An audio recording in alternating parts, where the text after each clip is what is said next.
They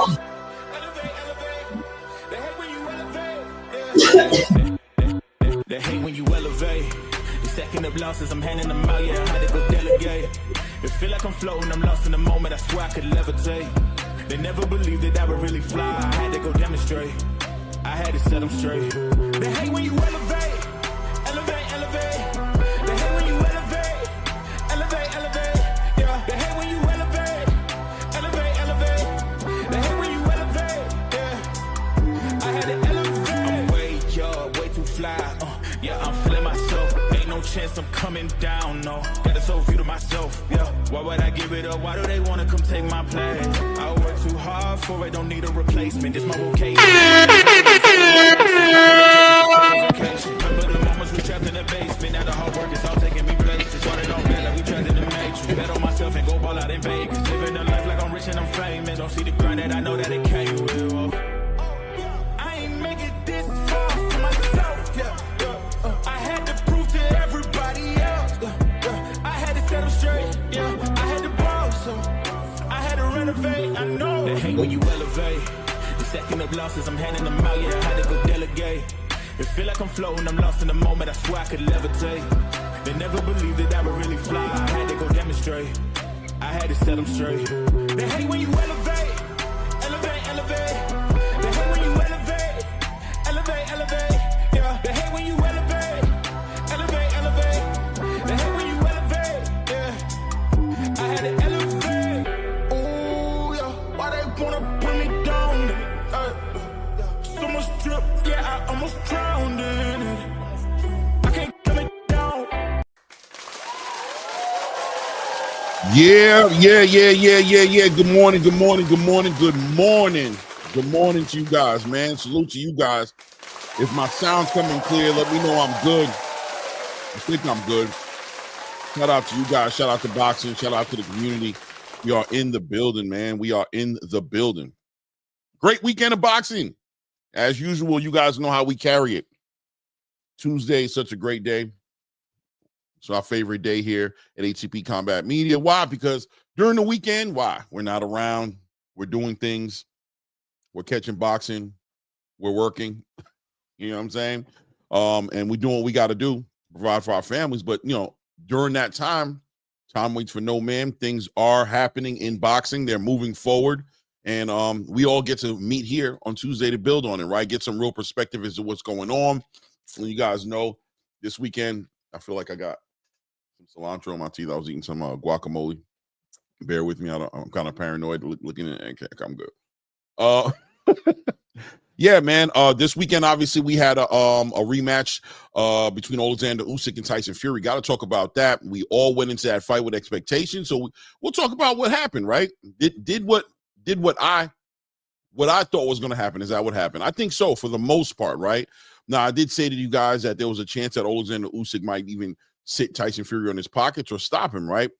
That was based a lot on what Tyson Fury was selling to us that he was going to do. But we saw the fight didn't necessarily go that way. He was a little bit more strategic, a little bit more reserved than anticipated, but we'll talk about that. But Alexander Usyk does walk away with even more of a dominating decision, walking away with a unanimous decision this time around. Seems like he kind of figured out what the Tyson Fury Rubik's Cube was all about and kind of understood how he wanted to attack it, and who found success doing it. All three judges, 116, 112, 8 rounds to 4. In favor of Alexander Usyk. We've got news and information that's come out as well since that time period, as we will be discussing the card, just the main attractions of the card. The card was a decent card. I mean, we had some, we had a super, what some people might consider robbery. I probably would agree with them, between Devin Haney and what's my guy's name? My goodness. And you guys could fill in the spaces. I can't remember his name. Spence Spence, something like that. But Devin Haney looks like he did get robbed. The judges got it wrong on that one. But we'll definitely talk about Moses Atuma as well, up and coming heavyweight, 19 years old, shaking up the space. But a lot of big talk for Moses Atuma. I don't know if it's warranted. I can understand where people are coming from. I mean, when you're entertaining like that, knocking people out in the first, second rounds of fights, you're going to get that kind of attention. But we'll talk about that. Maybe I'm wrong. Maybe you guys might disagree. Maybe Moses Atuma is ready for the big show, right? He did pretty much co-main event a big pay-per-view headliner, and brought a lot of excitement to that card. You can argue to say that he may have gotten the attention the most outside of Usyk and outside of Alexander Usyk and Tyson Fury in that fight. So we'll talk about that as well. We've got news in the boxing space. Obviously, we have a huge tweet that just shook up the whole entire boxing space. Gervonta Tank Davis coming out, showing more disenchantment with his date on March 1st with this fight. We don't know what all the circumstances are. Obviously, people, they get upset. They say things. We don't know what's going to drive it, but here we're not scared to speculate. We'll try to make it as educated as possible. We're not going to be far-fetched with it, but there are some legitimate speculations out there going on in the boxing space about what could potentially be fueling all of this disenchantment, right? What is going on with Tank Davis? Relationships with him and Calvin Ford, relationship with him and Al Heyman, the PBC, Leonard Ellaby talking about retiring early, all types of things, production on the press conferences, and all these things seem to be potentially culminating to something getting made messy and on the public space for everybody to see, right?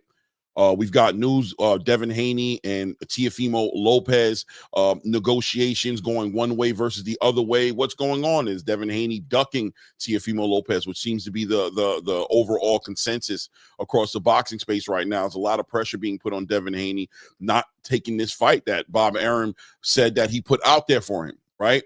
But also pushing back as well. Bill Haney has spoken very early, so has Devin, about Turki Al-Sheikh's involvement in earlier negotiations with Teofimo Lopez, and Teofimo Lopez passing on those opportunities. So which one is holding the weight? I mean, we did hear directly from Bob Arum. We didn't hear directly from Turki, I guess. We'll talk about that as well as more news about Teofimo potentially negotiating fights with Subriel Matias, right? Trying to find somebody to replace it. If it's not going to be on the back end of what looks like a negotiation that never even really started between him and Jerron Boots, and it's not moving anywhere, Teofimo still has to get active. He still looks like I guess him and Bob Arum have gotten on the same page, and they're trying to get the right dance partner for him. So Subriel Matias seems to be getting brought up in conversation. We'll talk about that as well. Why? Subriel Matias coming off a loss against Liam Paro, losing his title, seems to be getting an opportunity to jump right back into title conversations with Teofimo Lopez. Still a great fight. Before Subriel Matias lost his fight, there was all types of discussion of people wanting to see that fight. And we all know about Teofimo's famous "nobody's scared of any Puerto Ricans over here," right? That was directed towards Subriel Matias. So there's a little history there. The fight makes sense in some ways. I think it's going to be a competitive fight. I'm excited about it. We'll talk about that as well, right? We'll talk about that. And of course, we'll talk about everything else boxing, whatever else comes up. And then we open the panel up and we allow you guys to build and let me know what you guys are thinking about. Salute to you guys. So let's go to a little roll call. People are still stacking into the building here. Shout out to Eastside Easy in the building. Right there. Eastside Easy. Elevate. What a pause. Miss Rain in the building. Shout out to the wife. Y'all said salute to the wife. Clear instructions of what needs to be done, right? Hit that like button on your way in for sure. And of course, the Christmas lights, the color in the chat is always welcome. Let's help support the channel. Any little bit you want to put forward helps out. Salute to you guys. Shout out to Mac Majestic in the building. You know how we carry it? We politicking and we building on this boxing. By the way, happy holidays to all you guys who celebrate the holidays. Happy holidays to you guys, right? Hope you guys are doing good. Hope your family's there and you guys are enjoying your holiday. Don't expect a lot of people to necessarily pop up in the chat today. I know everybody's moving around, Christmas shopping, hanging out with their family, but all of you guys who did choose to be here, man, salute you guys, man. Appreciate you guys being here with today. We still gonna build because that's what we're supposed to be doing, right? Salute to Dirt Gang, the boss in the building. Dirt Gang, the boss in the building. Salute to you, family. And he says salute to the chat. Let's see, Clay. I am not mad. I'm not mad. Tank, nobody wanted to spend $80 on that fight anyway. We want legacy or nothing. Yeah, you already know, man. That's how we carry it. You know, I know that. It's a prize fighting business. If the money ain't right, if it don't make dollars, it don't make sense, right? We're going to talk about all of that today as well. Shout out to my brother from another mother, frequent flyer frequency in the building. Today, this morning. Let's see here. Babe, Dirt Gang says salute to you. Let's see here. AK Crowd in the building. Of course. AK Crowd in the building. Salute to my brother from another mother. AK Crowder in the building. Salute, gang. So let's build a little bit here, man. I got a lot to talk about because honestly, a great event. Let's see here. Let's get to it. A great event. This weekend. Great boxing, right? I don't know if it was the most exciting card. Some people might have complaints about how exciting it was. I did see a lot of people in a lot of chats and people kind of complaining. They wanted the fight to be more exciting. There's definitely a casual boxing fan base that have their ideas of what a good boxing match looks like. And if it doesn't look like somebody's getting close to getting stopped or things of that nature, they're going to push back at it. But let's be honest, going into this fight, what were we looking at going into this fight? Going into it, I was looking at Tyson Fury, known to be an athletic heavyweight, right? Somebody who's light on his feet, stays on his jab, has always been able to control the pace of the fight. And the last fight, he was able to do that, but ultimately in the later rounds did get caught with the left hook by Alexander Usyk, and it shook him. Usyk beat him pillar to post, right? One post to another post to another post until the referee actually got in the middle of that and gave what we saw Tyson Fury do, which was take a standing 10 count or 8 count, whatever we call it, right? So he gave him that standing 10 count, and outside of that, most people felt like Tyson Fury was in control of that fight, right? I mean, I did too as well. I felt like for the most part, what you were seeing in that fight was Alexander Usyk trying to really figure out, get his timing correctly, and how am I going to tame this giant? This guy has longer arms. He's pretty agile, pretty athletic. I got to figure a way on getting inside because my only chance of really connecting with anything significant on this guy is by hitting him somewhere in the mid-range. If I'm in the mid-range and I'm able to stay inside that mid-range, not only am I able to connect with a lot of real effective punching, but also it is a little bit complicated for somebody with long arms like that to work that inside fight, right? A little more complicated. You would think Tyson Fury is more dangerous if he's able to extend and hit you at the end of those shots rather than the shots in the middle. So we saw Alexander Usyk trying to process that and get that figured out in that first fight, and ultimately he was able to figure it out as he did connect with that left hook and was able to buckle Tyson Fury. So going into the second fight, you gotta assume that Tyson Fury was going into his camp thinking about all the positive things he did in that last fight, right? And what were the positive things? The things that we just said: controlling the pace. He was good when he was staying on his jab, when he was moving around. It seems like he got a little bit lulled into a little bit false sense of security, allowed Usyk to get a little too close to him, and was able to hit him with something significant that was able to put him on those skates that we saw him on. But then what was Alexander Usyk thinking about in this fight? Well, you know what? I found out that I can get hit by Tyson Fury. I could take his punches. He hit me with some significant shots, a decent body campaign. I was able to weather that storm. And ultimately, when I got past the fear of the unknown, was able to see that not only was I able to weather that storm, but I also had enough power to hurt Tyson Fury, right? We saw that he could hurt Tyson Fury. So going to the next fight, it looks like Usyk was just a little bit more confident, probably wanted to go in there and stop Tyson Fury, but Tyson Fury was the one who had to kind of figure something out. You would think he was the one who wanted to make the most adjustments because why? He walked away and lost a split decision. So he wanted to make a lot of changes, whereas Usyk may have been a little bit more confident with what he found out, right? But both of them were going to make adjustments regardless. Well, going into the fight, you saw Tyson Fury during a press conference building up to the fight. Tyson Fury takes about 3 months away from his family, goes to some far-off camp, grows a beard, shows everybody, has this serious persona about him, doesn't really want to be too talkative with the reporters, just basically selling this idea that there's this new Terminator in the building, right? This new fighter who's not going to play around, who's not going to joke around. The jovial, spirited Tyson Fury was gone. In comes this new dark version of Tyson Fury that was, ultimately, I guess, was supposed to be intimidating the boxing space, intimidating Alexander Usyk more specifically on what was to come into the fight. Me personally, I ain't really buying into all that. I'm gonna be honest with you, because what it is what it's going to be. And one thing about Alexander Usyk is this man has been known for is his mental strength.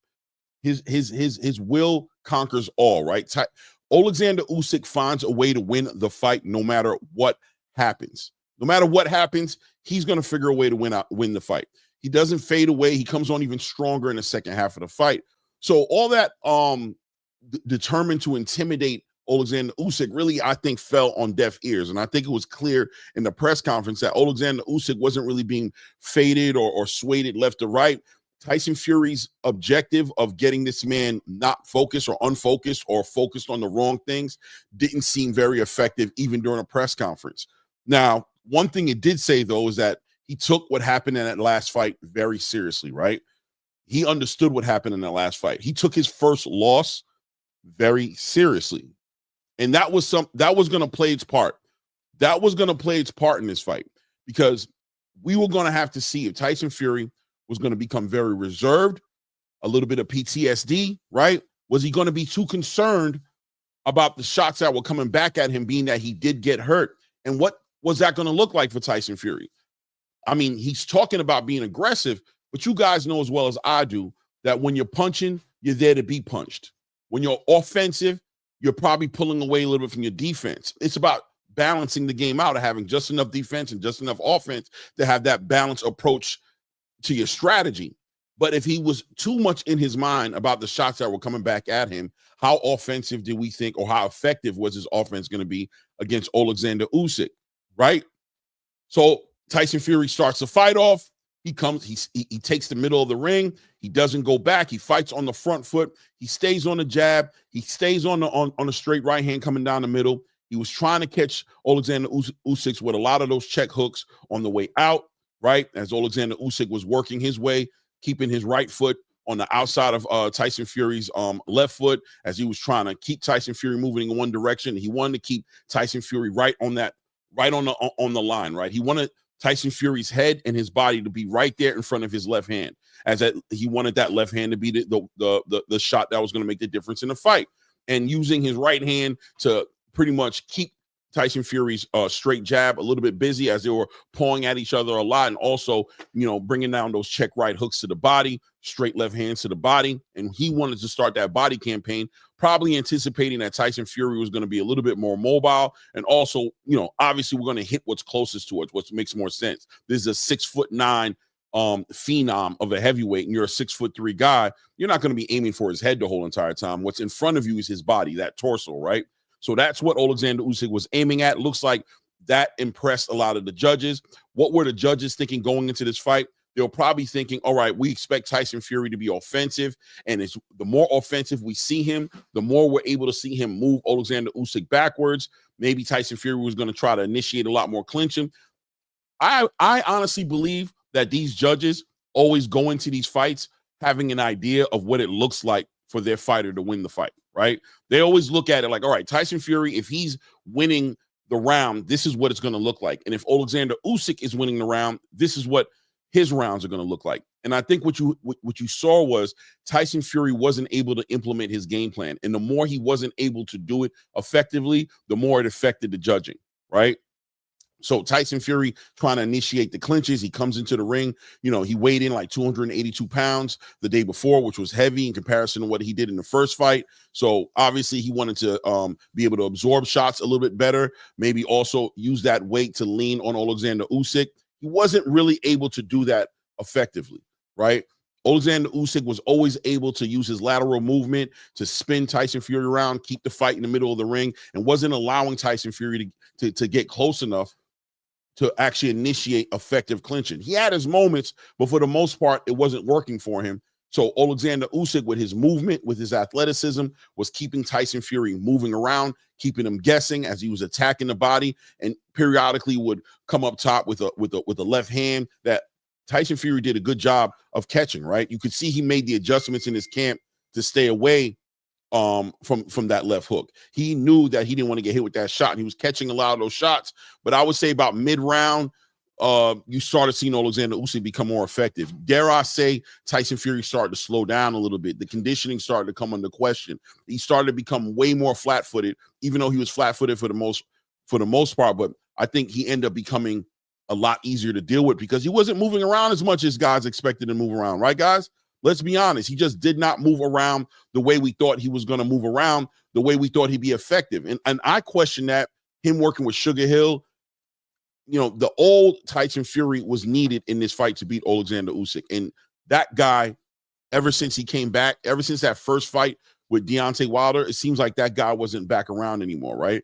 He did that with Deontay Wilder the first time around, got clipped and laid down, but all of a sudden switched out his coaches, which was Ben Davidson at the time, came in with Sugar Hill and became this puncher, became this guy who's going to come forward, who's going to use his weight, he was going to lean on these fighters, he was going to wear them out, and he was aiming for a lot more stoppages. And he's a big guy, right? So all that gravity, after a while, your joints, your back, everything just starts to become, you know, he's getting older faster than, let's say, a Nonito Donaire, right? Who's shorter, smaller, more athletic. He has more of athletic future in front of him. He's going to probably keep a lot of his athleticism until an older age, where somebody who's 6'5", almost 300 pounds, keep in mind that Tyson Fury doesn't live the best lifestyle outside of the ring, right? He drinks, he parties. I've heard he does other things. You know, we won't speculate, but just to say he's not living that boxer's lifestyle necessarily. His athleticism was going to go away, and that was my fear for him, right? That the legs weren't there ever since the Deontay Wilder fight. That his athleticism, his movement wasn't there. You know, from the waist up, as far as from his abdomen up to his head, he probably has great movement and he's still there. But how were his legs going to turn into anything in that fight? And what we saw was a Tyson Fury that was limited in his movement. His athleticism was limited in this fight, and it paid off in big dividends for Alexander Usyk, who was able to take advantage of that, being that he came in top condition, ready to fight at a certain pace for 12 rounds.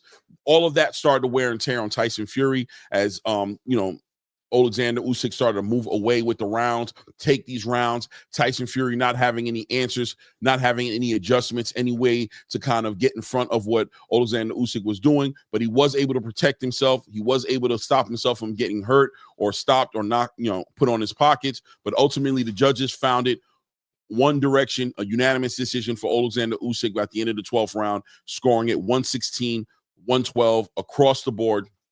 For Alexander Usyk. And here we are, right? We're here right now where Alexander Usyk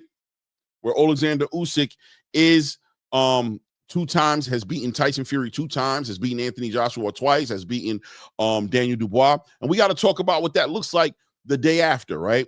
We're here on Tuesday, 3 days away from the event. And what do we feel about Alexander Usyk?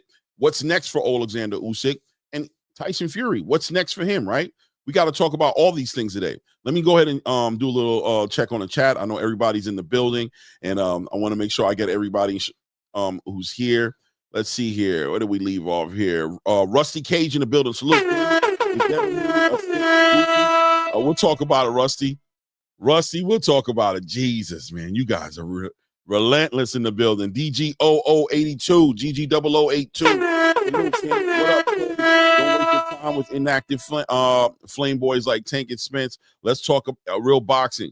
No doubt. Hey, you already know we're gonna cover that first, but of course, without a doubt, DGO, we got to talk about Tank. We got to talk about what everybody wants to talk about. But I'm gonna try to give some real legitimate, practical perspective on it, because there's some perspective to have. It doesn't have to be all insulting. It doesn't have to be all crazy, but we are going to keep it 100. Some fans aren't going to like what I got to say. Some will, but you know how we carry it, man. We're going to keep it moving one way or another. Usyk does everything better than Fury. Fury never had a chance, man. I wonder DGO does, and we'll talk. I'm going to ask you guys, because I really want to know. Fury 5 years ago, Fury, 10 years ago, does he beat an Alexander Usyk? I think an athletic Fury, the guy who was moving around, the guy who beat Klitschko, the guy who gave Deontay Wilder issues in that first fight, I wonder how more competitive that fight was going to be. I'm going to tell you guys, timing is everything in boxing, right? Because these guys are physical specimens, but they're only a physical specimen for a certain amount of time in their careers, right?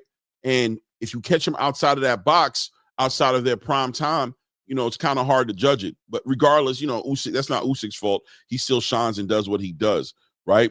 Let's see here. DGO, Fire Frequency, Mac Majestic, Tone Deaf, salute, Tone Deaf in the building. Salute, Gerald Freeman in the building. Salute to the Gerald Freeman in the building, man. How you, family?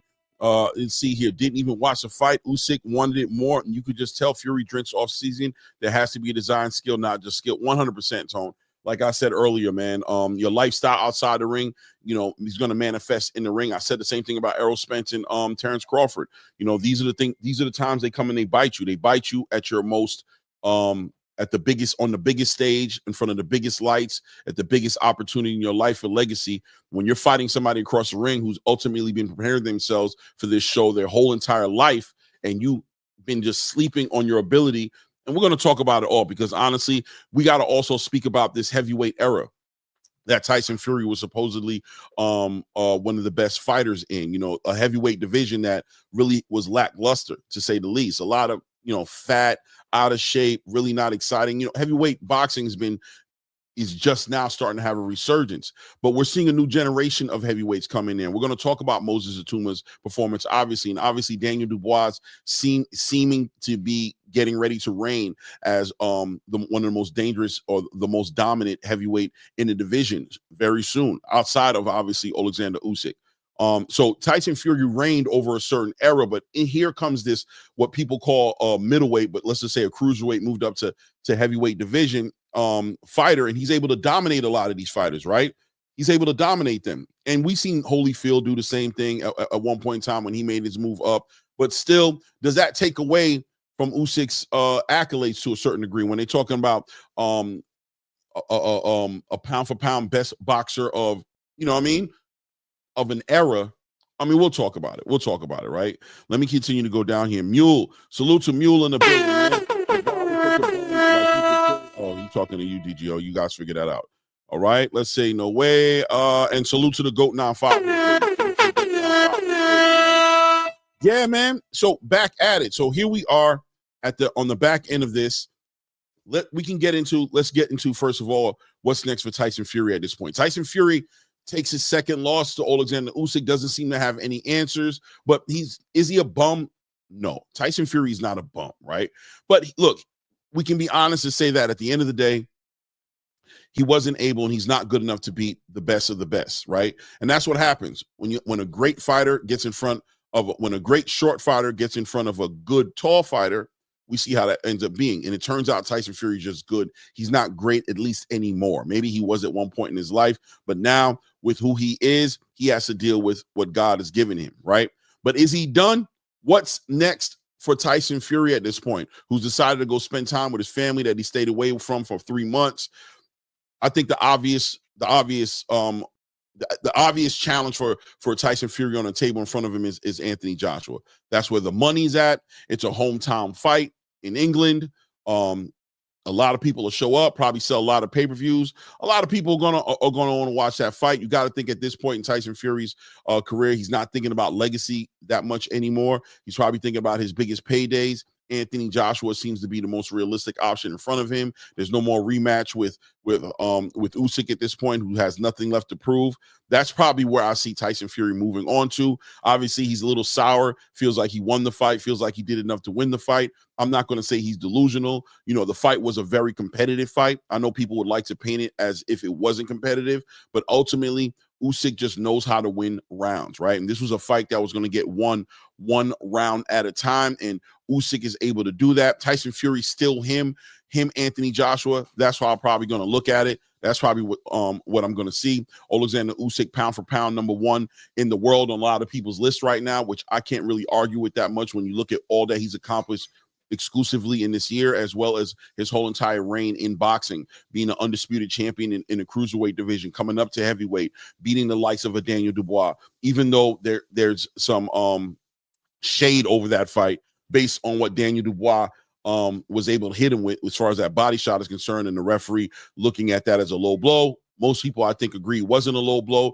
and you have to ask yourself, does Alexander Usyk make a 10 count? Does he stand up on a 10 count? And even if he does stand up on a 10 count, how compromised was his frame at that point, trying to really recover from a body shot like that? Did Daniel Dubois have the skills and the determination to be able to stop Alexander Usyk if he did get up on a 10 count? I think a lot of people would have to say yes, right? He probably could. Would he have? We can't say what he would have done, but we can say what he could have done for sure. So obviously Daniel Dubois feels like he wants some revenge. But look, Usyk did get up from that. The referee gave him the time to recover. He did, and he was able to stop Daniel Dubois in that fight. So he still gets the respect of that. He fought Anthony Joshua, who was somewhat of a face of the heavyweight division for a minute. He beat him twice, right? Two 12-round fights that went the distance, and he was able to go ahead and beat Anthony Joshua in 24 rounds. Able to beat Derek Chisora, and obviously we've seen him beat Tyson Fury 24 rounds. You got to give this man his respect. Undisputed in 2 weight classes, beat the best of the best talent in that heavyweight division for this era. I wouldn't be mad at all if we're going to put him as the pound for pound best fighter in the world, right? At this point, his activity, everything you can think about, damn, he's checking all the boxes. This guy sways away from no smoke, right? But like we said, there is potentially some unfinished business for Alexander Usyk. There's potentially some unfinished business here that he has to deal with, or he may choose to deal with, as Daniel Dubois decided to go ahead and crash the party, right? Daniel Dubois comes in the ring and says, listen, man, congratulations to you, Usyk. I know this is your moment. You're shining right now in Riyadh season, and we really want to give you a respect for what you've done, but me and you have unfinished business. We know what happened in that fight. You know that they robbed me. You know you got away with one. You owe me one. I'm currently the current IBF heavyweight champion of the world. You have the other 3 belts. We're talking about an opportunity for you to become undisputed, right? Twice in the same division. And obviously, let's give the fans what they want, right? And what do the fans want? The fans want to know who's the best, Daniel Dubois or Alexander Usyk. You guys can say whatever you want to say, because I'm sure naturally most people are going to say Alexander Usyk is the better boxer in between these 2 guys. But let's be honest, styles make fights, and Daniel Dubois is young. He's determined. He punches with bad intentions. He has the skills, obviously, to get to Usyk. He did it in the first match. Even though they called it a low blow, we saw what would happen if he connects with that right shot. It's about timing. Is this the right time? Alexander Usyk is 38 years old, on his way out of the sport, looking to make his biggest paydays or maybe even retire. Daniel Dubois is now heading into an era that a lot of people are calling for him to be that guy. They're calling for him to be the guy in the division. So if Alexander Usyk does take this fight, you'd have to say this is a very close to 50-50 fight. No matter how talented we think Alexander Usyk is, Father Time is undefeated, and Daniel Dubois is the young bull in this conversation. Daniel Dubois is the young bull in this situation, and anything can happen in boxing, right? Especially in the heavyweight division where everybody's punching. But Daniel Dubois, we have to admit, is an exceptional puncher in this game. So a lot of people thought it was distasteful how Daniel Dubois approached it, walking into the ring. To be honest with you, that's what boxing used to be, right? If you want to fight, you walk into the ring after the guy who you want to fight has won the match, and you challenge him right there. You don't waste any time. You put it on the biggest stage in the world in front of the whole world of boxing fans, and you make it clear, I'm calling you out. Now, although Daniel Dubois does have a fight coming up on February 22nd on one of the best cards that we've ever seen put together by Turki Al-Sheikh, he'll be fighting against Joseph Parker.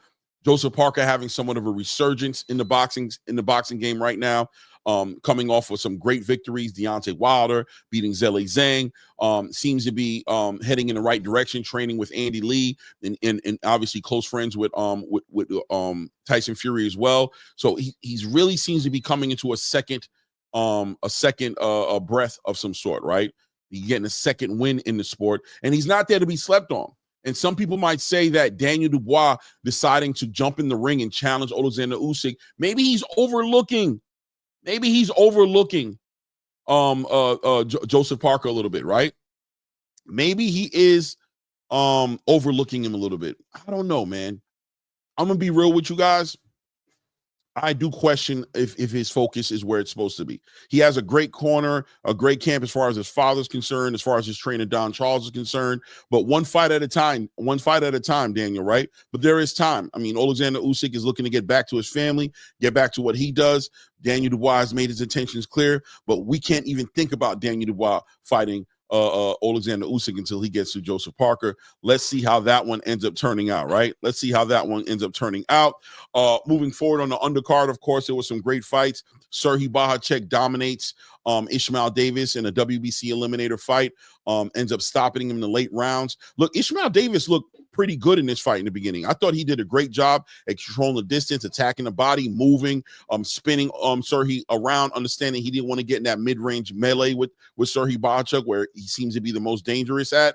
But ultimately, he did end up getting clipped in that second round. It seemed like it threw his game off a little bit between him trying to recover as well as trying to discourage and dissuade Serhii Bohacek from coming forward. It ended up getting dragged in a mid-range fight. It was a horrible combination of timing for him, being that it looks like he was trying to recover, but ultimately fell into the trap that Serhii Bohacek had left for him right there, and he just worked him, right? He didn't. It looked kind of like the Virgil Ortiz fight a little bit more, except Ishmael Davis just didn't have the fortitude in his frame the way Virgil Ortiz did to weather those storms and to be effective in that fight. So he ended up getting stopped. Serhii Bohacek making it very clear, I'm not going anywhere. That loss that you guys think I had against Virgil Ortiz, which a lot of people thought he won that fight, that loss doesn't mean anything. Serhii puts himself right back in the conversation in an eliminator. He's going to be there for any of those top guys. As soon as he gets an opportunity, I'm sure he's going to be back in there. I'd love to see him, with a Charles Conwell potentially, but I'm sure that being that he just won his eliminator, he probably wants an opportunity at a belt or something like that. Let's see what that turns out happening for him. But he just made it even more clear. I'm not going anywhere. Serhii Bohacek in the building and looking to get involved in the biggest fights at 154. As we know, 154 is a hornet's nest. He's one of those hornets in that nest. Let me go ahead and see what's going on in the chat. Let's see what's going on in the chat, because I know I'm ignoring you guys. Is Wilder a bum? Hold on a second. Bob. Fisher lost. Torres will beat Fisher, in my opinion. Yeah, Fisher did lose. I think they should have a rematch, Tone Deaf. I got to see Fisher, and I would think that Fisher and Dave Allen have a rematch. But I'll be honest with you. In my opinion, Dave Allen caught him with a good shot, which threw him off. But ultimately, outside of that knockdown, it looked like, it was, a competitive fight. It could have gone either way. Both of them were slugging it out with each other, rock 'em and sock 'em approach to the fight. Somebody was eventually going to go when you fight that way. But let's see what happens in the rematch here. Macadus South, salute to you. Salute to you, family. Let's see here. Fury AJ, Tone Deaf, right? Yeah, it seems like that's what it's going to be. Mule says it doesn't matter what weight Fury comes in, he'll never beat Usyk.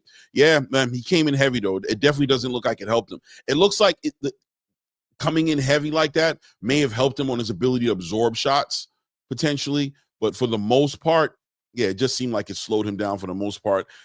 Gave him a lot of, conditioning issues, even though he fought 12 rounds and did pretty well when you think about how big he is. But maybe if he didn't come in as heavy, he'd have been able to use a little bit more of his legs. Maybe that could have caused Usyk some different issues. We don't know, right? Maybe made him a little faster. It is what it is. Rusty Cage, why would he be dumb? Y'all acting like he got beat up like Wilder. Nah, yeah. Well, Rusty Cage, I don't think it's about him being done because he got beat up. The question is, why is he here? Is he trying to make a run for the title contention? Has he done enough? Look, man, at the end of the day, Tyson Fury's made a lot of money, especially Saturday night. I heard there was close to $100 million in purses being paid out to these guys, right? These guys got life-changing money in those fights on top of what money he's already made when he fought Francis Ngannou and he fought, all these other fighters on that card. I mean, he's made a lot of money. So listen, if the drive isn't there, if he has one foot out of the door, it might be time for him to retire. But if he still has that fire in him, and he's still determined to make the biggest fights that he can still make for whatever reason, for money, then of course he stays. I don't think he needs to retire though, but is he considering it? I think it's reasonable to argue that he might be considering it. What else is there left for him to do? He's lost twice against Alexander Usyk. How many options does he really have at this point besides Anthony Joshua? But it's up to him. We'll be here to watch him. It is what it is, right? Salute. Let's see here. Let's keep going down. Dubois a quitter. Denzel Horton says Dubois a quitter. I don't know, Denzel. I think Dubois changed that narrative a little bit, right? But yeah, look, man, it is what it is, right? He's earned his way. He's got an IBF champion. He's had an excellent year. Some might say comeback of the year for Daniel Dubois with the fights he was able to do with Jarrell Miller and then go ahead and beat Philip Ergovich. And obviously, we saw what he was able to do to Anthony Joshua this year. So comeback of the year contender for sure, right? It is what it is. The real FUTV Salute to you, family. It looks like you might be new to the channel. Welcome to the channel. Hope you guys are subscribed. If you haven't, please do so. Don't forget to hit the like button. He says it was a low blow. Okay, you're talking about the shot over that Daniel Dubois hit Alexander Usyk with. Listen, it is what it is. You know, there's going to be opinions on it, but obviously there's a large consensus out there that doesn't feel like it was a low blow. A lot of people feel like that was his fight to win. Maybe Alexander Usyk feels like avenging it, excuse me. After Daniel Dubois called him out in the ring, he did say he would be willing to fight Daniel Dubois again. Actually sent the message over to Turki Al-Sheikh and said, let's go ahead and put that fight together. So to be, in all honesty, it's probably something we should look forward to seeing sooner rather than later. Bubs Boxing in the building. Salute. Bubs Boxing. Dubois first styles make fights. Let's see Dubois beat that big boy. Be that guy. Fight Martin, big mamma jammer. He can't tell my power. Bacoli first. Give big boy a shot. Yeah. Well, let's see. First of all, Bacoli has to get through. Who's he fighting right now? Bacoli's getting ready to fight. Who is he about to fight? I can't remember. But he definitely has a fight coming up. He first has to get through that. Then we'll see what kind of opportunities are there for him. But I ain't gonna lie to you. Watching the new age George Foreman and Martin Bacoli, go against Daniel Dubois would be a fight for sure, man. I think it would be a bigger fight if either Daniel Dubois is undisputed at that time period or if Bacoli's able to collect another one of those belts and make a unification title fight. But I agree with you, man, without a doubt.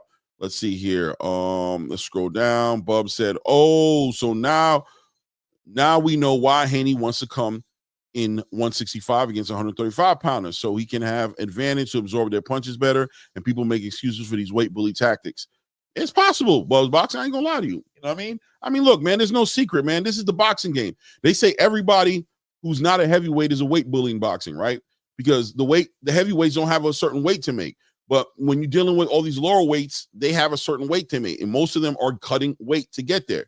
How much weight can you cut and be healthy still? You know, this is part of the science. This is part of the strategy of making great fights. So everybody's doing the same thing. I'm sure Devin Haney is thinking about that as well. His ability to absorb shots probably is affected a little bit.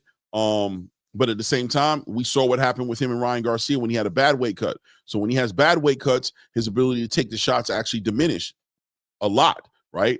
So, I mean, it's a risk. You give some, you take some. Shout out to Rich Parco in the building with the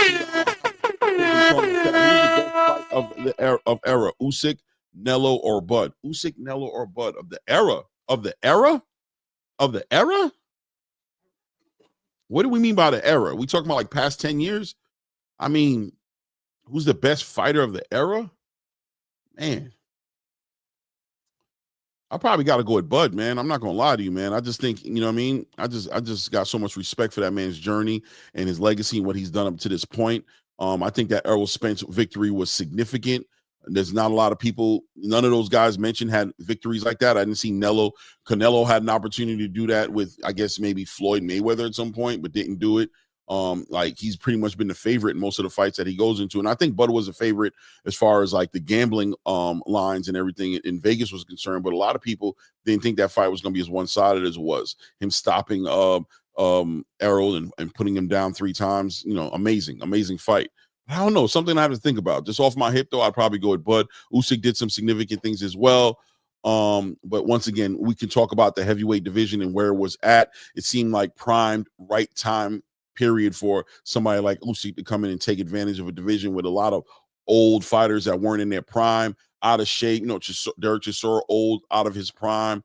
Anthony Joshua kind of mentally effed up a little bit based on his, you know, his experiences with the Andy Ruizes and just, you know, in general, just looks like he might have just kind of got still a little bit, stopped moving forward in his pedigree. And even Tyson Fury, a lot of people would say he's out of his prime as well, not athletic, not able to move around as much as he could back in the day. You know, I think Bud beat an Errol Spence in the right time period, right? The right time, right? But I mean, I don't know. Good question, Rich Parco.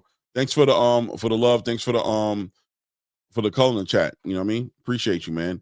Let's see here. People were calling Joe Joyce the new old Foreman. Yeah, they were. They were, man. And you know, even when he beat Daniel Dubois, it was kind of like everybody thought that Joe Joyce, you know, had arrived, right? But we came to find out that he was actually big, slow, and that anybody and everybody has to pay attention to getting punched on, right? You shouldn't just be sitting there getting punched on. And Joe Joyce was known for being offensively when it came to that. Rusty said Caballero. Yeah, is he? I thought G Caballero's fighting. I don't think so. I think Caballero is fighting Zhilei Zhang. I don't know if that's what you're answering, Rusty Cage, but Caballero's not fighting Martin Bakole. You know what I mean? He was going to, but he's not fighting him no more. He's actually getting ready to fight Zhilei Zhang. So let me see here. Clay, this dude lying. Devin ain't never come in the 165 in the 135-pound fight. I think they're talking about the next day. Frequent. Yeah, I hit the like button for Claymore. He working hard. Claymore's fair. He gives everyone a chance. Yeah, thank you, Bub. I appreciate that, bro. I appreciate that, man. Thank you, man. So let's move on, man.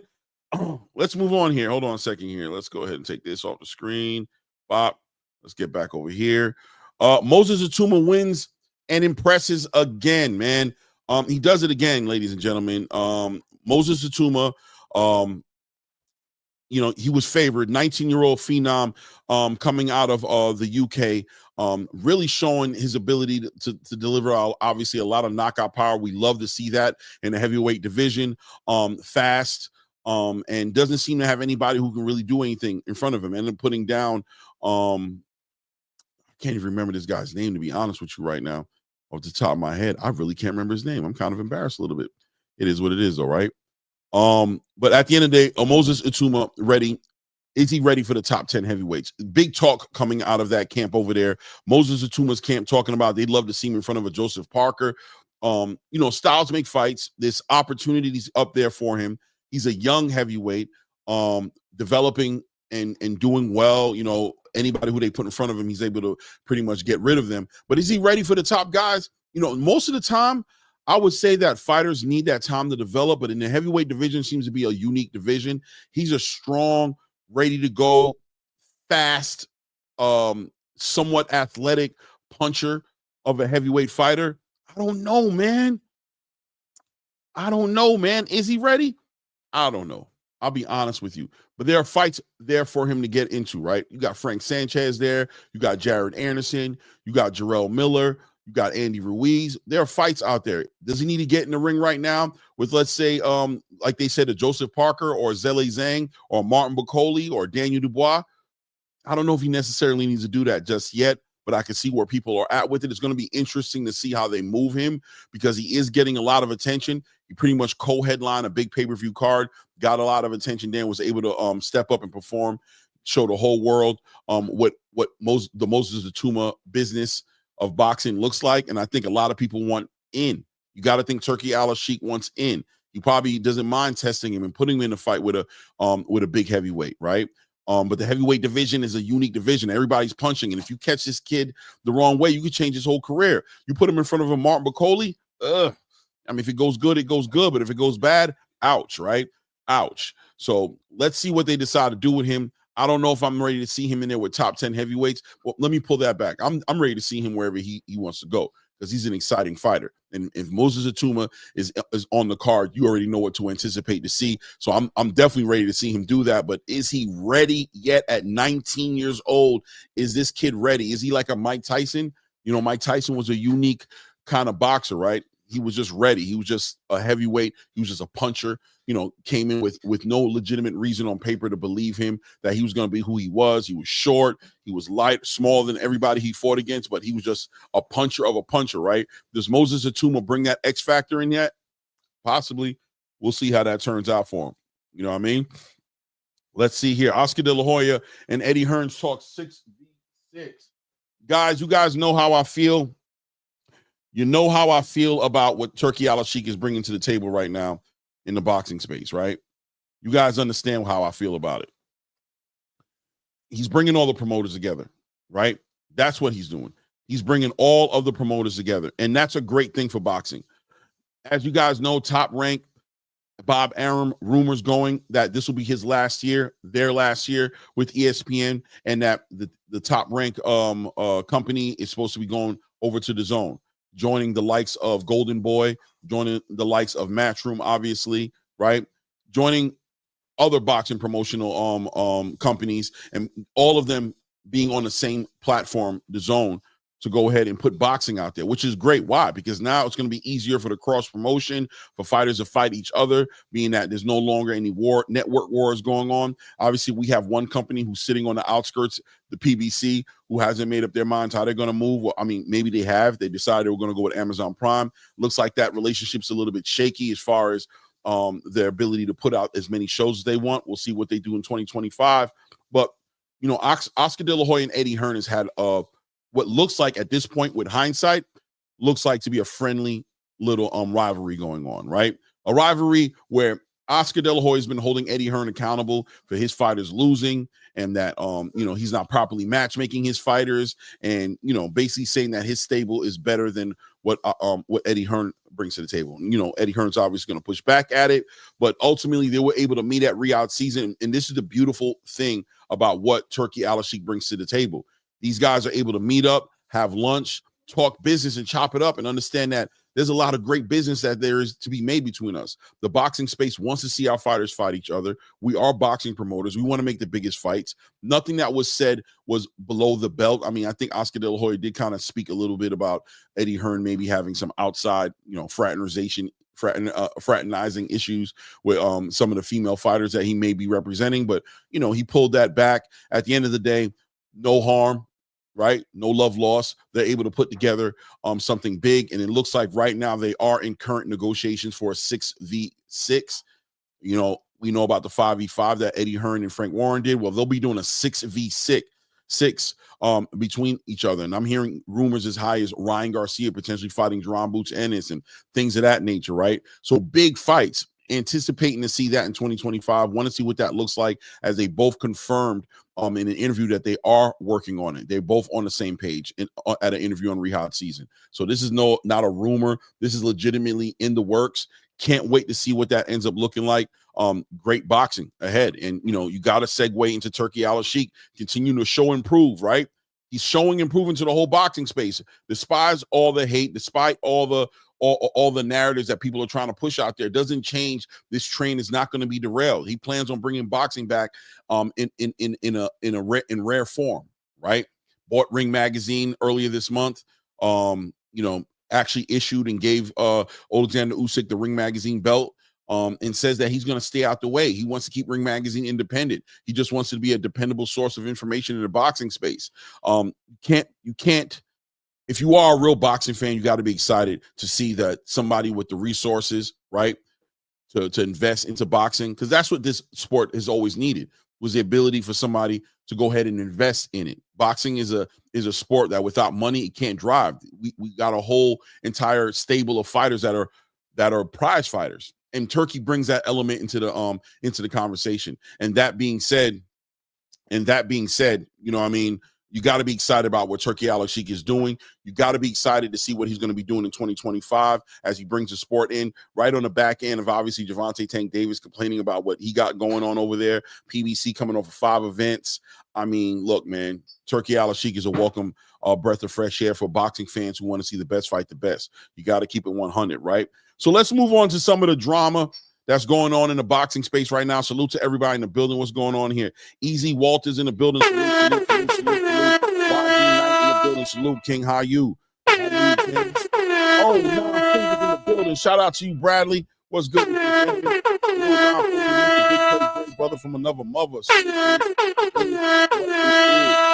Bub Boxing, what'd you say here? Let's see here. Whoa, that would be fire. Boots versus Ryan. I called for any of those. Ryan, T.O., Haney versus Boots. Any of those are great fights. I like it. Yeah, man. That's what he's talking about. J.R. Spock in the building. That's what they're talking about, bub. They're talking about potentially Ryan Garcia versus Jerome Boots Ennis. Just as far as matchmaking is concerned. You know, people want to paint a picture of Turki Al-Sheikh taking away boxing from America, but my question is always going to be, and I always push it back with this: what fights has he taken from America? Last time I checked, any fight that Turki Al-Sheikh has made has been a fight that wouldn't have been made unless Turki Al-Sheikh put the money behind it, right? I haven't seen him take a fight from America yet. So it's just interesting the amount of resistance that people are having for boxing evolving kind of exposes a lot of people, in my opinion, to be honest with you, about what you guys are here for. A lot of people you think love boxing don't love boxing, man. It just is what it is. We can keep it 100, man. The real will be separated from the fake, man. So it is what it is. Shout out to Dr. Wang in the building. Let me read this before I go ahead and because your name is Dr. Wang. Hold on now. Everybody, I was admiring the background. It's tremendous, is as clean as you can get. Okay, thank you. Yeah, shout out to Dr. Wang. I'll put that up there. Dr. Wang said, well, hold on, where you at, Dr. Wang? Dr. Wang says, hello, Mr. Claymore Rain. Happy holidays to everybody. I was admiring your background. It's tremendous. It's as clean as you can get. Man, I appreciate you, Dr. Wang. Thank you, man. Salute to you. Once again, please remember, hit the like buttons as you guys come into the building. If you haven't subscribed to the channel, take some time to go ahead and do that. Let's help the channel grow. Hit the like so we can make sure that it's on the algorithm, so that it's moving around. Salute to my brother, Just Do Boxing. Hope everything is good with you, man. Anybody who celebrates the holidays, happy holidays to you. It's not my thing. I don't celebrate the holidays, but if you do celebrate the holidays, I'm sure this is a great time of the year. Enjoy your family, enjoy the festivities, and whatever it is that you do. Salute to COE Films in the building. COE Films. Bruce Gass, boxing in the building, man. Scholarship at its best when you're dealing with him, man. Salute to you, man. Rusty Cage says, do you think this new revelation about Haney's wife could affect his mental health? He's been taking so many L's this year. Man, salute to Big Dre in the building as well. Salute, Big Dre. We're about to talk about that right now, right? Let's talk about it, right? So, let's talk about what you're talking about right now. As far as what he's got going on in his personal life, hey, brother, I don't give a damn. I don't care. I don't care about his baby mama, messing with Young Thug, wives, relationship issues. I don't give a damn. I'm gonna tell you one thing that I've always respected about Devin Haney, and he's always been able to focus on boxing. Now, granted, he'll get on Twitter every now and then and say something that's kind of like left, right, but he's always been able to focus. I don't think this affects his mental health at all. If anything might affect his mental health, might be his approach to getting hit with a left hook, right? After getting in the ring with Ryan Garcia. So we got to see how he deals with that. But his relationships with a female, I don't think that's going to be an issue. It is what it is. We'll see how it manifests. I don't care, though. I got to be honest with you. I really could care less about rumors about him and, female issues. I don't care. I don't sleep with his women with him. I don't spend his money with him. I don't talk about it. I don't talk about it like I do. And I can't talk about it like I care. I don't. You know what I mean? It is what it is. You know what I mean? But let's talk about this topic right here on the screen right here. Devin Haney ducking Teofimo Lopez. So news comes out. Bob Arum gets in an interview, speaks on how Devin Haney shows no interest in fighting Teofimo, alluding to the fact that he did send an offer out there to Devin Haney to get in a fight with Teofimo Lopez. I mean, I don't want to even say allude, because pretty much Bill Haney has confirmed as well that they did receive an offer, but they did pass on the offer, and the boxing space is is shaking up. A lot of people are detractors and want to hate on Devin, but you also got a lot of people who are legitimate boxing fans who are probably very disappointed in the idea that Devin Haney has found time to put things out on Twitter about Jaleel Hackett. He's found time to go ahead and sue Ryan Garcia and be caught up in those things and get into melees with civilians at amusement parks. But, ultimately, when he had an opportunity to finally make a great fight that the boxing space wants to see, that a fight that he supposedly has been wanting for a long time, that he passes on the fight, people are disappointed. They feel like Devin Haney is ducking. Where do I stand on this topic? I'll be honest with you. It's not easy for me to sit here and do the duck talk, right?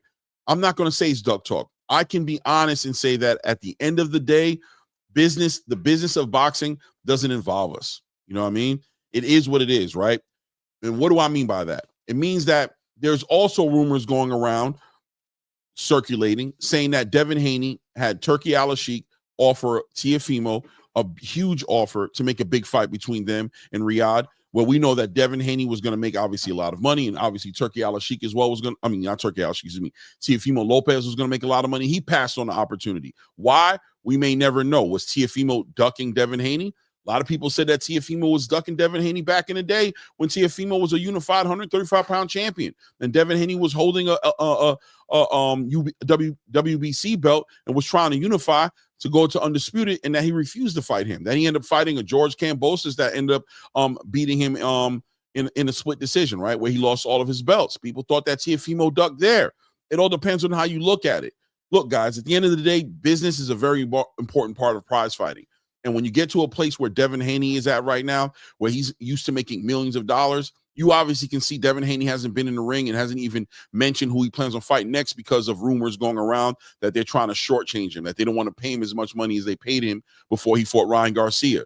So if he's has a opportunity to work with Turki Al-Sheikh and make a lot of money, I think it's reasonable to argue that him going over to work with Bob Arum to get a percentage of a pay-per-view that he doesn't even know how it's going to sell. And look, you guys can say what you want to say, right? Maybe you want to say, look, I thought Devin Haney was the face of boxing. I've heard all the talk out there. You know, people want to just prove Devin Haney not being the face of boxing so that he can get into a fight. The pay-per-view doesn't do that well. He doesn't make that much money, and now you guys have more to talk about. But ultimately, how does that benefit Devin Haney? It doesn't, right? It doesn't benefit Devin Haney to get involved in a fight where his biggest amount of money isn't on the table, right? We all know Bob Arum has literally just put out a message that he's probably coming over to the zone, which is what? Turki Al-Sheikh's playground, right?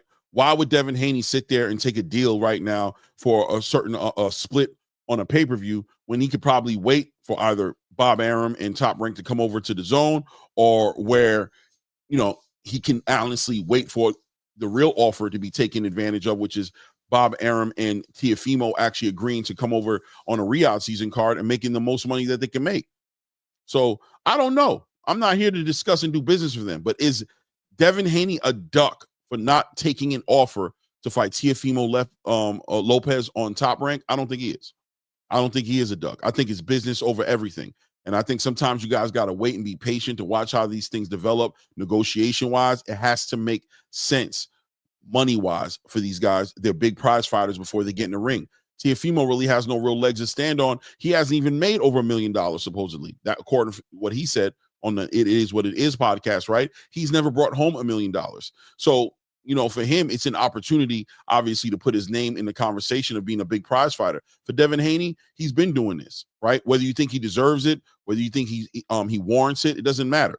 He's not going to go backwards. Clearly, he's shown he's not going to go backwards. So we got to see how they negotiate it, how it develops, and if it makes dollars, I'm sure it'll make sense. And if it makes sense, we'll have a fight. But until then, it is what it is. Oh, look who we got in the building. We've got Ray Davis. Man, you late. I've been up here waiting while you was cooking, but no, it's okay. I like when you cook and I ain't got to be there. You know what I mean? Just makes the stew, we say the soup. Yeah, you know what I'm saying? Gets the meat, get the meat tender. Yeah. Oh, slow down with the meat part, but got you, brother. Yeah, you know what I mean? Salute to everybody in the building. Sorry about my late appearance, you know what I mean? Sometimes we get stuck in traffic, but, you know, I just happen to be stuck in a whole nother world. No doubt. It happens, bro. It happens. It happens, man. It happens. How you doing today, though, man? I'm good, man. I got home from work, you know what I mean? You know how it be. Mm-hmm. And, you know, I was just having fun. But great conversation, man. I like what your statements were, and I agree with you. I think too many people put too much emphasis on Devin Haney, and it's actually funny because the narrative has moved. It has moved. I don't know if you noticed in the last couple of days, from him fighting Teofimo to now his girlfriend, ex-girlfriend, wife, whatever the case may be. It's just people just like to put his name in dirt. They like to throw his name in the mud. They have nothing better else to do but try to frame this guy and put him in a bad light. But yet he's not doing nothing but being a model citizen. Yeah, he has some. He's human. He's a young kid. He's gonna get into some trouble like he did this summer. But it is what it is. We're too busy trying to put this dude in the limelight of negativity, but yet we don't, you know, and not worship his accomplishment. To think, not worship. We don't worship shit, but I mean, not pay attention and give him the accolades and the deserved accolades that he has and earned. But you know what I mean? It's just a weird situation. As far as Teofimo and Devin Haney, no, it's totally what you said is a totally true approach, because that man did go out there. He put his money where his mouth is, and he told him, like, you know, he tried to fight him multiple times. This is not the first time they had this altercation about contracts and negotiation. He did try to fight him with Bob once before. Bob sent the contract before, and it was something similar. You know what I mean? It was like giving Teal the edge, but it was under $1 million for both of the fighters. They walked away because they were lowballing them. Now, this time we got a situation where we have Teal saying that Bob sent you an offer. And this is why I said I think this is the same offer that they talked about, because he's talking about booking venues and stuff like that, and you didn't accept the offer from Bob. Bob only mentioned one offer he sent to Devin Haney, which is crazy, right? But then he just recently had an interview where he said he sent Devin Haney an offer. I don't know the timelines, but it just doesn't sound. It's either Teal was lying before, or it's the same offer that he sent Devin before. So in most recent times, we know that there was an offer sent to Devin. I'm sorry, to Teofimo multiple times, and Teal both times walked away. So if we're going to call him a duck, then we got to call Teal a duck, right? And I'm not ready to do that for neither one of these fighters, but actually for Teal, definitely, because he ducked him. Especially when he said he's not giving him a shot at the title, so he dropped the title before he does. Like, he was doing everything in his power to keep Devin, like the hatred on Devin, to try to nullify him being a champion. And Devin did it the way he was supposed to and became undisputed. So he defied all the odds and the obstacles that Teal put in front of him. So to my point, that was a duck, especially leaving the tournament because he didn't want to fight Devin Haney. He left the WBC tournament about 2021. He left that tournament because he didn't even want to get into a fight with him. He didn't want to be in a ring with him. But now you're telling me that it's okay, and you're flipping the script, and you're the guy being ducked, and I don't think so. I just think it's a matter of money now. It's like, yo, you're not worth my value. You're not going to give me the short end of the stick when I am the pay-per-view guy, right? And the fans screaming, oh, you should have took the fight. Then Tank should have took the fight when Leonard Ellerbe said you can't send the A-side contract. And everyone denies that this happened now. No one vicariously remembers. And yes, I said vicariously because their feminine side got involved. And they don't remember none of these things. But all of a sudden, this is the things that we have. You know what I mean? You don't remember one day, but you remember this day. And everything plays in line, Clay. You know how I always tell you? Everything they throw at other fighters when they defend, and this is not a shot at Tank.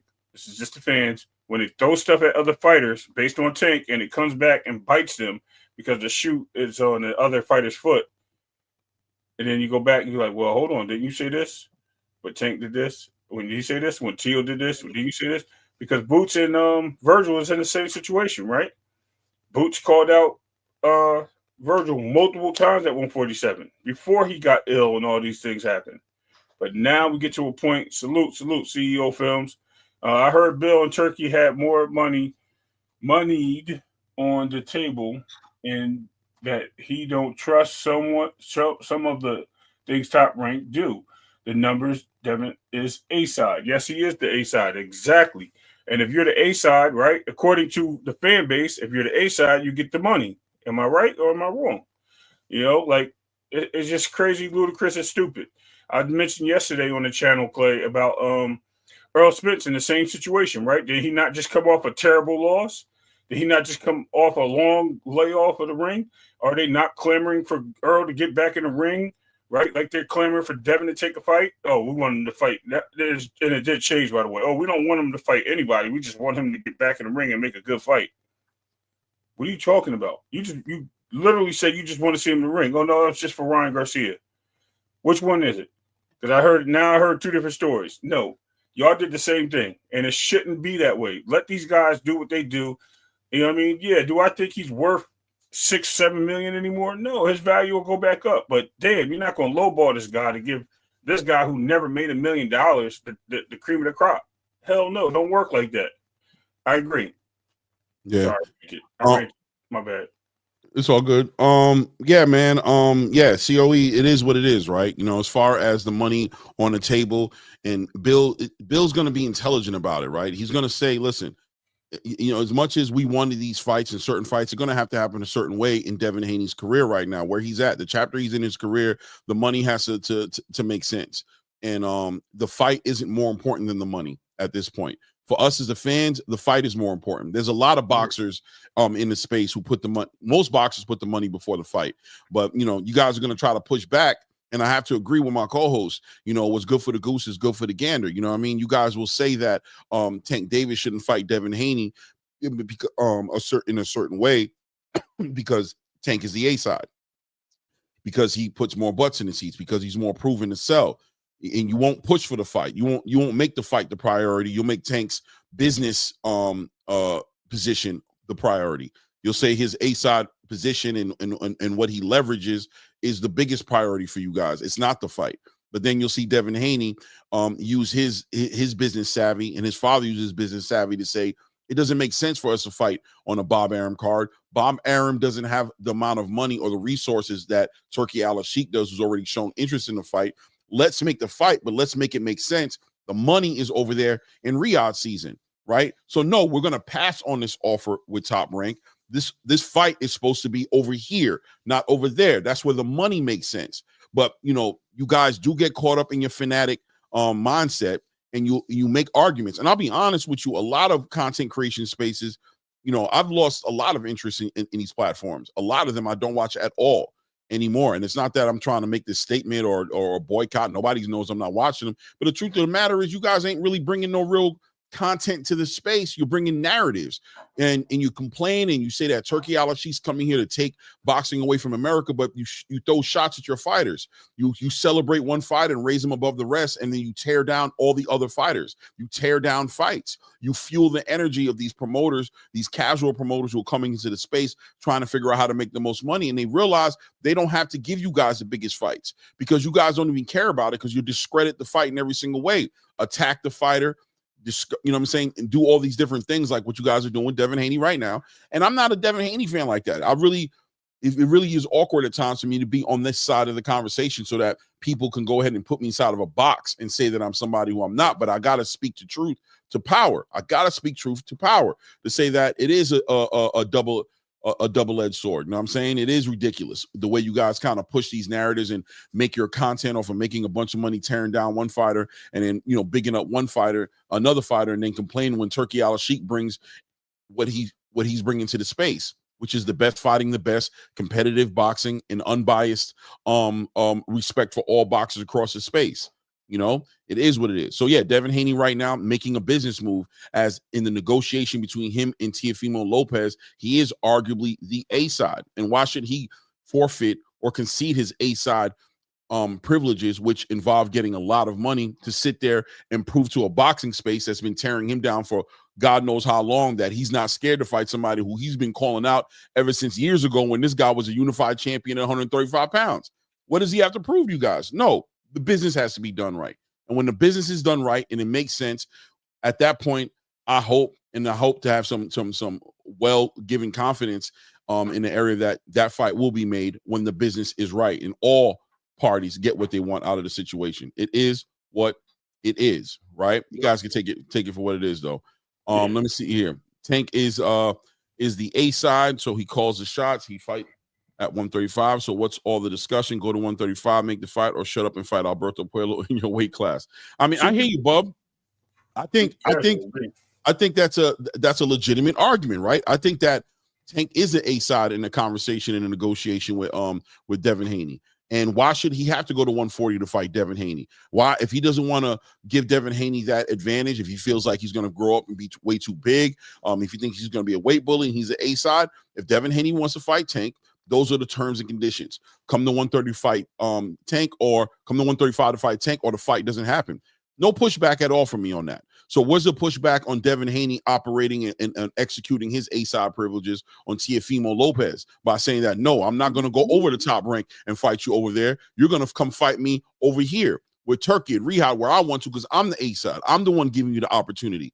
It goes both ways, right? We can't just sit there and say something as prolific as this, which I respect 100% what Bub Boxing said right here. I think that's legitimate as it comes, 100%.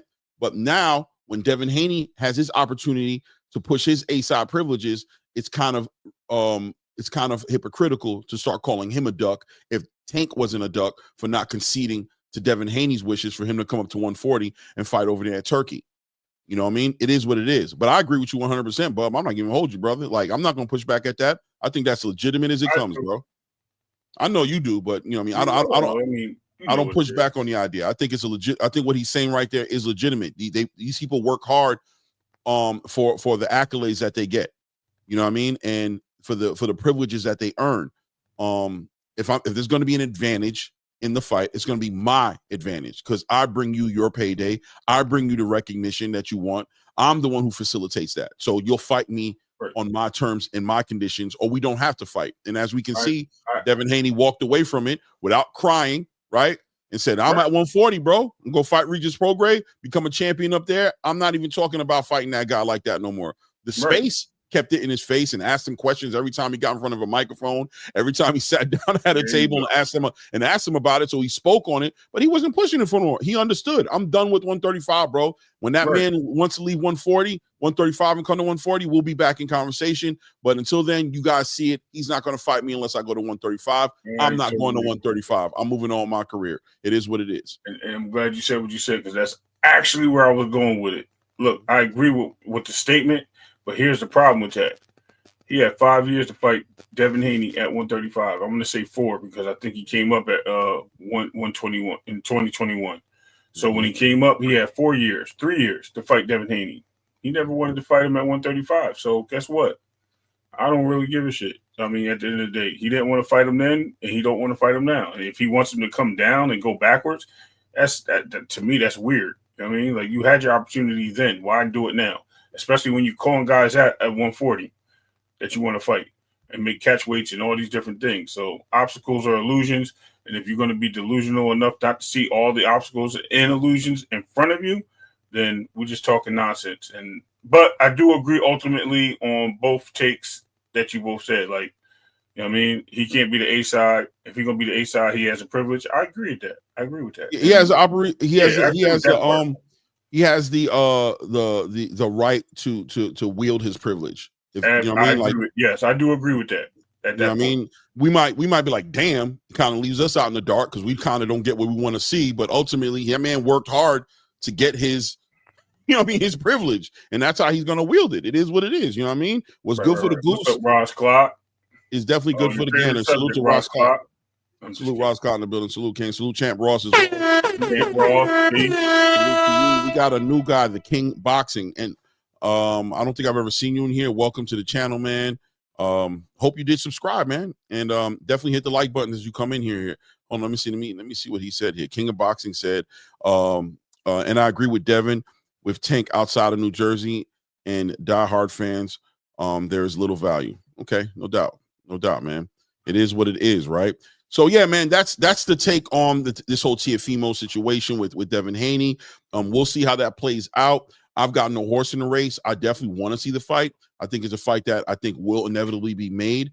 And that being saying, segueing into what the news is right now, which is that Teofimo is currently in negotiations with Subriel Matias, right? It looks like he is in negotiations, in negotiations with him, right? Mike Coppinger drops out on Twitter yesterday, says Teofimo Lopez and Subriel Matias are finalizing a deal for a March 15th fight for Lopez's WBO junior welterweight title. Sources told ESPN fight will headline ESPN's pay-per-view. So this will be a pay-per-view fight. No location yet for this action fight between one of the sport's top fighters and former champion, right? It is what it is, right? I mean, that it seems like that's what's going on. We're heading into this fight, which I think a lot of people wanted for a long time. I don't know. It is becoming a very regular thing for these fighters to come off of losses and go into championship fights in their next fight. It seems like it's becoming more and more regular to the point to where maybe we might be getting a little desensitized to it and just kind of a little more accepting of it, that this happens. We watched Errol Spence go right into a title fight at 154. That's where the negotiation is going. Is there. We watched Joe Cordina almost get an opportunity to fight a WBC title. You know what I'm saying? When he came up off of a loss. I mean, there's multiple fights that look like they're manifesting in that way. Who? Fedor. Oh yeah, Fedor came off of a loss and got into a title fight with Tim Tszyu. So here we are again. Teofimo Lopez looking to make a fight with Subriel Matias, given an opportunity at that WBO title. First of all, what do you think of the fight at this point, being that he just came off of a loss with Liam Paro? How do you feel about it? Well, I think he had a fight since then on a different Yes, network. sir, Mule. Yes, sir. Go ahead, my bad. But other than him, not generating the views for his fights that just took place with him, The big fight that he had was with Liam Pearl and Perot, matter of fact. And him coming up into that situation, it's something that I think people wanted to see. It's a fan clash of fights. It's not really a fight. I think needed at this moment for Subriel Matias, but if he's the guy they're calling out, it's definitely not going to create the $1 million gate that Tio is looking for, even on pay-per-view. But it is going to be a big fight. I guess they figured they'll tap into the Latino community and see if they can get like who can wage war and who can gain the most Latino fans in this fight. But it's just I don't see it being as big as a fight as a Devin Haney or anything or a unification. But let it happen, man. This is a dangerous fight for Tio. Tio doesn't use the jab enough to fight a Subriel Matias and be able to hold him hostage. He doesn't clinch, and he does have great footwork though. The footwork may save him in this fight, but I don't think he even punches hard enough to withstand a fight with Matias and win this fight. I think Matias comes forward right like Tio wants, but if he lets Matias hit him like Mr. Claggett, it's over. Unfortunately, but as far as the fight going on, hey, I would like to see the fight. Ultimately, I would like to see the fight. It's boxing. I think we have a former champion versus a current champion, and it makes good sense for boxing. Right. I'm in agreement. I'm for the fight. It is kind of weird coming off a loss, but like I said, I think we as a boxing community are becoming way more accepting of it, knowing that it just happens. Subriel Matias and Teofimo Lopez were in conversations before about making a fight. If you guys recall, Subriel Matias was nursing a hand injury and asked for a few more months to go ahead and put it together, but Tio wanted that February date, and I believe that was a fight that we saw him fight against Jermaine Ortiz, right? That was supposed to be Subriel in that fight. Jermaine Ortiz arguably won that fight. You know what I mean? I'm just gonna say arguably because the reality is Teofimo won it, right? That they gave him the win. But, you know, it was a fight that ended up being way more competitive than people thought it was going to be. I don't think me and my co-host were on the same page. We kind of understood that Jermaine was going to be a very difficult puzzle for him to figure out. And you know, ultimately, outside of a unforeseen headbutt, if you want to call it, that cut his head, kind of put him on his back foot a little bit, made him a little bit more reserved. And, you know, Tio was able to get a victory off of that. But they share the history. This was also where Subriel, where Teofimo kind of tested the lines as well, kind of race testing the line. Lost a lot of Puerto Rican fans in the build up to that fight when he made that statement about Puerto Ricans, and you know, he ain't worried about no Puerto Rican, you know what I mean, this, that, and the other. And the Puerto Rican community, which happens to be a large part of his support, you know, the Puerto Rican community kind of accepted Teofimo is like an honorable Puerto Rican, right? They kind of give him that respect, but they definitely pushed back at that statement he made. He had to kind of like retract those words, apologize, say that he respect all the legends. You know, the Puerto Rican community has a huge stake in the boxing space, right? When you think about Trinidad and you think about Miguel Cotto and, you know, I mean, all these fighters, you know what I'm saying? Hector Camacho, we can go down the list of just legendary fighters coming out of Puerto Rico. Not too many not too many Honduran champions out there supporting Teofimo like that. So he had to retract that, make sure he got those fans back on point. Some of them never came back. Some of them have taken it personally and just don't support him at all. But he was able to get back a large portion of those fans. But this is going to come up as the fight comes together and as they're promoting this fight. Fans are going to, in my opinion, the Puerto Rican fans are going to clearly stand on Subriel Matias' side of this conversation. So it's going to come up again. He's going to have to address it again. He's going to have to deal with it. It's going to be in his face. I think it's going to be fun for us as boxing fans to watch him deal with that and watch him navigate it as he's been pushing a lot of race weighted narratives. He's been doing with the Black community. I guess.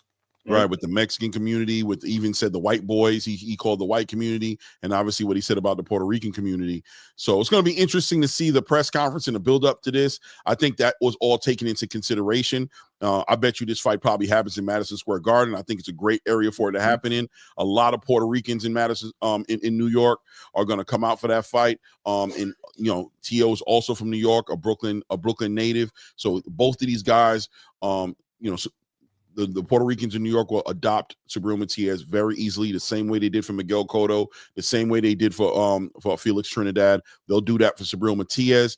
Teofimo will have his fan base that I'm sure is going to be a little divided, being that a lot of them are Puerto Ricans, but they're going to have a decision to make. So they're going to turn on their actual native Puerto Rican puncher and, popular fighter in Jabril Matias, who was looked at before he took this loss against Liam Paro as a reincarnation of sorts of Felix Trinidad, right? That's what they wanted him to be, as far as status, not in boxing styles necessarily, you know what I'm saying? But just as far as, dark-skinned guy from Puerto Rico, et cetera, et cetera.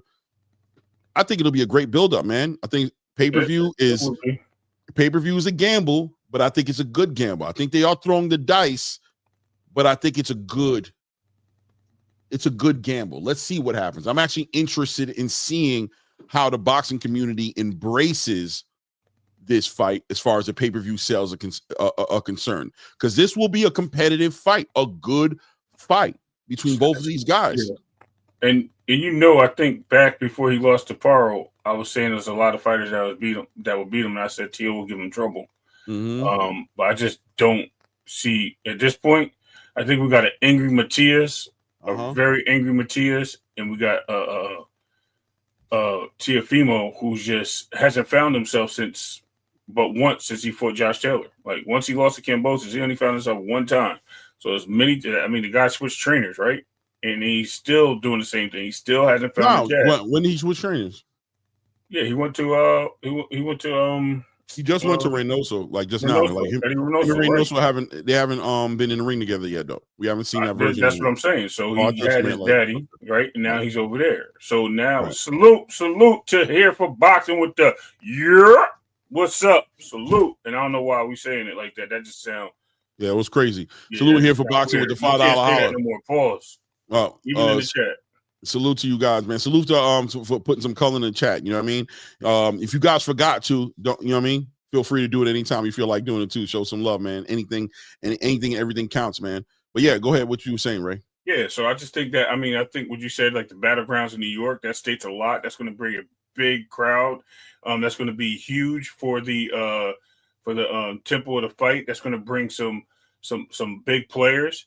It's going to be a lights out event. It almost reminds me of the Cesar Chavez versus Hector Camacho vibes. It's going to bring something like that to the table, and it's going to be a moment in time of boxing history because it's going to bring the clash in. Now, at the same time, like I said, even though he froze numbers that. Does it give the numbers that they're looking for? That's what it comes down to. Because I think Tio is more about being a financial cap guy. I think he wants to get all this money in boxing, and he just never seen himself being that guy. And I don't think Matias is a big draw. But being if they do it, like you said, in New York, tri-state area here, he might end up in a good boat. You know what I mean? Of money here. So this might be something. This might be a turn going left. That goes right. I don't know if that makes sense. No, it makes complete sense, man. Man, there's a lot of interesting parts to this fight. Obviously, you can acknowledge this is going to be Teofimo's first pay-per-view that he's headlining, that he's on, that I can remember. I don't remember him being on any pay-per-views before. So this is a big moment for Teofimo Lopez, and this is a big gamble for Top Rank. And I'll be honest with you, it does seem like Top Rank this is their effort to keep Teofimo. Teofimo seemed to be waiting on the outskirts and not taking fights based on the idea that, he didn't feel like Top Rank was representing him in the right way. All his cards were free cards.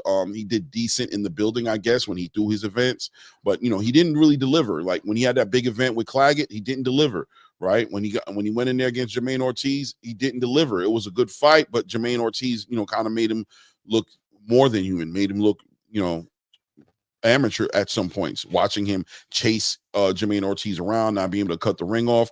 So when he's had those opportunities to kind of show, like he'll show in the beginning with let's say Lomachenko, you know what I mean? But then he'll go in the ring with Kambosos and get set in his pockets and lose, right? He'll do great against a Josh Taylor, right?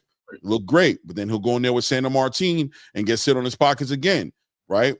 He'll do all these things, but then he's never able to actually close the deal and follow it up with great performances. And obviously we know about his last performance with Steve Claggett, not able to to deliver on what Right.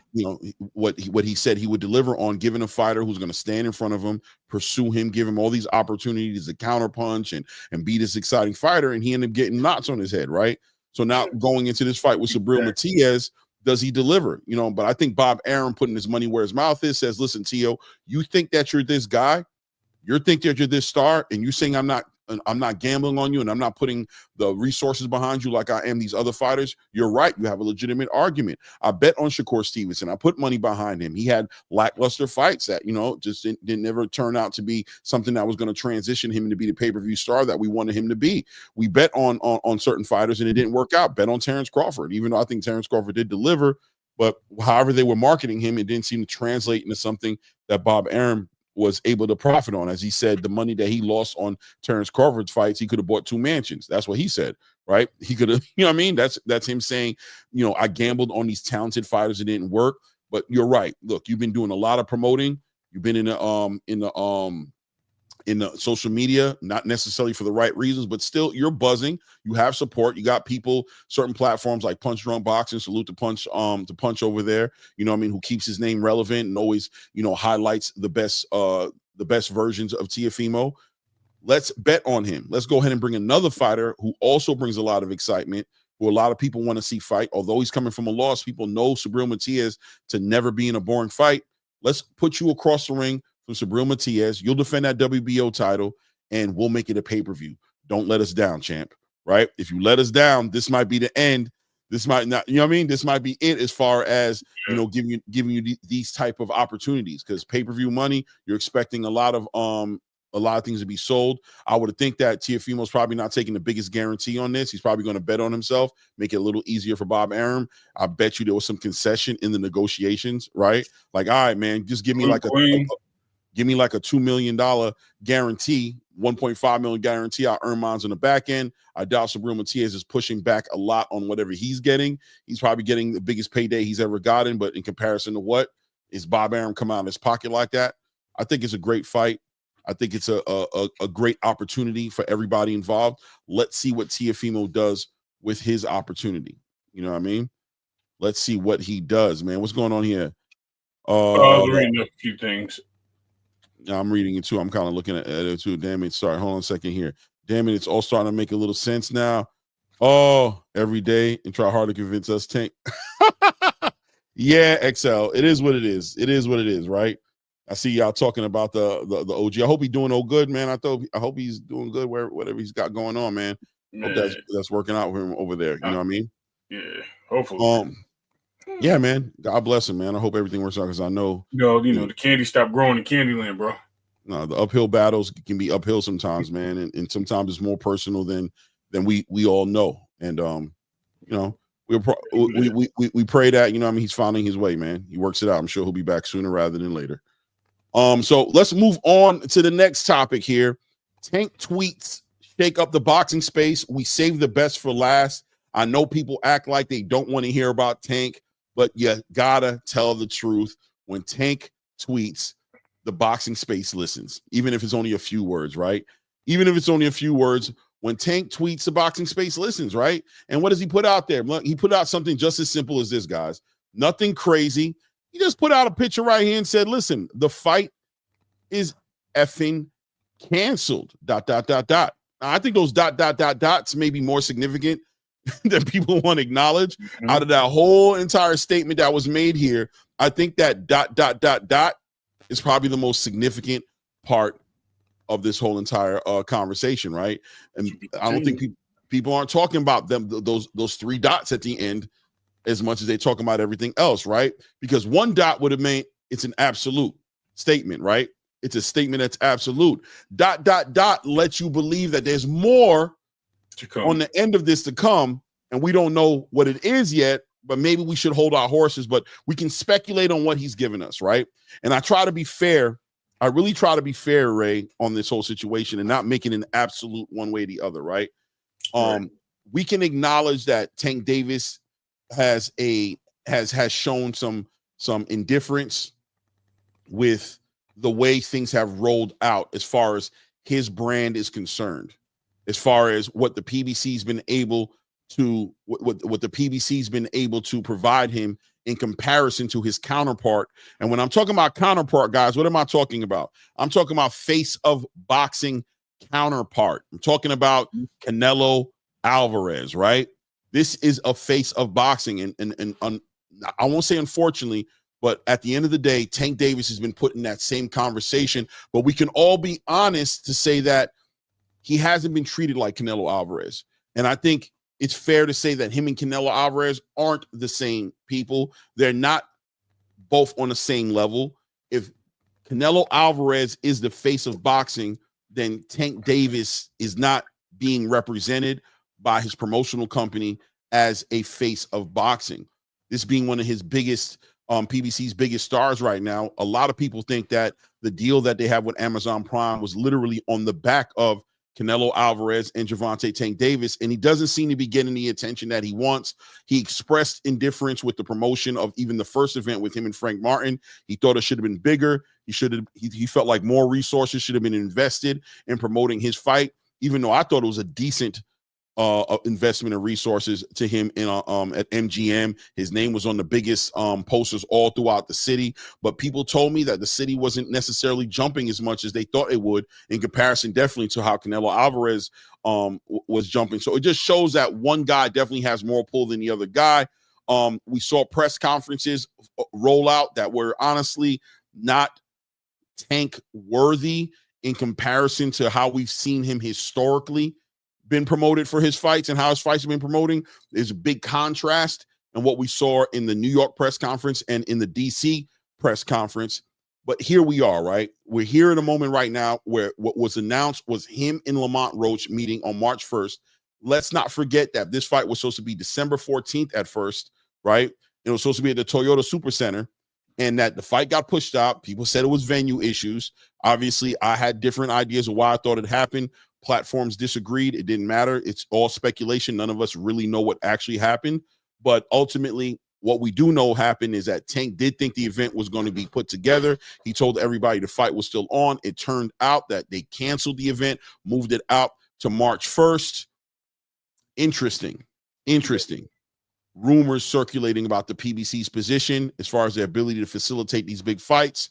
We know that Tank's team or whoever represents Tank's interest did kick the tires and did a little bit of window shopping on fights that were arguably bigger than the Lamont Roach fight, but they were unable to actually deliver legitimate offers to any of these fighters. Where do you stand right now when you see a statement like this being made on Twitter, Ray Davis, saying that the fight is canceled?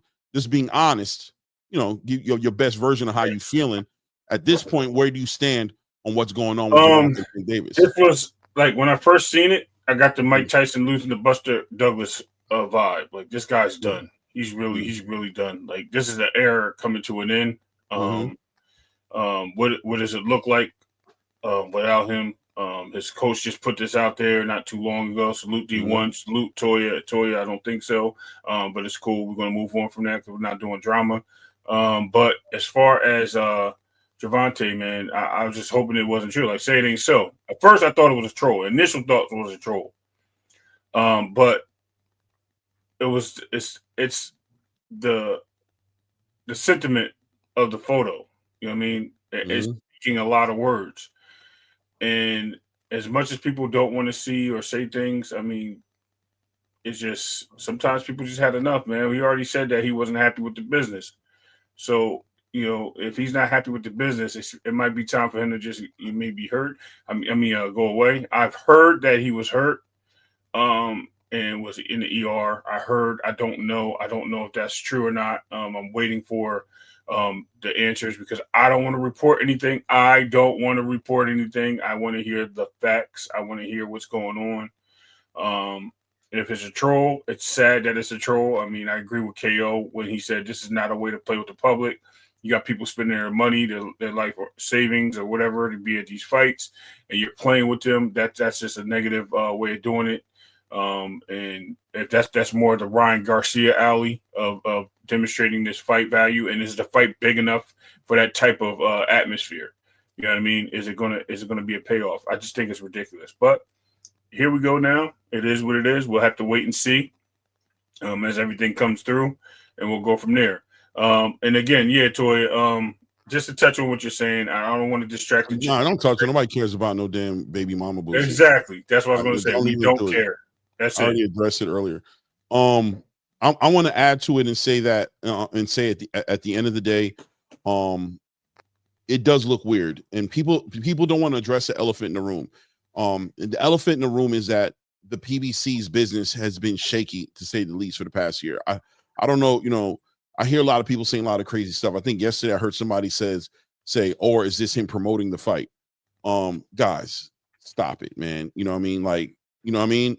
How do you promote a fight by canceling it? How does that even line up with each other? What sense does it make to threaten canceling the fight and expecting what? More tickets to sell now? Or are you expecting more of it? Like what? I understand the idea behind all promotion is good promotion, but not necessarily. I mean, we saw Ryan Garcia, like my co-host say, push the same narrative, and we legitimately saw it hurt the fight between him and Devin Haney, right? People weren't even sure the fight was going to happen no more. It wasn't until damn near almost a week before the fight that the tickets actually started to sell, and there was still nerve-wracked hesitation, energy in the air about whether or not the fight was going to happen, down to like days before the fight. I remember Teddy Atlas spoke on and said he thought that he was going to get pulled from the fight like 2-3 days after they did that psychological breakdown or whatever they did, the assessment on him. They didn't know if they were going to have the fight going on anymore. Not to say that Tank is in the same place, because Tank is not mentally dealing with any adversity that would make me think that he's not going to be able to be mentally focused on this fight necessarily. But at the end of the day, let's be honest, to say that him expressing something like this, saying that the fight is over with, right? Or that the fight is canceled, expresses frustration. That's what he's doing. He is communicating frustration to the boxing space. He's letting the boxing space know that things are not working like he wants them to work out. And it does take his attention away from what he should be focused on, which is training and getting ready for this fight. And I mentioned this before on another show that we did, where I said, listen, man, this may be the most vulnerable Tank Davis that's on the table right now to fight for Lamont Roach to win. If Lamont Roach wanted to pick the Tank Davis that he was going to face, you would think it'd be this version. The guy who is seeming to have issues with his camp. Rumors circulating about his relationship with Calvin Ford and his team, and how that's manifesting how will that manifest with him in the ring with Lamont Roach. Rumors are circulating about the PBC dealing with some uphill financial difficulties, right? He did go out and mention that he had a $200+ million deal on the table that I think we all can clearly see comes with contingencies, to say the least. To say the least, right? A lot of people would just say there is no deal at all with Amazon Prime at this point. But I'm not going to say that because I don't know the man's business. But I will say, at a minimum, there are some contingencies to how that deal works. And it doesn't seem like fighting Lamont Roach falls underneath the bracket of $40 million guaranteed. You know what I'm saying? To fight, right? So contingencies, to say the least. Frustrations coming up from that side.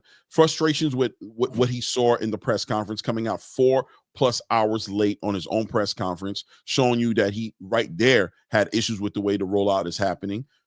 Ended up being in a gymnasium version of a press conference, with the DC press conference, where they had some comedian, right, hosting a show. What happened to Brian Custer? What happened to the rollout that he's used to getting? Right now, he's in a gymnasium with a bunch of hood dudes, getting into confrontation with a bunch of hood dudes in the crowd.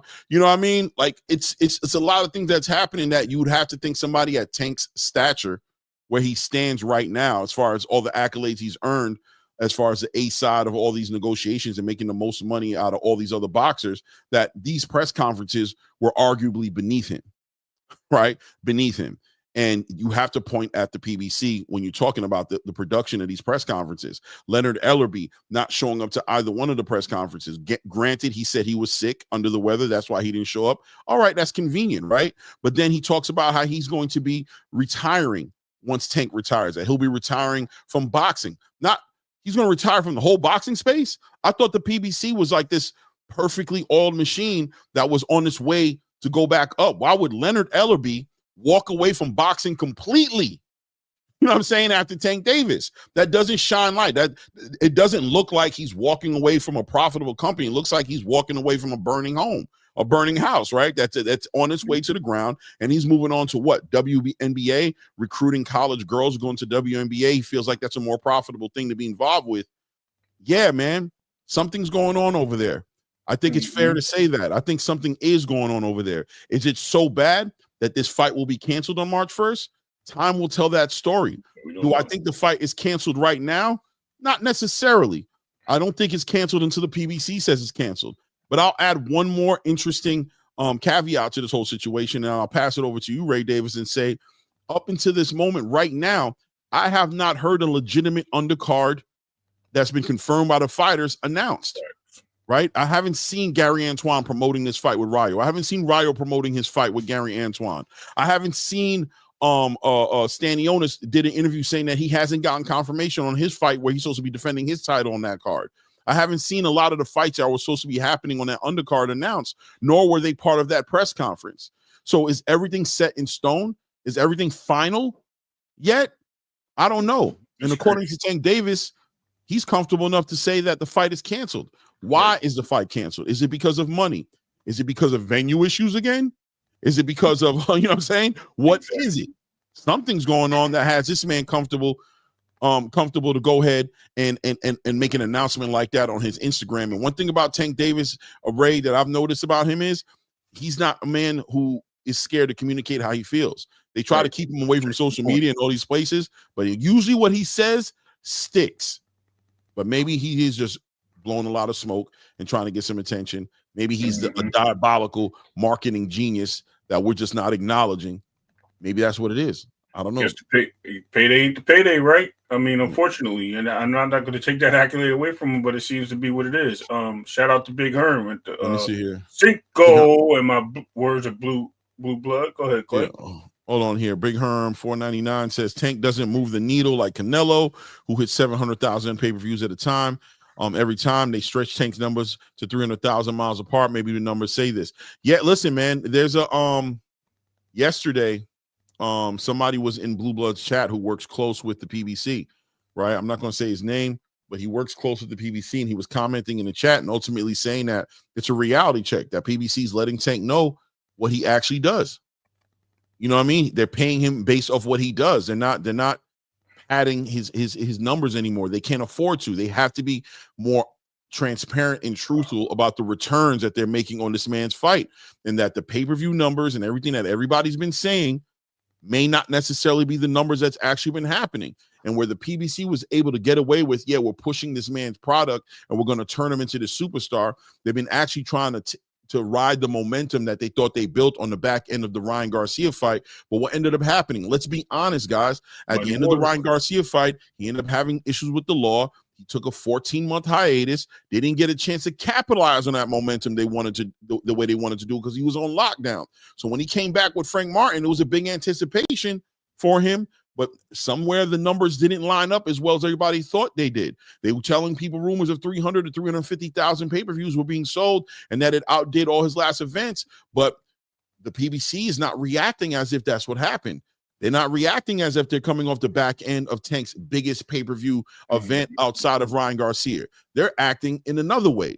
They're moving in a way to where they're being way more conservative, way more reserved with the resources they're willing to spend, and way more concerned about making a profit, being that they have a deal with a multi-billion-dollar company that they're trying to convince they have the formula on making great boxing fights and making the most money possible, right? So that's what's happening right now, and we're watching it develop in front of us, and clearly Tank Davis is not trying to hear any of the answers. Let me tell you something, guys. In England, they pay like, I think the equivalent to like anywhere between like $5 to $7 a gallon of gas. I think that's what they're paying over there.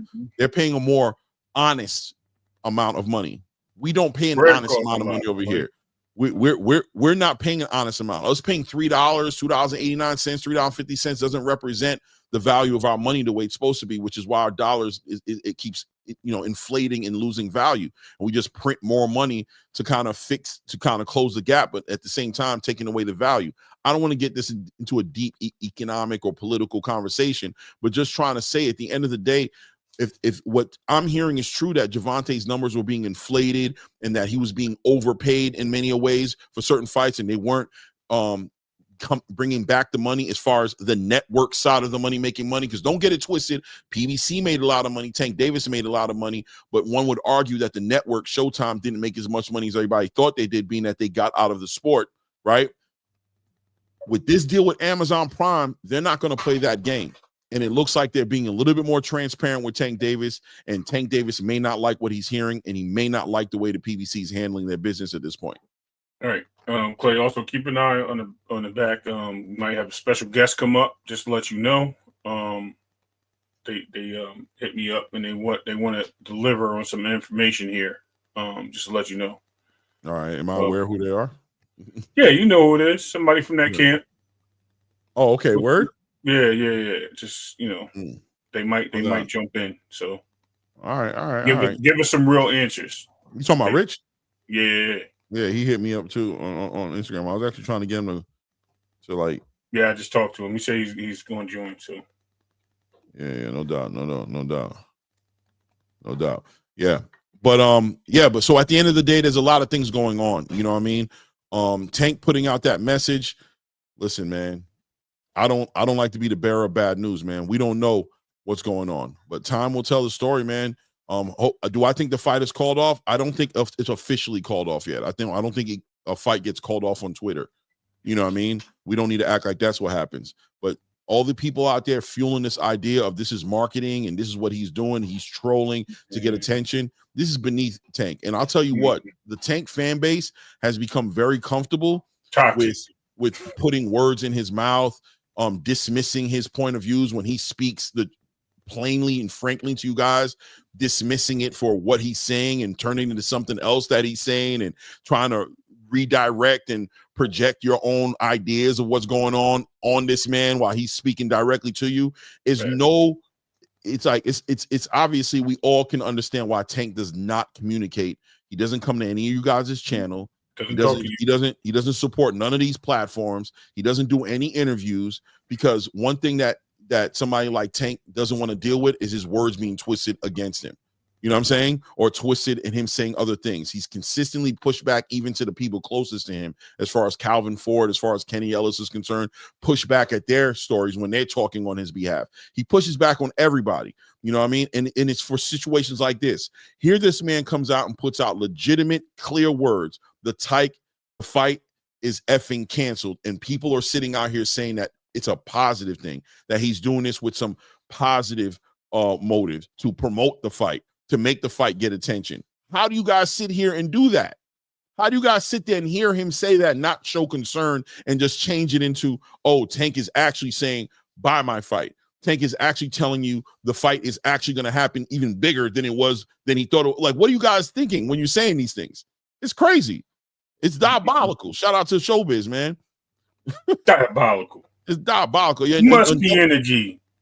And double down on Showbiz. Riyadh season, man.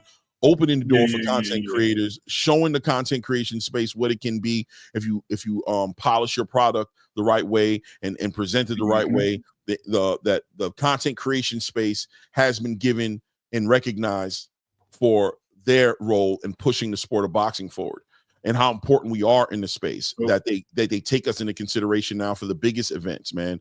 And Showbiz is pioneering that, man. He's taking it. Normally that would be an ESPN thing, or, you know what I mean, a Matchroom, or, you know what I mean, certain, you would always think that a person in Showbiz's position would be somebody who was more so groomed by, you know, one of these big networks, and he's just a YouTube guy.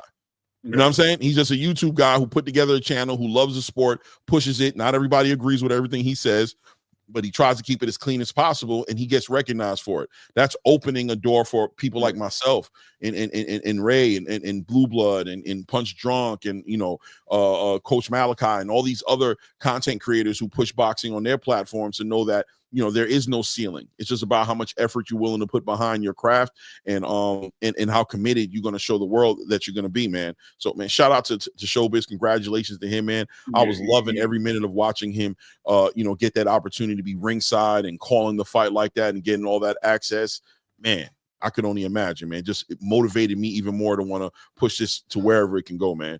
You know what I mean? It is what it I is. Yeah, agree. Open say Sobers is garbage. I mean, that's your opinion, but Great. his accomplishment is his accomplishment, brother. Right. It is what it Is is. where he is. Yeah, bro. His accomplishment Yeah. is his accomplishment. So as you were saying, you know what I mean? Like I'm looking at it from Tank is a man of very little words when he speaks, and when he speaks, you got 2 or 3 things that come out of it. One, you got the fan base that just takes it as holy water, and they think is released from the book itself, and it's gold and it's written in scripture in the sky. Then when it's something they don't like, then it's he's trolling. You know what I mean? Oh, he's just making stuff up instead of when he says Shakur ain't do nothing, then y'all Tank say he ain't do nothing, so we got to believe what Tank say. But now when he says the fight's over, it's no, it's not over. He's just joking with you guys. Like, yo, which way is it? You can't have it both ways. You guys cannot sit there one day. I mean, you can do whatever you want. Let me not tell you how to live your life. You can live the way you want to live, but you guys are only fooling yourselves, and you just show that you're very inconsistent with your ways and your values of how you push information. The information that's out there is out there. Until he says something different, we have nothing to go on. You guys are, and it sucks that the fan base is just so toxic that they're willing to try to throw distractions up and look for different reasons. Like that whole, and I don't want to talk on it, Clay. I'm just going to mention it for one spit because I wasn't here earlier. That whole Devin distraction thing is throw out there from somebody to just get you guys to talk about something else besides Tank Davis. That's exactly what it is. And y'all fell for it, just like y'all fell for the Ryan Garcia shit. The nappy-headed comment came out. What did he do? He dropped a little speed clip of Tank hitting Devin, and everybody, he beat Devin up. You know what I mean? Then they released the whole tape, and it was a whole different story. Y'all don't understand how to sit back and wait. Y'all impatient. Y'all like kids on Christmas, for real. And Christmas tomorrow, right? Y'all are impatient. Y'all don't know how to deal with the media. Y'all don't know how to listen and wait for things to develop. Y'all just want to run with every narrative y'all get and either push back against it or throw it out there and agree with it. It's crazy. It's simply crazy. And it doesn't matter if it's Shakur, Devin, Tank, anybody. If somebody speaks, you listen and you say what they say, and that's it. You roll with the punches until something changes. At this moment, Tank said what he said, and we're gonna find out. And it's not fair to say, Clay, that his coach said a week before that if this fight doesn't happen, I'm with it, right? It's not fair to say that, right? That happened. So what are we talking about, man? Like we really looking at this crazy. And if he's going to be spiteful enough, or in my opinion, ignorant enough and childish to go out there and say something like this when people are spending their hard-earned work money to go see him fight and perform at this arena in Brooklyn, travel to do all this, and they're making plans, and they're probably not going to get their refunds back. That is catastrophic, and that's sad. That's what I'm talking about. But yet we don't talk about that. We don't talk about the business and from the fan base. We only talk about, he's just joking. Oh, but yes, what if he's not joking? They sold 15,000 tickets. That's what the reports are, right? That's what everybody's saying. What if he's not joking? What do we say then? What if he really wants to hang it up? What if he just doesn't care? He's not into it anymore. The guy said he wants to spend more time with his family. You killed Loma for doing it. Why not kill him? You know what I mean? It's just funny. Yeah. It's funny energy. I think that and because I'm reading as you're talking, I'm reading in the chat, right? You know, it's sometimes it's difficult. You know what I mean? It is difficult a lot of times, but what I've learned to do is ignore a lot of people and just kind of speak my truth and let the cards lay where they lie, right? But at the end of the day, I see somebody, I just put it up here, say, what are we going to say when the fight happens? I'm going to say the fight happened, but it was a rocky road to it happening. And you know what you guys will do? You'll disregard all of the signs that are written on the wall, that there's issues and that there's disagreements going on, and that the ability for the PBC to facilitate these fights seem to become very rocky, and the issues will no longer be in your conversation anymore, right? You won't acknowledge what it is. I think there's a good chance this fight does happen. But I won't sit here and act as if what Tank Davis is communicating isn't relevant and isn't a legitimate part of the conversation. I'm not going to sit here and just assume that he's marketing the fight by discrediting the fight, that he's using killing the fight as a strategy to sell the fight. I'm not going to entertain some extreme nonsense like that, right? That's pure nonsense, right? So can the conversation be honest? Can we speak honestly about what we're looking at? Or are we going to just be delusional and full of nonsense and waiting for anything to show life to be able to throw it back in somebody's face and say, I told you? What did you tell me? What did you tell me? Right? Now, if I tell you guys I have access to people close to the situation who are letting me know that this is very real, you'll ask me to what? Expose my connections or whatever have you? No, this is absolutely something relevant to the space. And it's relevant because of the business of one of the biggest, it's probably the biggest story about this whole situation, is one of the biggest promoters, the premier promoter of in America for boxing, seems to be having a real issue that could ultimately end up in these guys, if not going out of business, completely destroying a whole entire roster of fighters' careers who have not been able to be active. They can't fight. They're not being scheduled for fights. They're fighting one time a year. When you see them fighting, they're looking rusty. Their face of boxing is not getting treated a certain way. Canelo Alvarez is being rumored to be moving his business somewhere else to where he can get his money to. You haven't seen or heard from the owner of the company, Al Heyman, in years. All kind of rumors going around about him. The people who work for the company, like Leonard Ellaby, walking away. Brian Custer is no longer part of PBC Boxing. Big people who are influential in the way this company was moving. You don't see their faces anymore. Yeah, man, it's a legitimate conversation. Mm-hmm. It's a legitimate conversation. We'll see. And take a boss. Yeah, he wouldn't be mad if he was a boss. Sorry. I mean, he's mad like he thought he was a boss, and he's coming to find out he's not. He's not. He's a worker. So, he's the bottom of the food chain. He getting the shit. Pause. I heard that too, Ross Cott. Whatever it is, man. It is what it is, man. Look, you know what I'm going to do? I'm going to put the link out there, man. We've been running for about 2 hours right now. If you guys want to come and build, man, you're welcome to come do that. You know, come in and share your perspective. We did have a fight this weekend, Alexander Usyk and Tyson Fury, I talked about earlier. You guys come share your thoughts on that. If any of the usual suspects are in the building, definitely hit the link.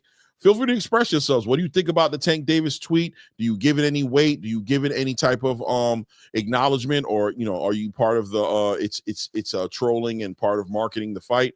I'm dying to hear your opinions on that as well. Teofimo Lopez, Sabril Matias, what do you think about that? What do you think about Teofimo and Devin?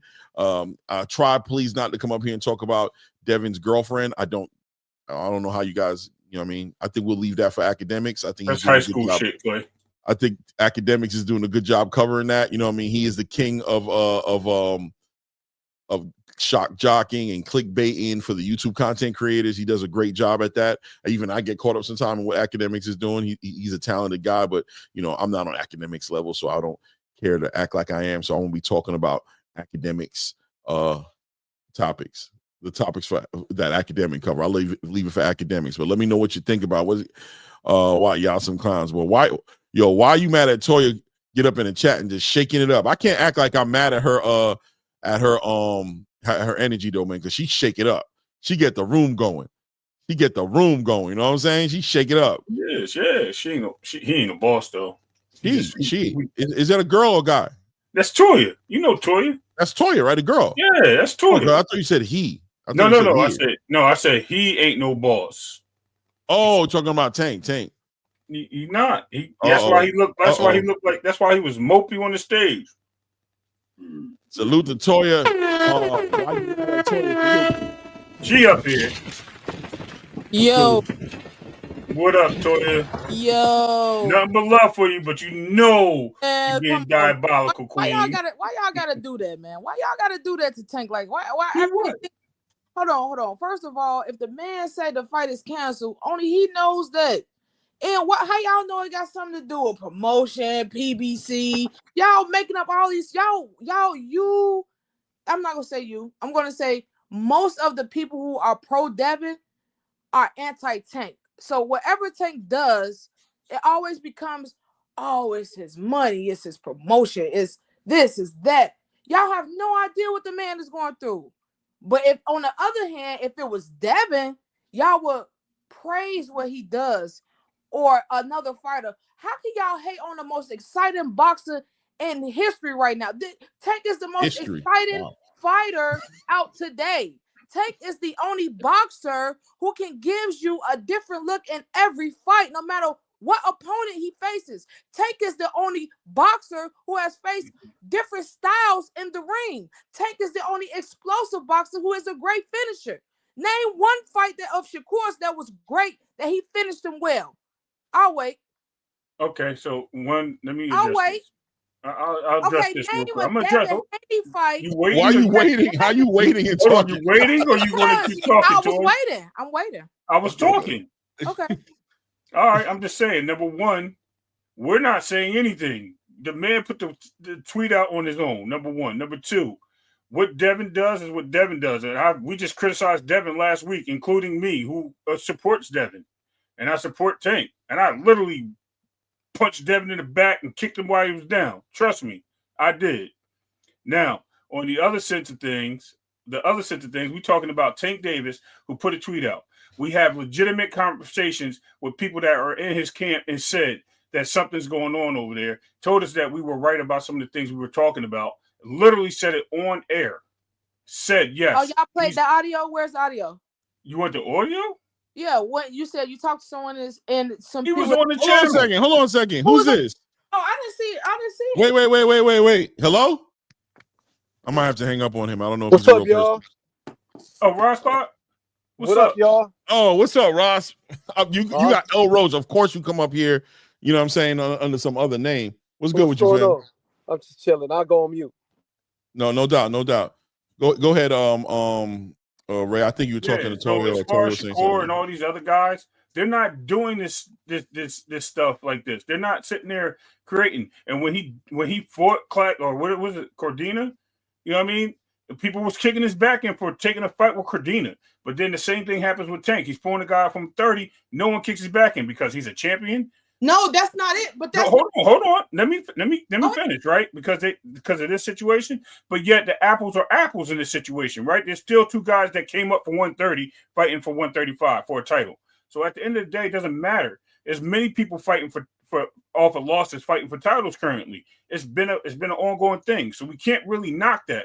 Another thing we have to look at is that if Tank is really about this fight, he would have been promoting the fight. He's not promoting it himself. He's the one sitting there quiet. Tank has never been a mouthpiece to promote things. He had Floyd Mayweather. He wanted to be his own guy. He separated from them, and nobody's talking about anything. Nobody in Tank's field is talking about anything. Nobody that supports Tank is talking about anything. All you hear is, oh, well, they tried to make a fight with Shakur. Oh, that's unfortunately, and he's not even with PBC. Let Toya build for a second, because I also want to comment on it, but I definitely want to give her. You made a lot of points, but okay. So again, for this, everybody criticized the fight. Oh, why he fighting Lamar Roach? What has Lamar Roach done? This, that about his opponent. But the thing is, you are talking about it. Everything Tank does is big boxing news. He made one tweet, one post, and it's on the boxing media going haywire. Everybody is talking about it. So you can't say, oh, he's not promoting, because it's promoting itself. Okay. That's exactly why he is the superstar that he is. Man. Okay, if this was another fighter and it was a trash fight, it would not get promoted. Like, nobody would be talking about them. Because nobody cares. We don't to your point, Toya. Hold on, Ray. Wait, Ray, because I want to tap in. Hold on. Nah. Let her finish so I can tap in, or it's going to drag. It's going to keep dragging. It's not going to drag. Skills. We appreciate what we see in the ring from Tank. We don't just support, because he's not fighting Shakur, he shouldn't do this, or we're not going to battle fight because he got to fight Shakur. What the fuck? Excuse me. What has Shakur done for boxing? Getting the unified, all the accolades, the Olympics and this and that. Shakur never fought the best when he first came in the 135 division. He never fought the best. He never fought the best at his other weight, 130. He didn't fight the other guy who had the belt, who he could have unified with. He did not. But then again, let's talk about business, because boxing, and what people don't know, fair to know, boxing is a business. Regardless of it's a sport, it is a business. No matter how you want to look at it from a fan perspective, boxing is big business. If Shakur cannot bring in the fans, cannot bring in this, why does he deserve to be on Tank's level? Tank don't have to give him the fight. We're going to watch Tank fight whoever because we appreciate the boxer that he is as a real hardcore Tank fans. We appreciate his skill set and what he brings. He is a complete fighter. Shakur looks the same in every fight. It's not one fight I've seen Shakur look different. It's not one fight I've seen Haney look different. It's not one fight I've seen Tio adjust to his opponents. I give Tio that. Now I can't talk bad about a little bit bad about Tio, but Tio does he adjusts to his opponent. That's what I feel. But then again, Tio doesn't bring in big business. Now, Lamont Roach, they have a rivalry. It is a possibility that Lamont Roach can beat Tank. Just because he has not been boxing since his loss doesn't mean this guy hasn't been training. If you go back and watch the amateur fight, it was very close. Now they have a backstory. It's good for the pros. Let them fight. How's it a trash fight? Lamont Roach is a great fucking fighter. Can I ask a question? That's all. I rest my case, Judge. Wait, hold on, Ron Scott. Before you kick in, let me just say something real quick. One thing about what Toya is saying, Toya, one thing that's consistent about everything you say is that you're a hardcore Tank fan, right? And I can respect that. I respect that completely, that you are a hardcore Tank fan, right? And in many ways, you're representing the way you should for the fighter that you support, and that's okay, right? And believe it or not, when we're sitting here talking about things like what Tank just put out there, things of that nature, this is not shots at Tank. It's not shots at Tank. It's shot at the business around Tank, about who Tank is in comparison to what he's being treated like. So the rollout he's supposed to get in comparison to the rollout he is getting. We're acknowledging all those things you're saying about him, and we're finding it hard to believe, or I'm finding it hard to believe, that with all those things you just said, which I agree with a lot of it, why are they treating him the way they're treating him and not treating him the way they treat Canelo? So there's an issue here, and Tank is speaking quite frankly to you guys as his fan base. He's speaking quite frankly to the boxing space by letting you guys know that he's not being treated right. And you guys are so caught up in celebrating him and defending him against these shots that you're not taking the time you should be to be holding the PBC, to be holding Amazon accountable for the way they're treating him. The way they're rolling it out. Wait, Toya, hold on, right? Just interject. Wait, hold on. I'm not done. Hold on. Okay, go ahead. Right. So we're not allowing this to roll out the right way, right? So I'm not saying Tank putting out a message saying that the fight is canceled is a representation of Tank's lack of commitment to the sport, or that he's supposed to be fighting Shakur, or he's supposed to be fighting those guys. Tank's job is to fight. He has people in place that are supposed to help him with the matchmaking, that are supposed to get him the fights. Those people are dropping the ball. They're making it difficult for him to make a fight with Shakur and those guys, because they're not bringing enough, or not able to provide enough resources, money being the resource, to put on the table to make the biggest fights. We have to acknowledge that Lomachenko walked away from the negotiation. Tank fans are very comfortable with going with the idea that the reason he walked away from the negotiations is because of a fear he has of Tank Davis. Whereas rumors were circulating that it was issues of the actual money on the table, the negotiation of being the biggest payday, which is what Tank fans stand on every time a conversation comes up about him making a fight. They say the reason people are supposed to concede to his A side is because he's going to be their biggest payday. Well, that's okay. We can acknowledge that. But if he's not the biggest payday for a Lomachenko, for a Shakur Stevenson, if he's not beating $5 million guaranteed to fight Joe Cordina and representing that and north of that to be Shakur Stevenson's actual biggest payday, then these fighters are not necessarily going to be that excited about fighting him, and those fights can't necessarily be made. We cannot go ahead and keep on arguing about the PBC and not acknowledge that they only had 5 offenses for the year. We can't continue to have this conversation if we can't acknowledge that Gervonta Tank Davis almost didn't come out for his grand arrivals against Frank Martin because he said he didn't like the way the fight was being promoted. We can't continue to have this conversation about what's going on with the PBC and not acknowledge the lackluster, poor production that was put out for his press conference or the one that he did in DC. We can't continue to have this conversation if we can't acknowledge the fact that Lamont Roach was not on the list, that people weren't expecting that fight to be made. It's horrible that Lamont Roach has to be on the opposite side of this conversation, on the side of somebody who's not supposed to be in the ring with Tank, because the reality is he's a great 130-pound champion. But in all reality, that's not what the fight that people are asking for. You happen to be comfortable with saying things like, you just want to see him fight. You don't care who he fights.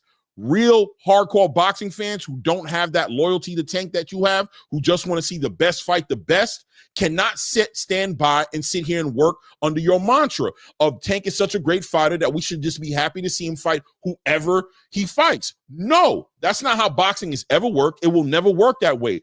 We want to see the best fight the best. We understand the talent pool. We understand the generational talent that's there, and we want to see him in the ring with those fighters because we know how much of a great fighter he is. We celebrate him by asking him to fight the best fights. When we talk about him fighting Shakur or Devin or Teofimo or any of these fighters that you're talking about, the reason we're talking about it is because we're actually celebrating his talent. We're celebrating how great he actually is, and we think he's way better than Lamont Roach. I think maybe you might even agree with it, but maybe if it shoots your argument a little bit, maybe you might want to say that Lamont Roach is a great fighter like Tank as well. I don't know. That's your prerogative. But most boxing fans understand that there's a mismatch there, and there's definitely a lackluster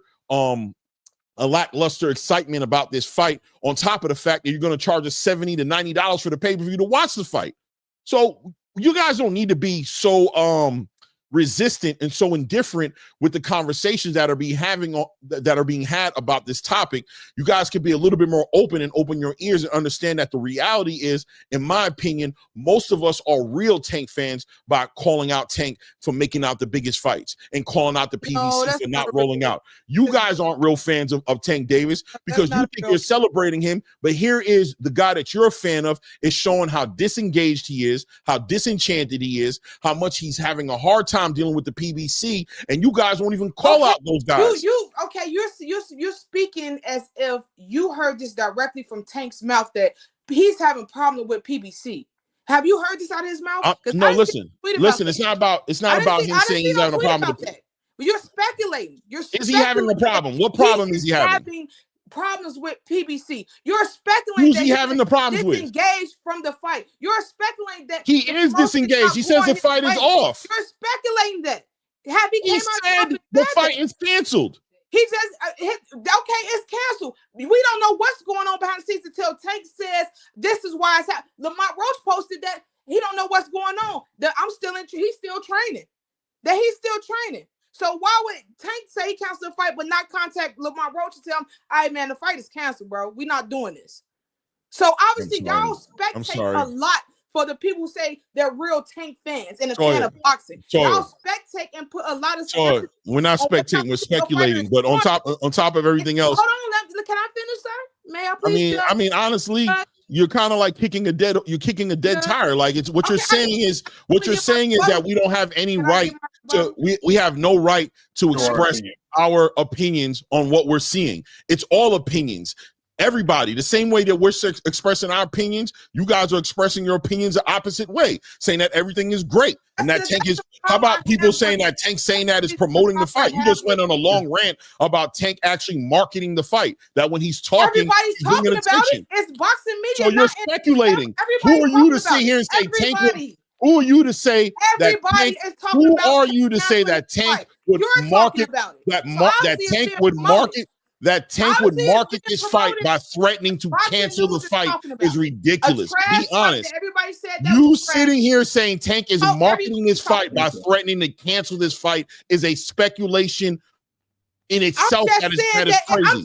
But I'm not saying for you not to say that, but you want to limit my ability to use my critical thinking to speak on what I'm observing happening and saying that we're reaching. But here you are trying to tell us that this man's trying to sell a fight by canceling it, that he's trying to convince people to watch the fight by telling people it's not going to happen. But guess what? If PBC is not treating Tank the way they should, their superstar over there, that's Tank and PBC. We as fight fans want to see the fights. Y'all always talking about it's not about business, but when business comes into play, We didn't say it's not about business. We told you everything about business. That's business. That's Tank and PBC's Nobody problem. said we don't talk about business. Do I want my favorite fighter to get his just due? Yes, I do. But Tank hasn't came out. Let me ask you a question, real quick, Toy. Can I ask you a question? Can you answer this question for me? Do you agree with the way the PBC rolled out Tank Davis's fight against Lamont Roach? What I heard, I'm a frequent visitor of the Rise podcast, and those are people that are close. Coach Kenny be on there all the time, and Calvin. So what was said on the Rise podcast was Tank wanted to do his own thing with his promotion this fight. When they asked Coach Calvin then, they said, well, what's going on? Because they keep it real over there. They don't sugarcoat no. They asked him questions. They asked him, well, what's going on with the fight? Why Tank acting like that? They said Tank wanted to do his own thing for this fight. He wanted to promote it his way. He wanted to promote it. Let me ask you this question. Now, that's an interesting. Said. Okay, I got you. I hear you, Toy. Hold on, Toy. Listen. Let me ask you the question. I'm okay with that, right? I'm okay with that. Fine, right? So what you're basically saying is that the PBC wasn't involved with the promotion of this because wait, hold on. I just want to be clear. The PBC didn't roll this out. That Tank rolled this promotion out. And the reason the promotion looked that way, the reason the press conference looked at, because this was representing Tank being hands-on with his own rollout. That Tank was being hands-on with his own, that Tank was being hands-on with his own press conference, and that what we saw was a result of Tank. This is actually a vision of Tank that was being manifested at that press conference, and that's why it looked like that. It wasn't because of the PBC. Tank is the one who should be held accountable with the poor production of that press conference. Is that what they're basically saying? Sir, this is what Coach Calvin said. He said verbatim, Tank wanted to do his own thing with this one.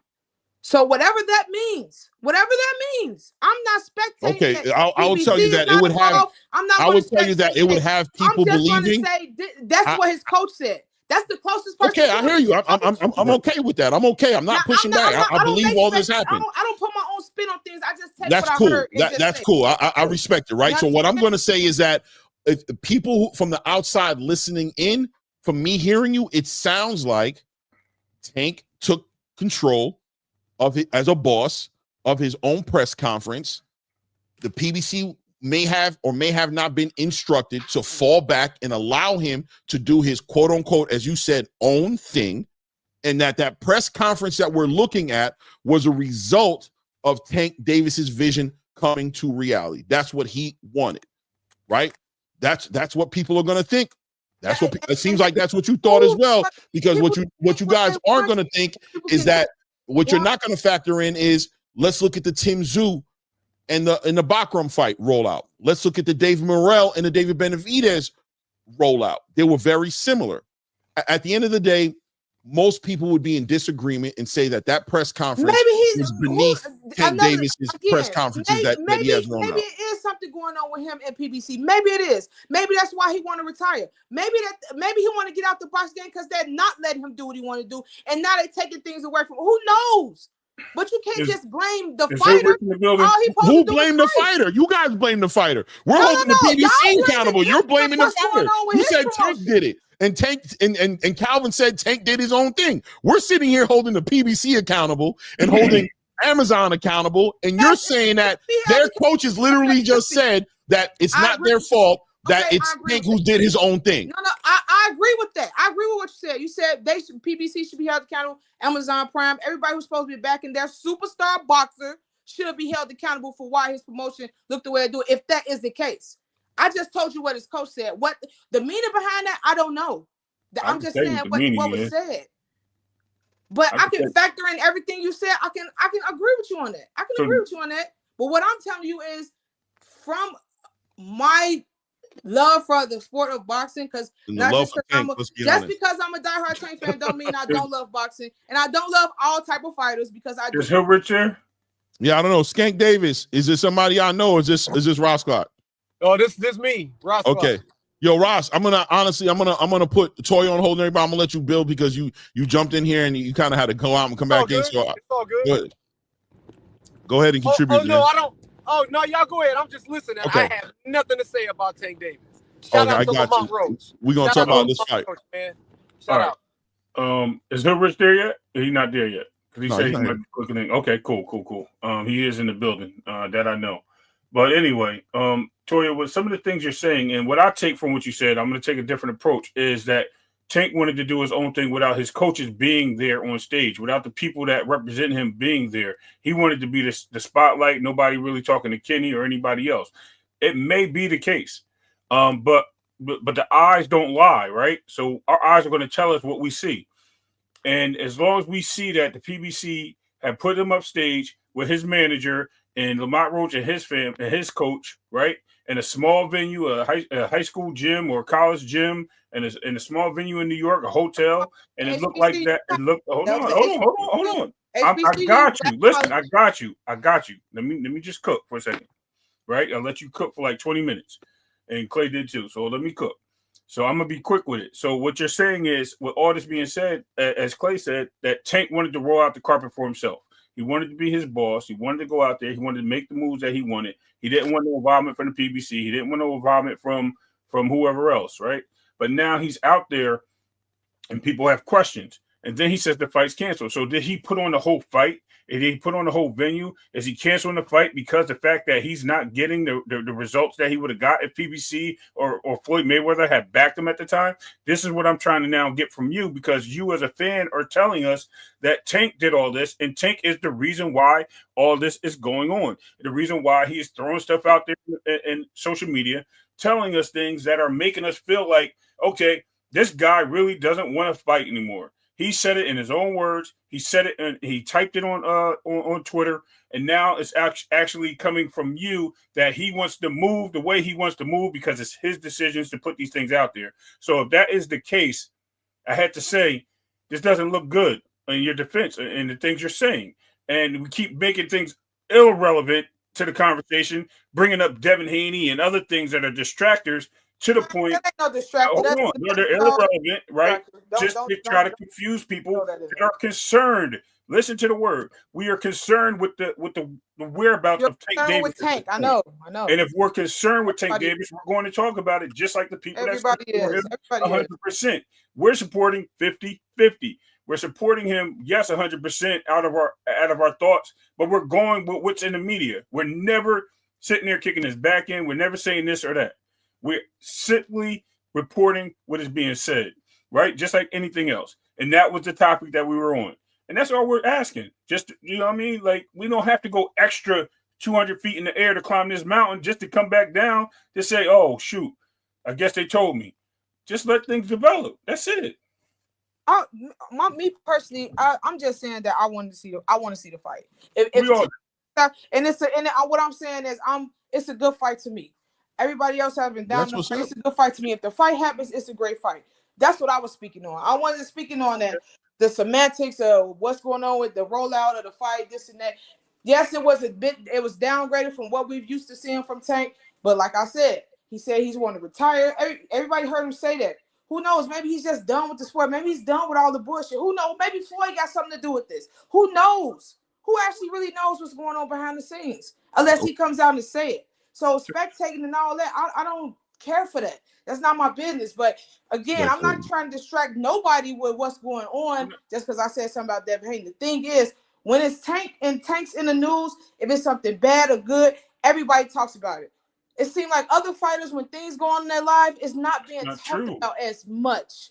But when Tank is in the news about something good or bad, it's big news everywhere. But it should be. But Toya, it should be. He's a face of boxing. Like, we can keep it 100. We should speak on. We should speak on her. Like, I mean, we should speak on him. I said that no insult, like respectfully. We should speak on him. That's what he is. He's a face of boxing. We should be speaking on him. That's what it is. But we don't have to. We have no obligation to sit here and just celebrate him uncontrollably. We can hold him accountable. With great power comes great accountability. It comes great responsibility. He has a lot on his shoulders. I agree with you. It's a lot of pressure being the face of boxing. It's one thing to celebrate him while he's rich, and he's one thing for him to walk that path and live that life. But what comes with it? What comes with him is criticism. It comes with expectation. It comes with requests. People are going to criticize who he fights against because they think he's the highest level of fighter. But hold on, let me stop right there. Now, this is where it gets tricky. He supposed to be talked about. He got this heavy crown. He's the face of boxing. Yet y'all still downplay what he does in his fights. Like nobody downplayed him. Not at all. I think we're giving him more accolades. Downplayed him. How we downplayed him by saying that a fighter he's getting in the ring with is not on his level? How we downplayed him by saying that he should be fighting the best? On his level at 135, 130. Oh God, bro! There are some fighters who are closer to his level than others. None of them are. Toya, you sound like a fanatic. Argument right there. None of them are. I know, Toya, that's subjective. No, Toya, you sound like a fanatic. You sound like a fanatic. That is very subjective what you just said, right? Because everybody can be fans of who they want. Just because you're a Raiders fan or a Ravens fan or whoever fan you are, you're saying that he's the face of boxing, Toya. Toya, how can we hold the face of all these other fighters of face of boxing? Of course we hold him. Is Tank Davis? Y'all don't hold him to a high standard. Is he? Y'all don't hold Devin. What do you mean we don't hold him to? Yo, Devin just talking about Clay, can I jump in? Clay, can I jump in? Go ahead, Ross. I gotta mute you for a second. Hold on, Toya. Hold on. Go ahead, Ross. Can I say something? Yeah. So when you say, in general, not just you speaking, but just in general, I notice some people say, "Oh, everyone's talking about Tank and everything that he does, or if he tweets something, it's big news. It's big news." So for me, only the channels that I listen to, they only talk about boxing, and a lot of the channels that I listen to, they don't talk about the tweets. They don't talk about the gossip. They don't talk about things like Devin Haney's girlfriend. They only talk about the fight. And a lot of the channels that I listen to, they did fight breakdowns on why and how Lamont Roach can beat Tank and how Tank can beat him. And it's just boxing. I do think that a lot of people listen to certain channels and then they say, "Oh, that's all that it's only Tank Davis. Anything he does. Well, for me, the channels I listen to only talk about the boxing and what goes on in the ring.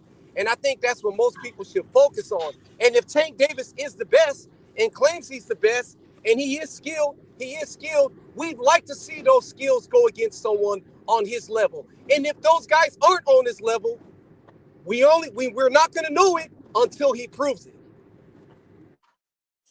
Facts. That's a fact. That really brings it all full circle. At the end of the day, it's good that that the Tank fans or the fans of any particular boxer believes that their boxer is the best on the world and that he's going to beat everybody. There are Devin Haney fans and Shakur Stevens fans that across the board will come up here and argue 100,000 reasons as to why they think their fighter is the best and would beat Tank. But the reality is nobody holds any more weight than the other one, because the only way to truly get to the bottom of the conversation and end the argument is for these guys to fight each other. And by sitting here and saying something like, when you say something like, "Oh, nobody can't beat Tank, they all not on his level," then what you're ultimately saying in so many ways is that Lamont Roach and Shakur Stevenson is on the same level. They're not, right? You're saying that Lamont Roach and Teofimo Lopez is on the same level. They're not. You could say 1,100,000 different things. At the end of the day, the answers lie in the ring. What happens in the ring gives us the answers, not what happens in these conversations, in these so-called debates. These debates are all speculating and all BS, because ultimately there'll never be a winner until the fight happens. And the one thing as a boxing fan, that our responsibility that we have towards boxing, the one major thing that we have that I believe this boxing era fan has dropped the ball immensely in, and people like, shout out to you, Toya, but I got to put you in here, is that you guys don't think the fights happening hold the weight in the decision that you're making as to your fighter being the best.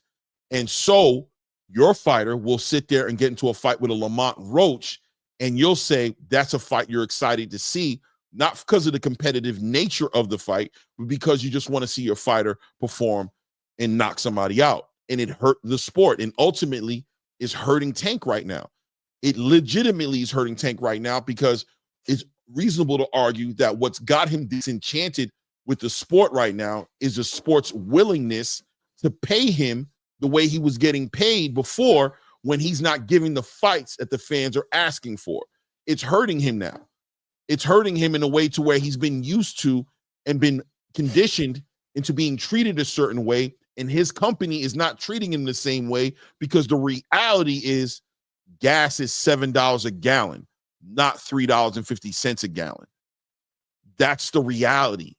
The reality is your value has been inflated, the marketing around you, in hopes that it would catch up to reality and that they could finally start bringing back the money. But Amazon ain't seeing it that way. A lot of people ain't seeing it that way. Yeah, Nine Fingers, it is speculation on my part.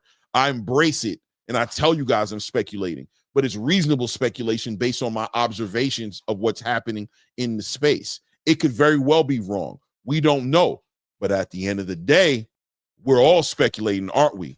Because if we can stand here and say that Tank is marketing the fight by telling you that he's canceling the fight, then we're all speculating, aren't we? We can all be speculating. We all have the right to share our opinions, don't we? It is what it is. Let me go ahead and get the link out to Green Mile. Go ahead, Ray. Looks like you wanted to say something. No, Clay, listen, man. Listen. Well said, man. I mean, I was going there earlier, and I was like, okay. You know what I mean? I told you, I was like, yo, you'll see what I told you. I'm like, never mind. You got this. But, yeah, man, we do too many pat on the backs for certain fighters and kick the others while they're down.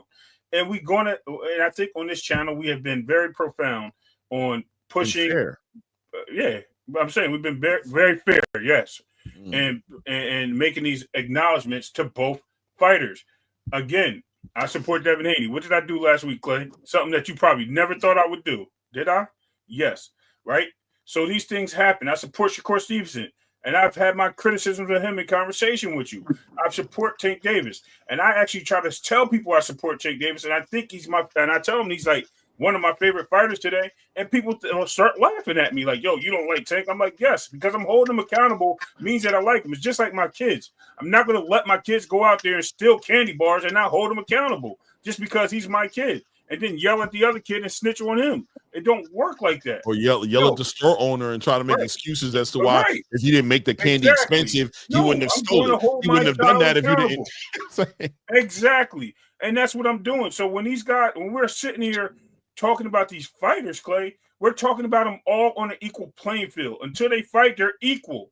We can't sit there and say he's better than him. Yes, certain things look past the eye test and certain issues, but I can see where certain things, as you break down the fights, as Roscoe said, you can see where there's issues where Tank may have. Yeah, I got you. There may be issues where other fighters may have. Hold on, before here for boxing, let me acknowledge somebody in the building. Let me acknowledge Nine Fingers, what he's saying, that we killed the fight. Maybe we did kill the fight. Maybe the fight needed to be killed, man. If two content creators was able to kill the fight, then shout out to us for having the pull that we have. But also, listen, man, it's not just us who killed the fight. If the fight died, it died by a whole community. Millions of people clearly been pushing back at this fight. I'm not celebrating the fight ending, and I'm not even talking about the fight ending. I'm talking about the idea of what in the world is going on that has Gervonta Tank Davis, your face of boxing, so disenchanted with this fight or this situation that he's putting out a statement saying the fight is canceled. Is it because of us? Have we disenchanted him? Has he been watching our channel, listening to us talk?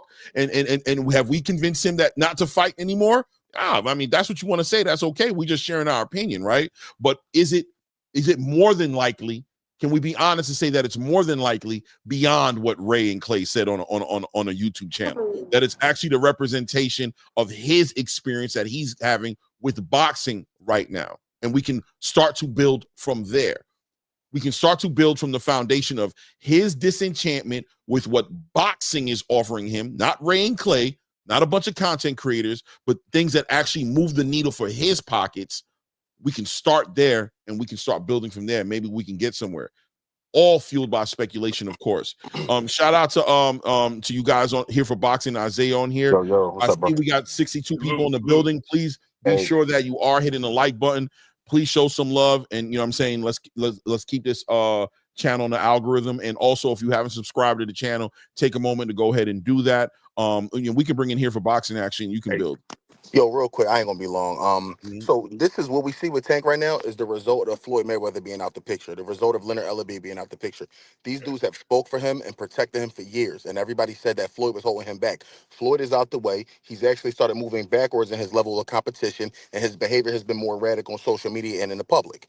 Without Floyd Mayweather had him under control, and I think that now we're starting to see what he is without Floyd, and it ain't much. I'm not talking about him as a person, but I'm talking about the way he carries himself. It's gotten worse. We were told that after he got from under Floyd, we were going to get the best fights. He's been taking a step back every fight since Floyd left. You went from Frank Martin to Lamont Roach. That is a step back. You can say Lamont was his sixth option or whatever. You're the face of boxing. You should be able to get whoever you want in that ring. Shouldn't be hard. Cut the checks in the offer. And I think this is the residual of what we're seeing now. And I think the pressure of people talking about Al Heyman leaving boxing, I think it becomes more prevalent by the day with the things that Tank does in the media. I think that he knows he can't hide behind Al Heyman anymore because Al won't be around much longer. And the only other place to go is to deal with Turkey Al Sheikh to get those big checks. And to get those big checks, you have to fight who Turkey tells you to fight, not who you want to fight. There's no more picking. Your opponent is now picked. It's like the UFC. We're going to tell you who you're fighting.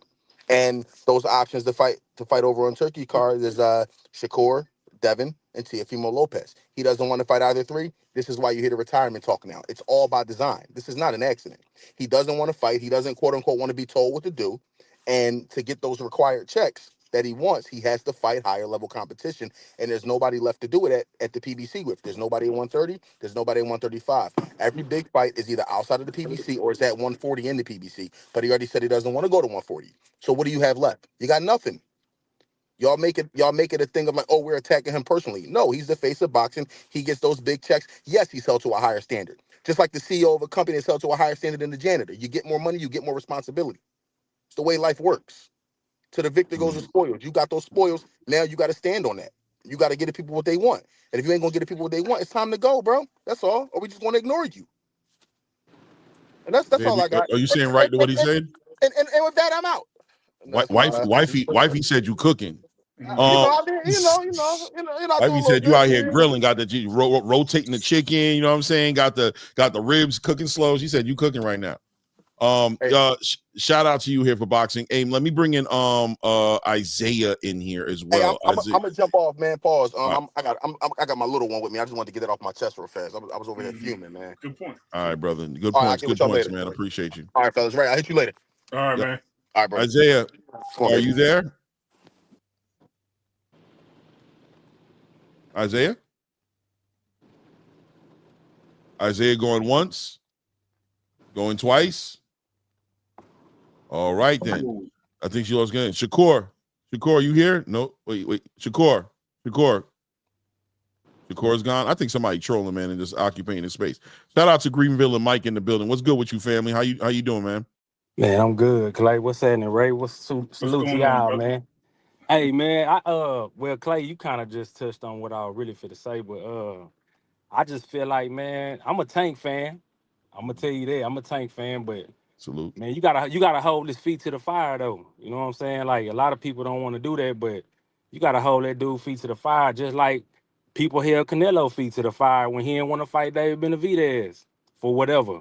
But PBC just ain't messing with it. Like, they might not want to mess with that. You know what I'm saying? Like they did with the Canelo. We ain't finna let you keep fighting these dudes and then you want this big money. Nah, bro, that's not gonna happen.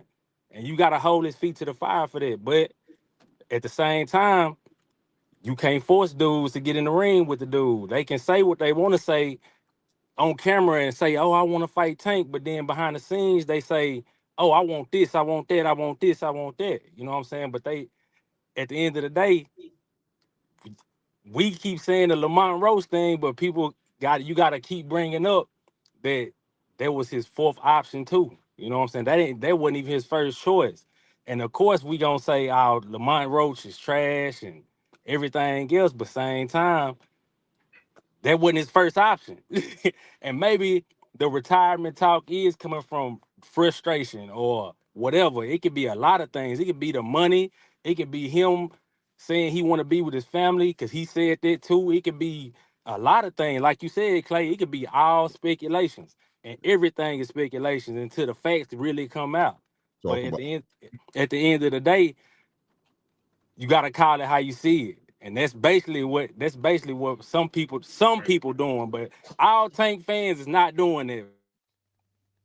Yeah, Green Villain, you're right. I see you pause a little bit. I don't know if you just drove in a bad area, but yeah, man, it's calling it how you see it. And look, tomorrow we can find out we were all wrong, and I'm sure every Tank fan will be up here letting us know that we was wrong and that we was speculating, and it's all good. You take the good with the bad. You know what I mean? It's part of what we're doing here. You know what I mean?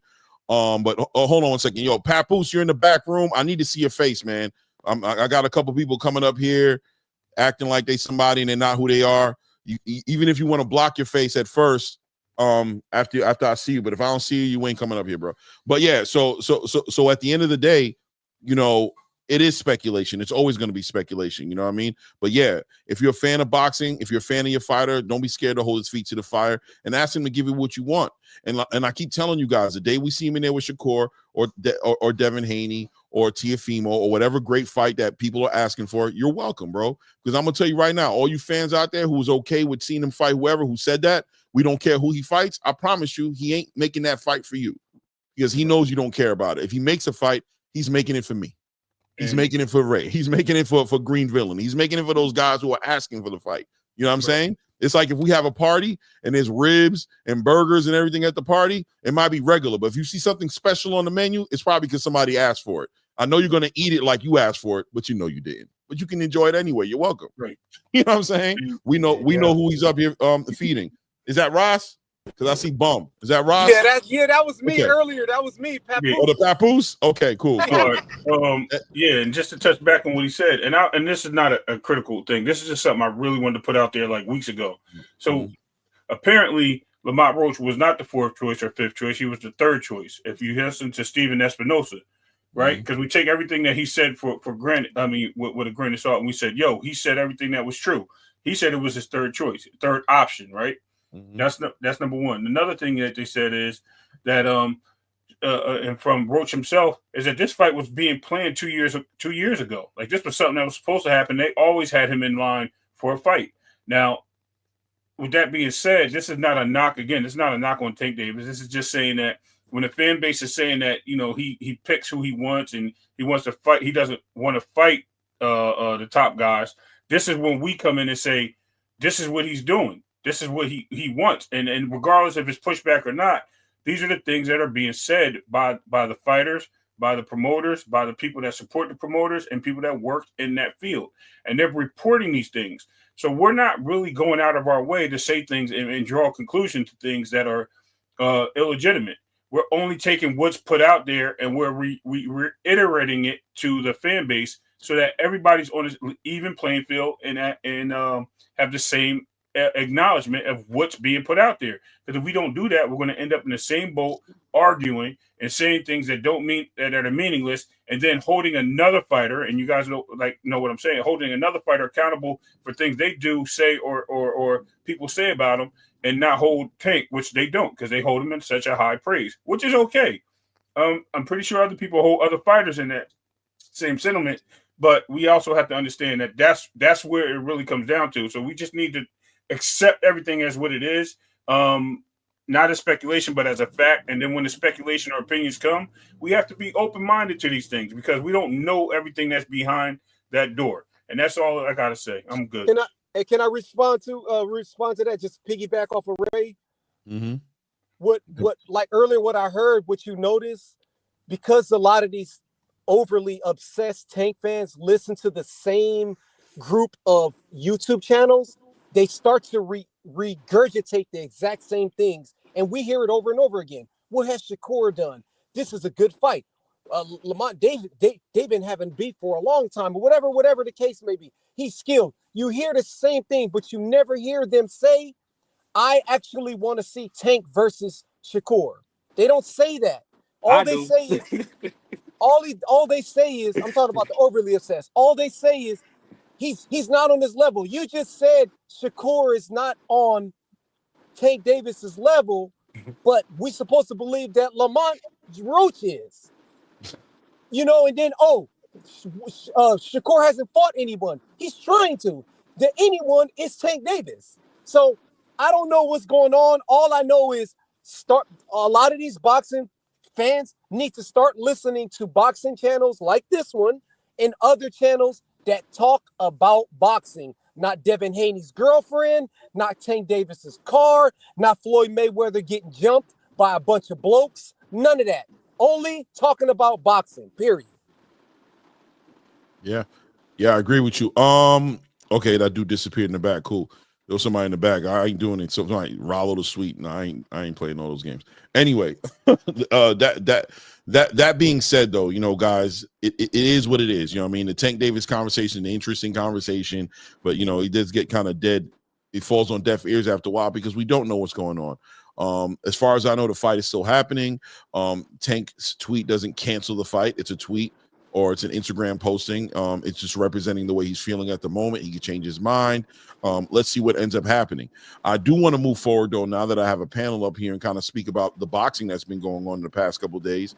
You know what I'm saying? And let's talk about, you know, what that looked like. You know what I mean? Obviously, Alexander Usyk and Tyson Fury did show out, you know what I mean? And we can talk about boxing because that's what we actually try to talk about mostly over here.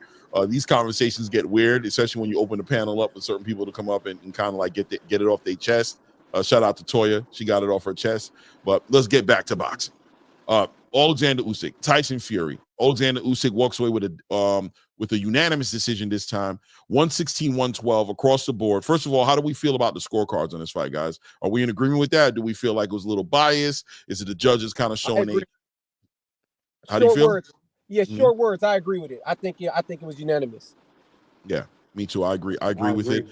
Sure. If you felt like 115, 113, I'm cool with that. 116, 112, you know what I mean? It was closer, but yeah, it was a unanimous decision. Definitely Usyk won that fight. Hands down. So look, man, going into the fight, we all had expectations. Anybody want to share what the expectation was? Tall Tyson Fury, who a lot of people thought was winning the fight until he got clipped. What was he going to do different in this fight? What were you looking for him to do different in this fight? And you can even share your picks before going into the fight. And obviously, Alexander Usyk, you know, winning a very close split decision. So he knows he didn't get a gimme, right? Like he knows he had to earn that. So he definitely wanted to make some separation in this fight. Going into the fight, what was the expectation? What did you guys think you were going to see, and what did you want to see? I had Fury winning. Winning, but only thing I didn't like was I can say what they say, the last 6 rounds, they gave him 1 round. I didn't agree with that, but I mean, that's a fact. Usyk did win that fight though, for sure. He pulled it out. Mm-hmm. Yeah, what about you, Ross? What were you thinking going into the fight? I agree. I mean, I had Usyk winning both fights. I picked him, but I agree with that. I don't think Fury got swept like last 6 rounds or something like that. That was crazy to me. It wasn't no sweep. Like, you know, especially I think, was it like round 10 or 11? One of the rounds where Fury like clearly won the round. So I don't know, but I'm just glad that someone of Usyk's size. I'm just glad. He's in the building as always. Salute, King. My bad, Ross. It's all good. It's all good. Salute to Charles Chief. I'm just glad that someone Usyk's size beat Fury, because time and time again, way before the Wilder fight, way before all these other Dillian White fight, everyone was saying because of Fury's size, he would beat every single heavyweight before him. And I'm so glad that someone smaller than him, a former cruiserweight, beat him decisively at that. So all you people out there who think he would dominate in the 70s, dominate in the 60s, dominate in the 90s, all of that, it just been debunked twice. And you went into it because I was definitely going to go into that. I'm not surprised you went into it, because I definitely wanted to say how significant was it that cruiserweight came up and did what they did to somebody who they were comparing to beat the Muhammad Ali's. They were talking about he'd compete with the George Foremans, that he'd have beaten Mike Tyson. They went Lennox Lewis. They went into all these fighters saying that he was a guy who was just gonna his skill set translated eras, right? It went through eras, and he was timeless. You know what I'm saying? But here comes this cruiserweight. You know what I mean? A smaller fighter coming here and literally outboxing him and schooling him in multiple different ways that people would have to agree. Not once, but twice. And the second time, unanimous, dominated him even more than the first time. You know what I mean? We can get we can go ahead and get into that conversation. But now, as far as Alexander Usyk, just kind of like entertaining both sides of the conversation, what did you expect him to do? Did he do what you thought he would do? Easier? Was it more competitive than you thought it would be? How did you see Usyk playing out in the second fight? It was more competitive for sure. He showed what Usyk showed me was you can't sleep on him based off of like the physical attributes that they say Fury had over him, but he showed me another gear. Honestly, he showed me another gear in that fight. In the second fight, he showed me another gear because he really wore the bigger man down. Like he basically walked him down. Like he literally walked him down. Took away his jab. Fury hands started dropping. Everything happened. It just went bad. It went downhill for Fury. Them last probably about 4 or 5 rounds, I could say.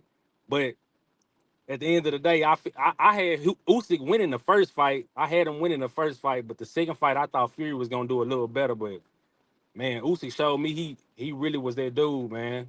I can't say they say he one of the all-time greats. That's like a coin flip. But he is a great boxer for sure. Yeah. And also too, the added weight, that added weight sole purpose was to not get stopped. That's all it was. Yeah. Ability to absorb shots. Yeah. The game plan was so obvious because he didn't do too much of that. Listen, 280 something pounds at a 12-round fight. I'm sorry, but you're out of shape. You're not in shape. You're out of shape. And if I'm supposed to believe he's supposed to have that type of pace with somebody like Joe Frazier, somebody like Mike Tyson, type of pace with somebody like Razor Ruddock, like stop it, y'all. Stop it. 280 pounds of fat. That's what that was. Yeah, they ain't like he built like Trent Williams or something, man. Like he a big athletic like type. You know what I'm saying? That ain't it. That ain't it. Yeah. He doesn't make it past the 6th round with those guys, and probably doesn't even come close to winning with an Ali or Evander Holyfield or Lennox Lewis. I don't even. I mean, he got lucky against the older Klitschko's. Like he wasn't fighting Klitschko's in their prime. So, I'm not saying that they were at their best because they already had some losses on their resume. But at that point, I don't see it. And I mean, I can go back too with Larry Holmes, George Foreman would have clipped him. All these guys. So I understand where you're coming from, Roscott. Yeah, he was definitely over. He was never one of my favorite heavyweights. And it's not even in this past time. I mean, I was rocking with AJ at one point, and I thought AJ would beat him easily until AJ got really exposed with certain things, and then it showed that he does have a fleet of foot for his size, but he throws sloppy punches. He's usually backhanding people with his shots.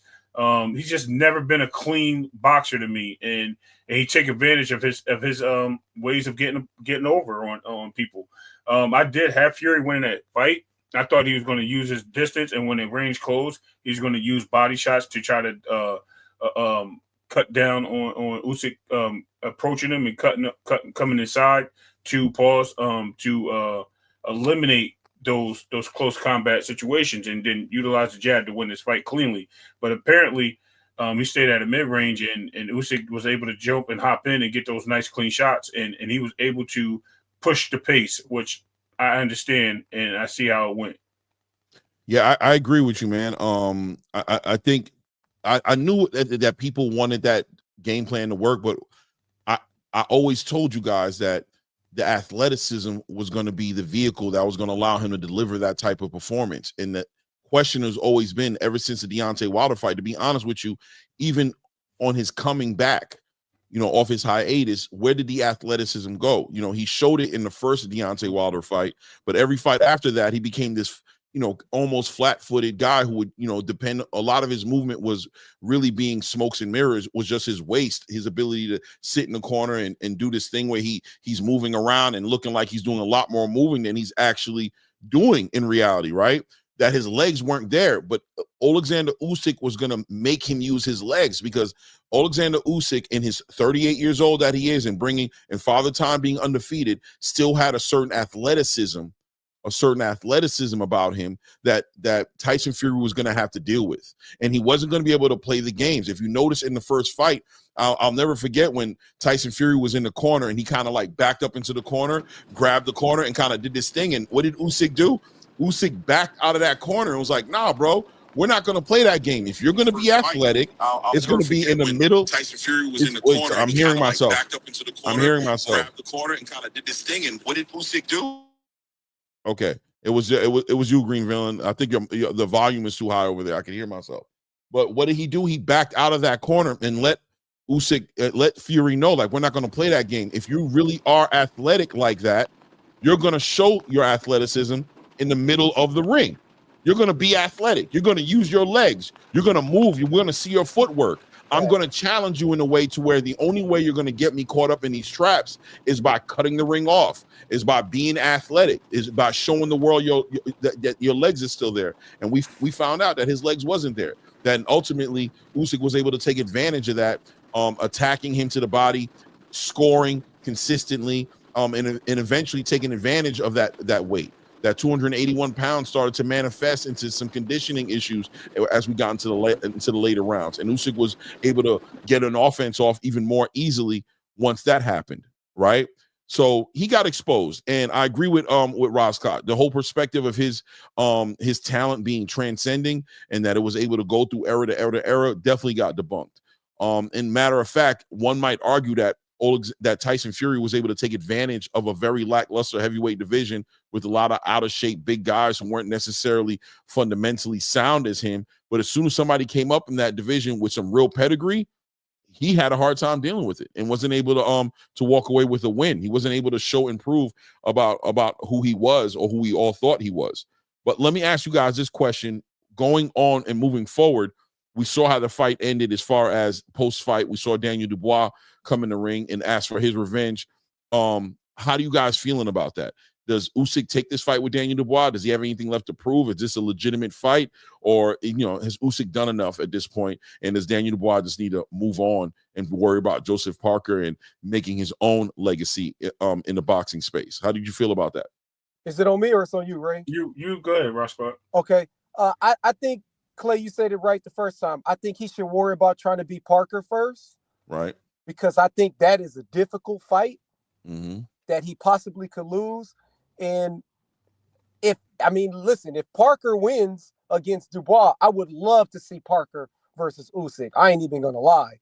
I think that's going to be a super competitive fight in terms of like boxing skills. But other than that, I do believe in my heart, I do believe Dubois deserves a title shot because I'm one of the people who believe that the shot was on the belt line, which is legal, no matter how the angle of the glove was positioned. When you wear your trunks high, it goes by the belt line. And wearing your trunks high has always been a tactic to dissuade the approach of the referee. And to me, it was a legal shot, and he did it. It happened once, or I believe twice, when he was a cruiserweight, where he went down on a body shot and he played the role and the referee fell for it. So I do believe with the wins that Dubois recently got and the controversy, I definitely do believe he deserves a rematch, but he got to get past Parker. That's all I got to say. Yep, I agree. I think he should. I think Dubois needs to worry about his fight coming up. If that fight does come to fruition and we see that fight happening, I do think they should run it back. I do still think the result's the same. I don't think Usyk is he knows the power of Dubois and he knows his athleticism is going to be a challenge for a guy that's very bulky. Now Dubois comes out throwing punches. If he comes out it'll be the same like he did with AJ, that may be a whole different fight we're looking at. You know what I mean? I think he was very quick to the punch it to land a punch. I think he was faster than AJ. I think he showed striking ability. He showed footwork in that fight. If he comes out like that, we got a new undisputed champion on our hands. But if not, we're going to have Usyk run the table, I think, like last time, I believe. What's up, D? Salute Thomas Hill in the building, man. What's good with you, Thomas Hill. No, you don't get that. Yeah, I get that, baby boy. If I had to do it myself, hey, shout out to my good brother Clay. What's up? My good brother Ray. Rod Clark. I know you like to hate on me, but shout out to you, my good brother, as well too. Hate a little bit. Yeah, Rod Clark be loving to hate on me, man. But hey, check this out, dog. That's all That love. everything you guys said, man.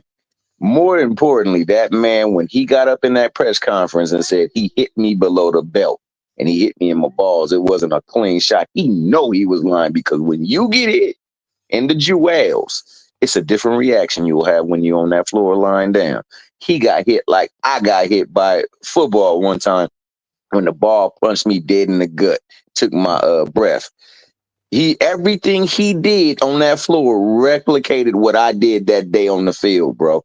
He know he needed to have them the football jersey pants pulled up so they could get the airflow going and things like that. Because my man hit him, and it was on top of the belt line. It wasn't even on the belt line. Right. That was a perfectly placed punch.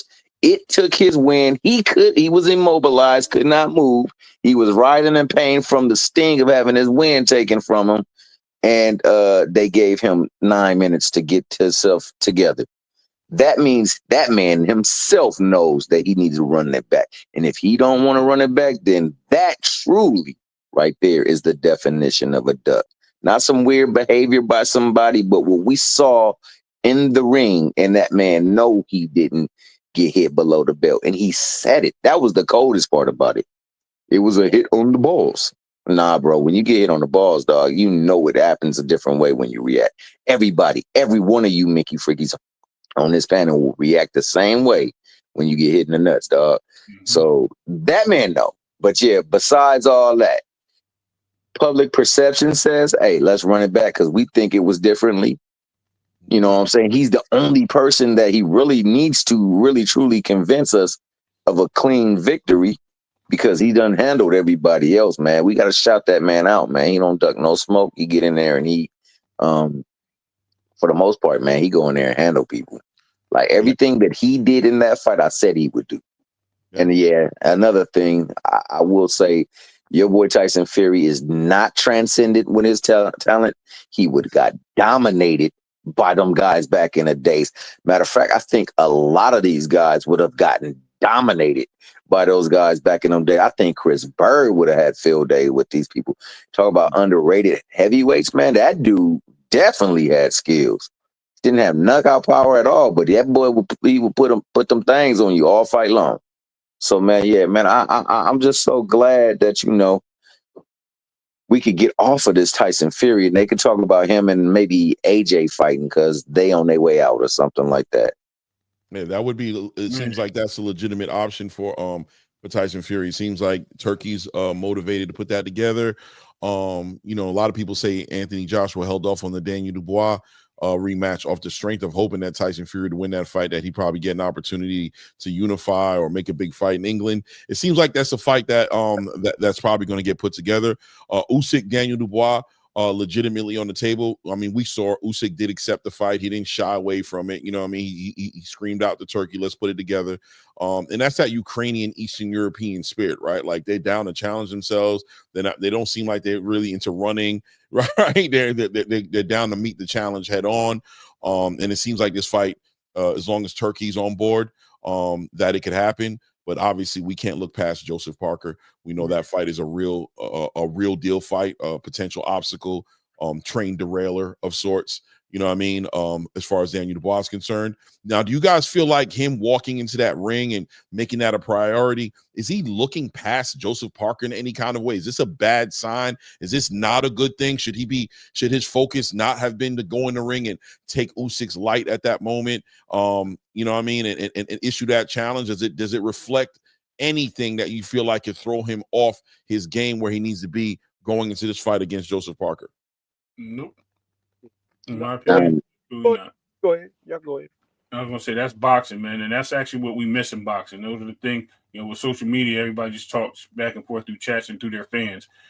This is actually one of the real occasions where we have a fighter that does climb in the ring and he does want to make a statement. It doesn't matter if he has a fight because back then they didn't have fights when they did this.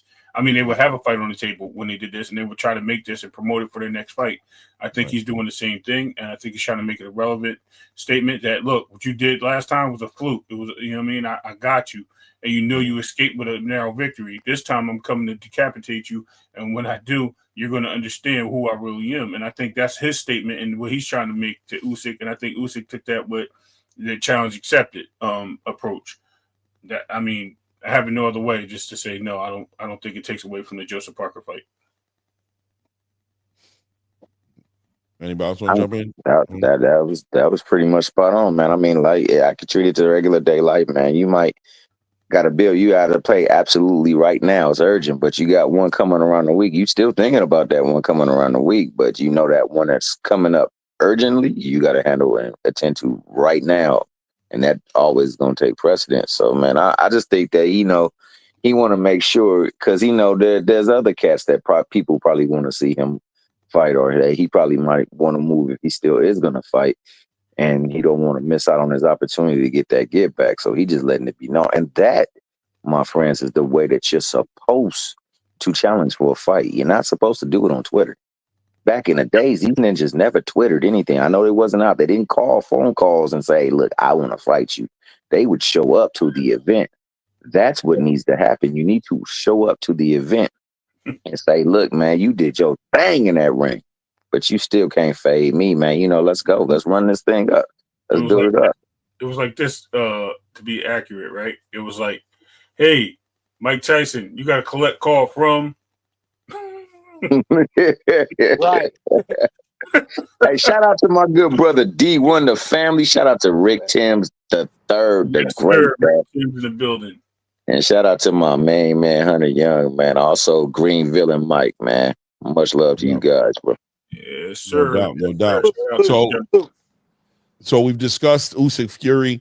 At this point, I mean, I don't want to get too deep into so many other topics I want to get at. Oh, and 2 cents. Let me get 2 cents before he get on my head, man. I'm sorry, Clay.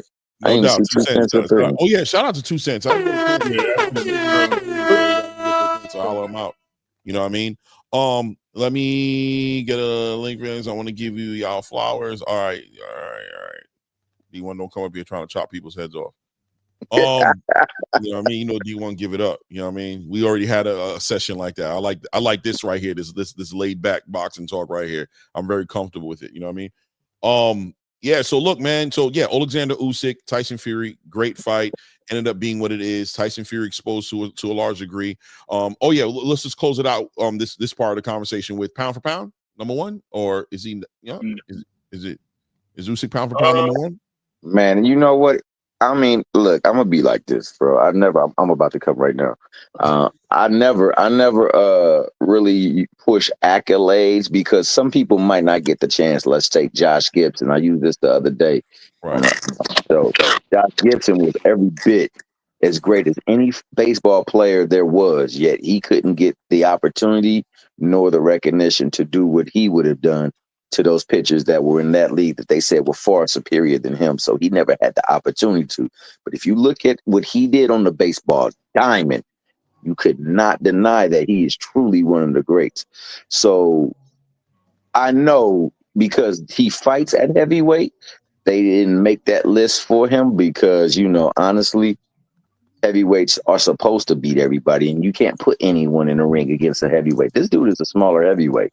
And he's up there effectively going through the heavyweight division with relative ease. I mean, when you look at him, he doesn't look like he's been through fights. Right. So, man, and on top of that, man, he done ran through, like I said, I'm sorry, pause for the pause people.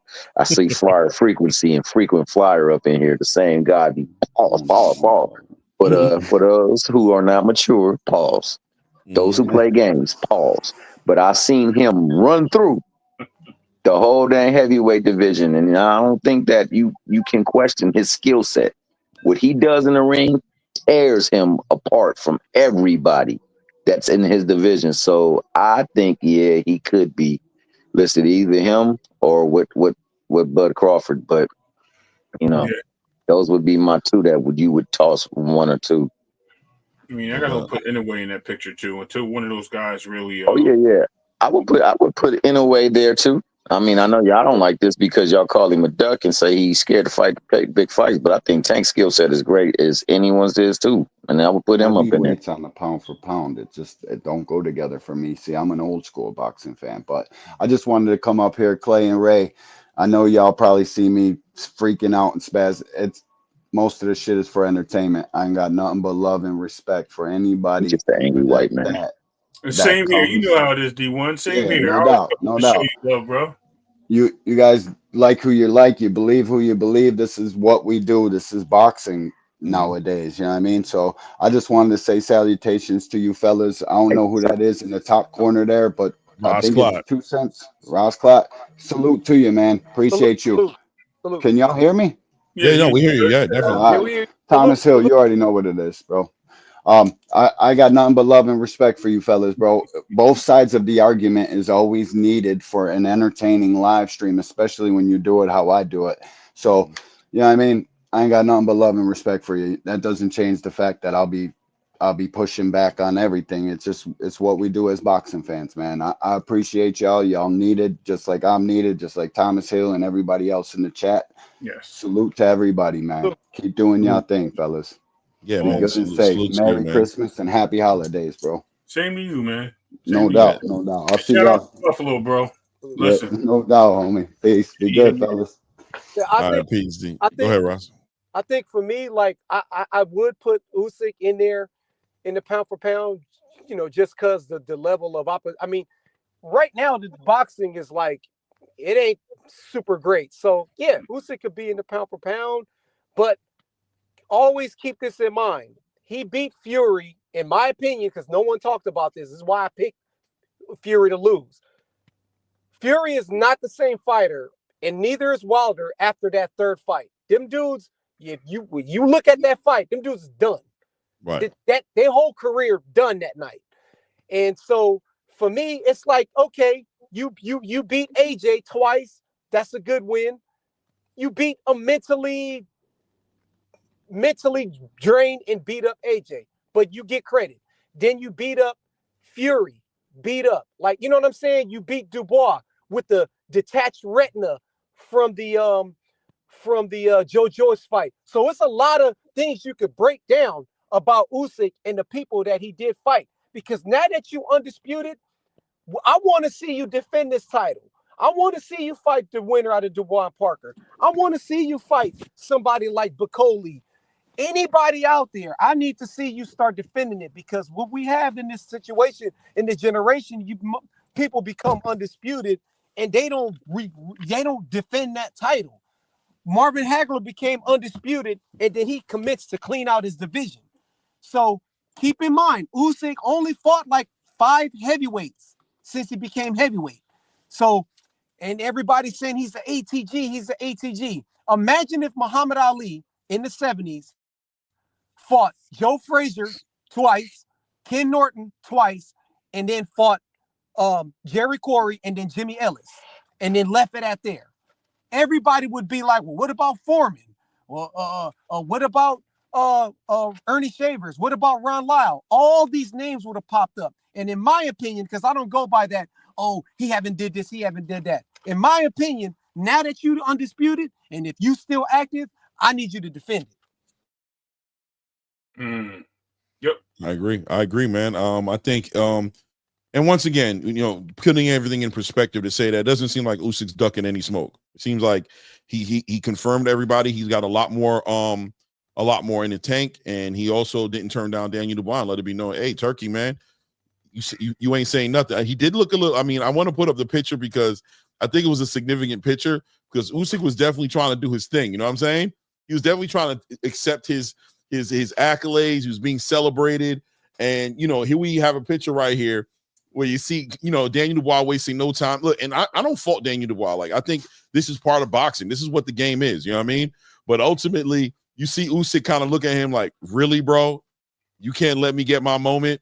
You really gonna do this right now? Like, what you think I'm gonna duck you? You think you know what I mean? Like, and then you're gonna come in here with the robbery conversation. You know what I mean? Talking about the robbery. I'm not trying to hear none of that, but it's all good. All fuel for the fire. Let's make the fight happen, right? Like, ultimately, he accepted the challenge and said, it is what it is, right? How's the saying goes? Heavy is the crown. You know what I mean? Heavy's the head who wears the crown. Even though I feel like he could have probably did this a little bit better. You could have given me in my moment to go ahead and finish my speech. Hey, bro, you want it bad, clearly. So let's make it happen. Let's make it happen. What do you think about his approach? What do you think about his approach? Like, did you think he could have waited a little longer? Nope. Do you think it is what it is? You strike while the fire's hot? Yep. Interrupt the shine. WWE, straight up. You know what I mean? Yeah. Gotta get him while he's in there. Gotta get him when he's off guard. Gotta make him think about what you gotta say. Right. You know what I mean? Catch him, like you said, when the iron is hot, right? Yeah, strike. If you don't, you might get whatever. You might get brushed off. Right. So he did the right. I think he caught the right moment. No doubt. I mean, I agree, man. I didn't have a problem with it. It was abrupt. It was crazy, but I didn't have a problem with it. What about you, Roscoe? Did you feel like it is what it is? Was good for the goose? Oh yeah, you know I'm old school with it. Like I said, the UK brother, I forgot his name. He after Mark Breland won his fight, my man went in there and said, "Yo, let's get it on." 2 weeks later, the fight was signed. Mark Breland knocked dude out, but at least he went in there and made the fight. So that's how it got to be. You can't just be like the I think it was whoever said it. I think you can't just be going on there tweeting or saying you got a list and I got this journal, you know, I got this text message that I made on my cell phone with these names. No, you got to go in there and you got to make the fight. You got to call these fighters out. The problem is fighters don't want to do that, just like the press conference. You see press conferences where dudes talking smack and then they lose, and then some idiot make a highlight reel of a person talking smack. Oh, now he's humbled. He's humbled. What am I supposed to do at the press conference? Tell you that you're going to whip my ass? No, I'm going to go in there and I'm telling you I'm going to whoop yours. So that's how it is, and I like it. Dubois needs to continue to do that, and all these fighters need to follow suit. Yeah, and I was actually going to segue into that too, about Daniel Dubois and this newfound like personality that he's taken on. How do you guys feel about Daniel Dubois' new thing? You know what I mean? His interviews, this ring move he did right here, the build up with Anthony Joshua. Like, is this what it's all about? Like, are we liking this? Is this going in the right direction for Daniel Dubois? I agree. I think it is. But I want to shout out to Blair Cobbs for going to the press conference and calling out Boots. Thank you for bringing that up. Yes, Clay. I do think this is more of a businessman approach. I mean business, and I'm taking over from Daniel Dubois. I think he's looking to engage in every fight possible, and he is becoming the European Mike Tyson. I hate to say it like that, but he's definitely becoming that guy. He's becoming a bully. You know what I mean? He wants to be the bully. He wants to be the tough guy on the block, and he wants you to kick him off the block because he's telling you like, yo, this is my streets, bro, and I'm coming to run it. And if you in my way, I'm taking your block too. I like what he's doing, for real. It's a new era. He's ushering it in and letting me know it's my era, man. This is my time. And you're that guy. I know in my heart that I hit you right, and I believe in my heart I would have beat you if the ref would have did that 10 count. You either would have got up and I would have finished you, or you wouldn't even have got up. But it is what it is. We ain't gonna cry over spilled milk. It's redemption time. It's strap season time. You still here. You got 3 belts. I got 1. Let's not even play about it. Congratulations, but let's talk about the next fight. Let's keep it moving. Tyson Fury's heading out the ring. He's heading back to the locker room. He's in the past. He's going to go figure out his life. Me and you know, and these fans know, we got unfinished business, brother. Let's not even play about it, right? So, look, let's move on to the into the next topic. First of all, let's keep staying in the heavyweight division. Let's not even leave the division. Let's go ahead and talk about this 19-year-old boxing phenom. I don't know what people want to call him. Moses Atula. Shut up. Moses. Before you say that, shout out to Heaven Boxing. That was a great call, right? We made some money on that guy, but all right, word. All right, go ahead. Yeah, let's shout out the, you know what I mean, up and coming. This kid has been shaking the game up right now, 11-0 at this point. I think like 9 or 10 knockouts. I don't know how many knockouts, but making short work, right? Making short work of his opponent that he had to fight. But now all of this hoopla around him, right? He's the future. I heard his manager talk about they would love to fight Joe Parker. They want to get in the top 10. They want the top 10 fighters right now. Is this kid ready? I mean, I was impressed with what he brought to the table, but is this a conversation that they should be talking about putting this kid in right now? I mean, and keep this in mind. we've noticed a lot of fighters have been coming in off the strength of this type of energy, right? When you think about Andy Cruz, when you think about Vasily Lomachenko, right? When you think about Keyshawn Davis, and he's about to fight for his next title, he's got 12, 14 fights. I don't know how many fights that he's gotten through. It seems like we're seeing a lot more of these guys walk in, prove themselves a lot earlier, and get these opportunities. As far as Moses Atuma is concerned, and what you're seeing from him, is he fall underneath that same category, or might they be moving him a little too fast if they talk about putting him in there with those top 10 guys in the heavyweight division? By the way, that's not that stat. Oh, go ahead, Ross Clark. Go ahead. You can go first. I only seen the guy fight like 3 times, so I mean, I can sit there and say he's not ready. But if he says he's ready, why not? Let it happen. Listen, Holyfield had like 9 or 11 fights when he fought Dwight Muhammad Qawi for the title at cruiserweight. So why not? If he's ready, he's ready. Listen, he wants to fight Joe Parker and all that. Go on ahead and do it. At least he's trying to put his name out there, whereas Torres is out there Waffle House clerks. And Torres is out there fighting dudes at the Chevron gas station, not saying anything about no big names. And he's a prospect. So I like it. I like it. As far as him being the youngest future heavyweight champion, that's possible. You got 35 belts in each division, so that don't even matter anymore. Yep. Look, somebody took the word. Truce took the word right out of my mouth, Clay. Pause. What I just say? I said, yo, he's what Jared Anderson's supposed to be. I told you all that night, right?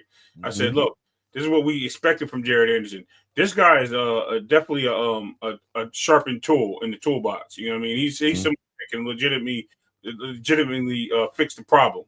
And what I like about it is that he brings everything to the table. He's a great fighter. He looks for his shots. He picks them well. He throws power with both hands. His jab was lethal. I've never seen a heavyweight get hit with the right hook and sat down backwards, bro. I've never seen that. While the dude was walking away, you still facing him. That's crazy. So on that note, I just think that this guy is definitely a tremendous talent. Do I think he's ready for certain fighters? No, I think he has to pick and choose what fights are best for him. I think experience helps in a lot of those in the championship fights. I think that will be more of a contention for him, and he may get some victories there. As Roscoe said, hey man, you want to call me out, you better expect what's coming. So pause. And if you expect it and I whip your ass, don't get mad and tell me you ain't called for it. So, but at the same time, if you come in here, you show me what you got, and I gotta pay homage to you, just like Mike Tyson, because a lot of those fighters did that with him. They looked at Mike Tyson as the Dynamite Kid and just thought he was just something different. But he proved himself to be elite as he started dominating all these fighters at the heavyweight division. I can see the same thing happening with this young man. No doubt. Yo, salute to L Dub, the boxing, the connect, the plug. Man, honor to have you in the channel's even more legitimate than it was before. A little bit more legitimate now that he is here. Shout out to L Dub. And I'm glad they brought up Bacoli, because I actually think he could stop Bacoli, bro. I think he has enough power in his hands, and he has the elusiveness to stop Bacoli. As crazy as for me to say that. Yeah, man. I think I'm not gonna lie to you guys. I think Moses Atuma is a legitimate, super entertaining, exciting fighter, no matter what. He's one of those guys who doesn't have to keep on winning. He's just bringing the best out of himself and bringing the best out of whoever's in front of him, because he's a legitimate threat to anybody in the division. But at the same time, I do encourage his handlers to manage him correctly, allow him to develop correctly. He has a lot of time to do what he has to do. He's 19 years old. The kid is 19. He's doing a lot of great things, no matter what we want to think. Shout out to BVO Boxing in the building as well. So, and also shout out to Secret Dance Move in the building as well. He has a lot of time, man. So 19 years old, he has an opportunity to do great things. But I get it though. I get somebody saying now is the time. Strike while the iron's hot. There's a lot of fighters in there who are there to be taken advantage of. Their age, you know what I mean? Where they are right now. He has fights that he can make that might not necessarily be there for him once he hits 22, 23. A lot of these guys are going to move on, retire, do things of that nature, take losses. You know what I mean? Sometimes Timing is everything, and this might be his time.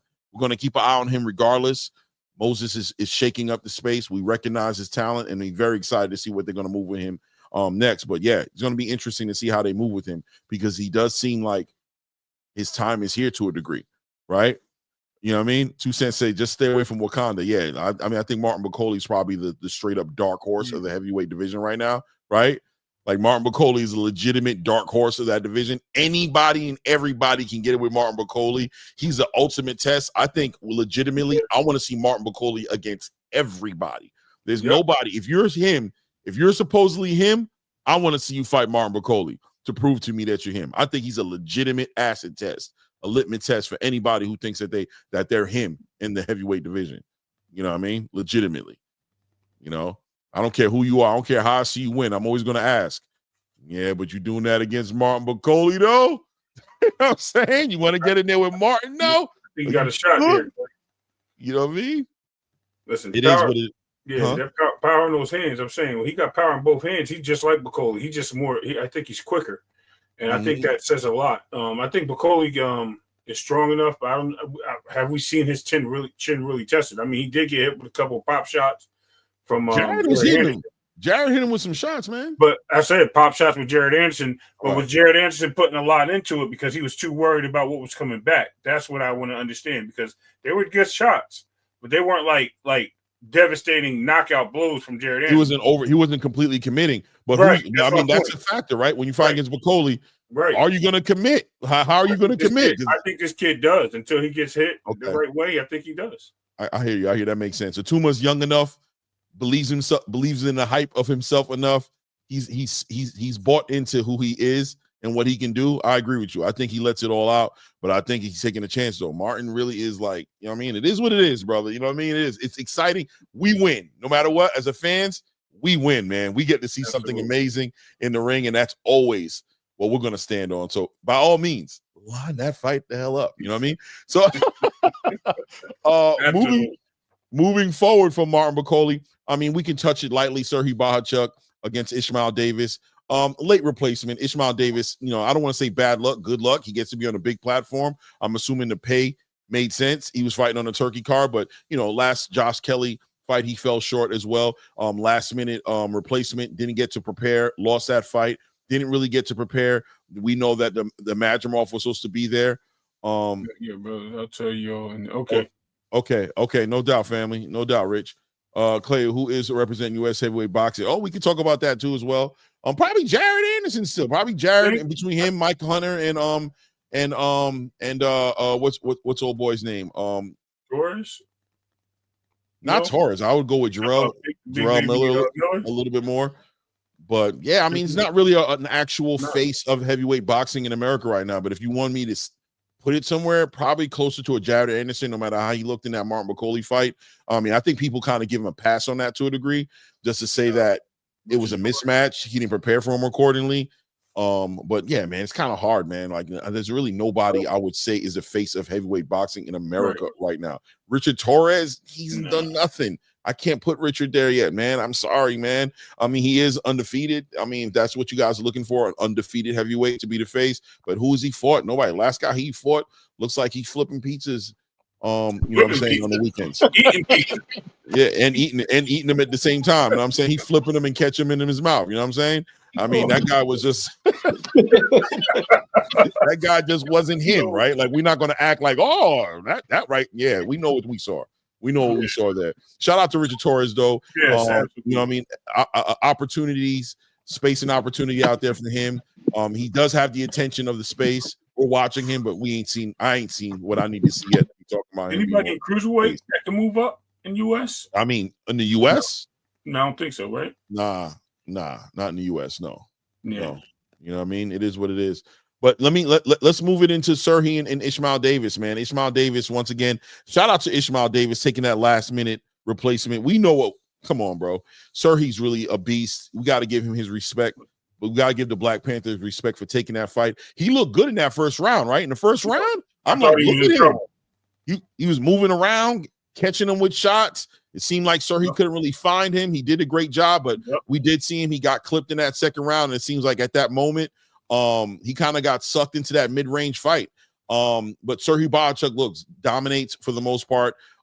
Puts himself right back in a conversation at 154. That was a WBC eliminator fight. So he's right back in the conversation. So everybody beware. If you thought he went away because what Virgil Ortiz did, taking that win, which a lot of people felt like he didn't win, the joke's on y'all. He ain't going nowhere. He's right back in the door, causing problems at 154. What do you think about what you guys saw on Saturday, and what do you think about the future of Serhii at this point? I want to see him continue to have that success. I think he deserves a rematch. Mm-hmm. With Virgil? He probably deserves a rematch more than Dubois. Wow. Yep. Wow. I agree with you on that, because at the end of the day, no matter what you guys want to say, Dubois quit. He got stopped. It's not like, you know what I mean? It wasn't the judges ain't had nothing to do with that fight. He didn't get back up. It is what it is. With this one, a lot of people walked away feeling like Serhii did enough to win that fight, man. Yep. You know? You know what's funny? Oh, go ahead, Ray. Oh, no. Go ahead. Go ahead, brother. What's funny is how so many Ortiz fanboys will fight and call you all kind of names saying that the fight wasn't a robbery, are the same guys that feel like Madrimov beat Terrence Crawford, and that fight didn't look nowhere near like how Ortiz looked. Oh, yeah, not at all. You feel me? That was just a fight where, and you got to give Terrence his flowers, man. You know, his ability to acknowledge the imminent danger, right? To be like, I'm not supposed to just walk up on this dude. I'm supposed to measure him. I'm supposed to outbox him. I'm supposed to trap him. I'm supposed to respect his pedigree. He did the same thing against what's his name? What's his name? Not Prograde. What's his name, man? Pistol. Who? I'll find it right now because I don't even want to play about it. Postal. Victor Postal. Victor Postal, exactly. He respected him. When he fought him, he was like, I'm not gonna play with this dude. This dude's pedigree is there. He's, you know what I mean? If I mess around and just put unfounded pressure on him and just act like he's not a factor, I'm gonna suffer a consequence that none of y'all gonna be there to pick me up off the floor or celebrate me and say, hey man, there you go, champ, going out on your shield. And he did the same thing with Madrimov. He respected the pedigree that was in front of him. And Serhii obviously brings that same conversation. Look at what Bakram did, you know what I mean? Tim Tszyu thought he was gonna play with that boy, and he got a reality check. Like, what? You crazy? My pedigree's crazy, bro. You gonna let me see him punch on you? Then you about to get stopped, just like the rest of them. But shout out to LW Boxing who put on. Now here, this is a very stylistically, I love this fight. But is Serhii Bohachuk going backwards? Yep. By fighting Charles Conwell, and the risk versus reward. What do you guys think of this fight? I literally was thinking that when I seen it in the chat, I was like, nah, that'll be going exactly what you said, going backwards. That'll be the wrong move. That is a fight that happened going forward because Conwell's actually moving up in the ranks. But this guy just got solidified to be the next person to fight for the title. Why am I going to go backwards to fight somebody and lose that opportunity when I have two options in front of me? I got a rematch with Virgil Ortiz, and I can go for the interim title, or I can wait for Fundora and Earl Spitz to conclude their finalization and go for one of those and go for the main strap. I have that option. I am that number one guy and waiting. So why am I going to go backwards? If it's a stay busy fight, that is a dangerous stay busy fight. I don't think so. I'll be like, hell no. We'll touch base with that in 2026, maybe December. But we ain't doing this right now. Let me at least get a belt. Let this dude earn his way into a mandatory. Let him fight an eliminator. Let him bring some more to the table. Let him build his market value up a little bit. But yeah, man, respect to Charles Conwell. Yes. We don't take him as no tune-up or no stay busy fight. Exactly. Like the OG once said, that's a fight. Yep. Hey, Ray Clay, I gotta go. I'm about to cook some breakfast. Bring some right, but I'm listening. I'm listening. Salute y'all. Bring some of that French toast over here. You know what I'm saying? Some of that chicken sausage over here. As a chef, I'm a bum. I'm doing basic. Chicken sausage and eggs. No doubt. Salute, man. y'all. All right, salute, for sure. man. Salute, Yeah, man. Serhii Bohachuk, Charles Conwell. As a fan of boxing, we know what we have. If you guys want to put that fight together, I don't think me and Ray going to say anything else but great. Pass me the popcorn. We're gonna be right here like that's crazy. But if we're managing Serhii, we're gonna be like, hey, bro, I know you bad. Hey, bro, we worked hard to get here. Right, we worked hard to get this eliminator. Come on, bro. Let's go ahead. We already got gypped already with Virgil to a degree. You kind of got robbed a little bit in your opportunity to be in the conversation. We're not going to play with it. Let's wait for Virgil and who's he fighting now? Who's Virgil fighting now? Madrimov. Let's wait for Virgil and Madrimov to figure it out. You know what I mean? Or let's wait for Errol and Fandora. Let's see if we can get one of those fights. Maybe we can get you that rematch with Virgil. If Virgil beats Madrimov, maybe we get you that fight with Madrimov like you should have had it. But we're moving upward now. Let's start thinking about the prize fighting. Let's start thinking about the legacy. Let's start thinking about all those things. Charles Conwell is a worthy opponent as far as his skills, but he hasn't earned it. He's not a mandatory. Let's not make that fight next. Let's make the fights that make sense happen next. I agree with you, man. It's chess, not checkers. We lose as fans, you know what I mean? Because we'd love to see the fight, but we got to keep it real, man. At some point, these fighters have to. That's the way the business makes sense, Clay. Right, that's where the business makes sense. Yeah, at some point, we got to take these fighters' careers into consideration too, as well. I didn't say mandatory. You got a question here. It says, "Hey Ray, who's Bahachuk's mandatory for? Fandora and Virgil are champions, and Crawford is the other mandatory. The Conwell fight makes sense." Right. Okay. So when you get in line and you get the title that he has as title eliminator, you actually have the pickings of all three guys. Believe it or not, you can actually pick the champion, you can pick the interim, or you can take the number one spot from Crawford. You can pick any one of those guys because you're in line. You're in direct line. It's almost like a royalty situation where you got like family members that are kings and queens, and then you got like the dukes and the earls and all these people, and you can move into royalty, you know what I mean, based on that in your lineage. So he can actually push forward because he's of his positioning. So he has an option. It depends on how they flow that pen when they sign that paper and which way they want to go. All right. So Dub, you feel like that fight makes sense? I mean, look, I know it makes sense for Conwell. I know for a fact it makes sense for Conwell, without a doubt. I wonder if it makes sense for Serhi, if that's what he does. But I know for Conwell, it makes complete sense. If I'm working with Conwell, I'm his management, or I'm his promoter, that's the fight I'm going for. I'm going straight for that fight, without a doubt. I'm going straight for that fight. So let's see what happens, though. Let's see if Serhi takes the bait and makes the fight happen. That's a great fight. Like I said, stylistically, that's fight of the year candidate talent in the ring. You can see crazy things happen in that fight. I guess we just got to see how Serhi moves with his options. Right. But let's move forward a little bit, right, and go one more. Let me see. Was there anything else on that card? We already spoke about T.O. and it wasn't really too much. Yeah, that was it. We spoke about T.O. already in Sabril, right? We already spoke about Devin and T.O.'s negotiation. I think we did it all, man. We don't got nobody else on the channel. We're going on almost 4 hours on here. Guys know I got to do the live with Blue Blood later. I hope you guys enjoyed the show, man. I know I enjoyed the happy holidays, you guys. I enjoyed the engagement from everybody. Even what are you talking about, Toya? I think that's her name. Or Why You Mad, Toya? Yeah. Shout out to her, by the way. Listen, I love the passion. The passion's there. Right. You know what I mean? Only thing I would say, dial back on the communication. Like you have the two-way conversation. But listen, no, Adam, we're not looking over that fight. I'm not looking past that fight at all. I've been paying a lot of attention to that fight. I'm just not talking about it yet. I was going to wait for the new year to kick it in a little bit.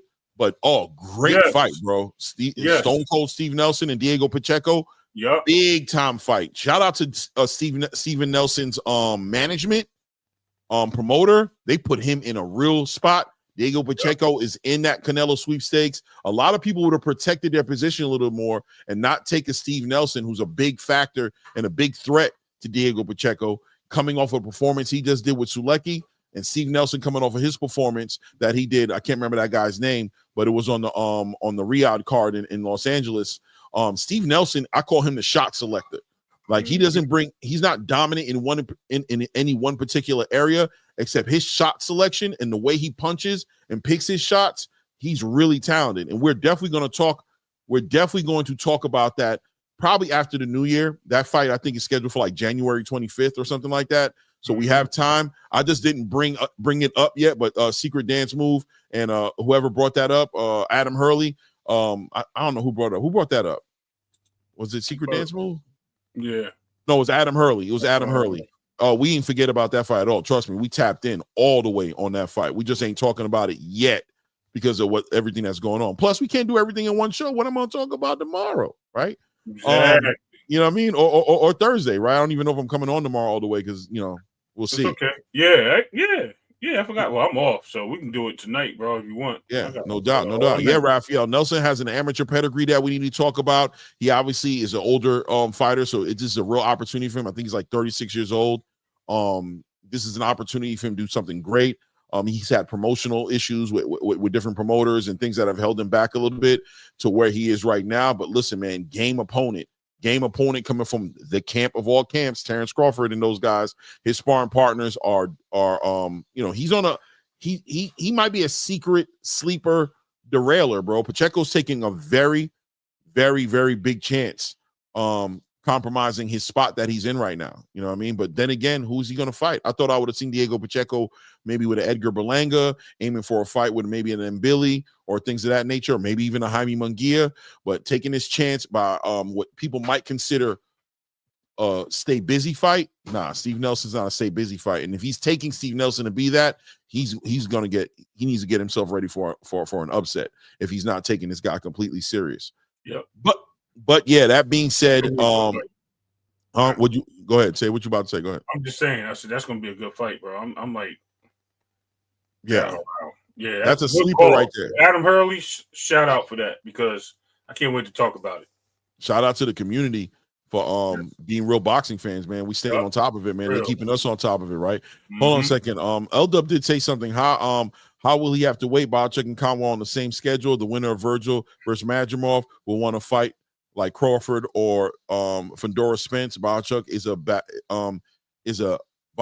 a backward step. I agree with you, L-Dub, but let me add this element to it, L-Dub.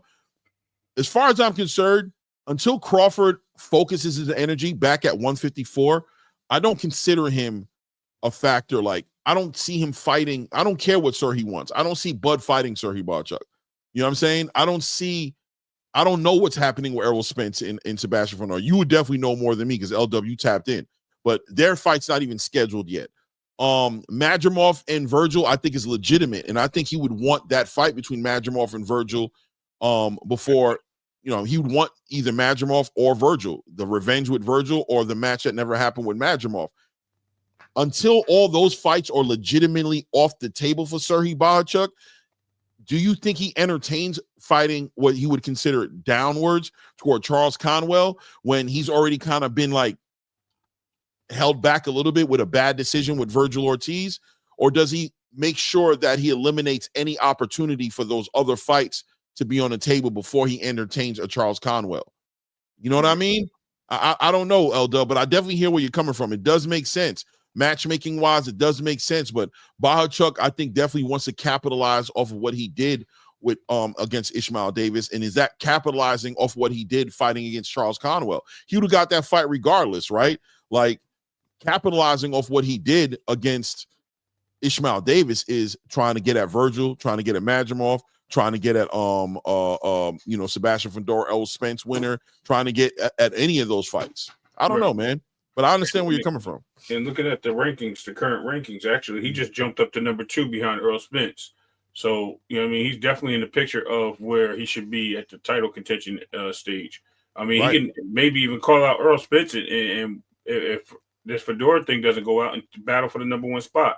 I mean, don't get me wrong, Conwell's in the picture, but he's actually behind Xander Zayas, which will also be a great fight for Charles Conwell. To test his wits against somebody that's young and upcoming. You got a Jesus Ramos, which, I don't see that. Kalen Walsh would be a good fight for him.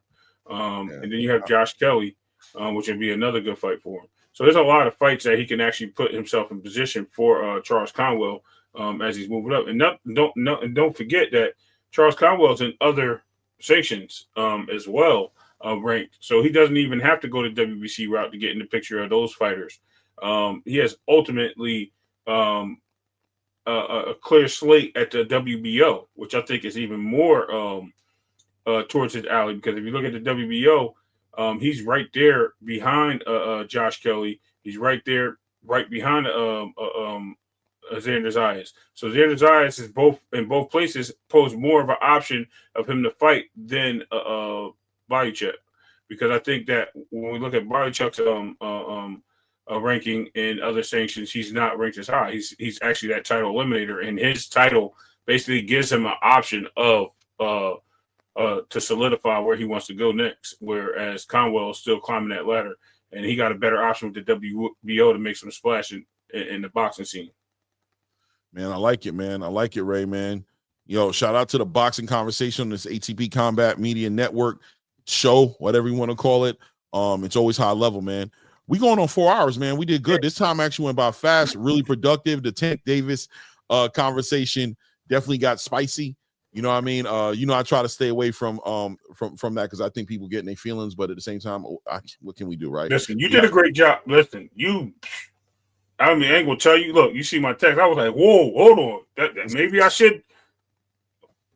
Oh yeah, I need you to fall back a little bit and allow her to go, but I definitely wanted to put some perspective on it. I'll let you drive. I put the seatbelt on. I was like, "Go ahead." Yeah, I didn't want the conversation to get out of hand and turn it into like a personal thing. I wanted to kind of just address the elephant in the room.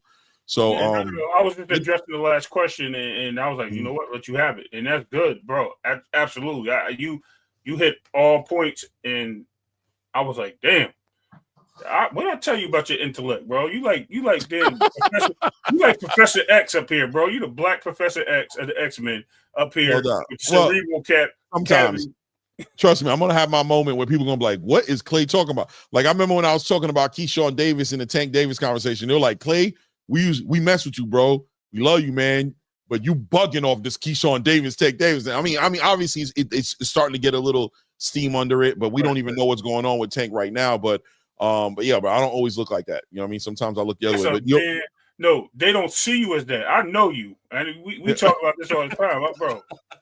What I tell you yesterday when I called you, I said, "Yo, the breaking news is crazy, right?" Right. And I said, "You called this like 2 weeks ago."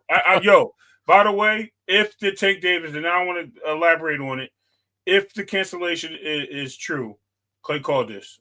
He didn't call that a hate. He just seen the energy in the room. He's like, the energy don't look there. It don't look right. And this is his word for word. He's like, it just don't look like he's like this fight's going to happen. He literally said that. He says, I hope that ain't true. I hope I'm wrong. He goes, but it does look that way. And I was like, damn, when that happened, I called Clay up like, this is crazy. How do you keep doing this? Y'all need your lotto numbers. You know what I mean? Don't say that. I need to play the lotto. I don't know why, because I sure in the hell don't play the lotto, man. I need to be playing that damn thing. You need to send somebody to do it for you, because I don't think if you do it, it works. You need to send somebody. I need to send somebody and send my son. Make sure they bring your ticket back. You ain't got to hunt them down.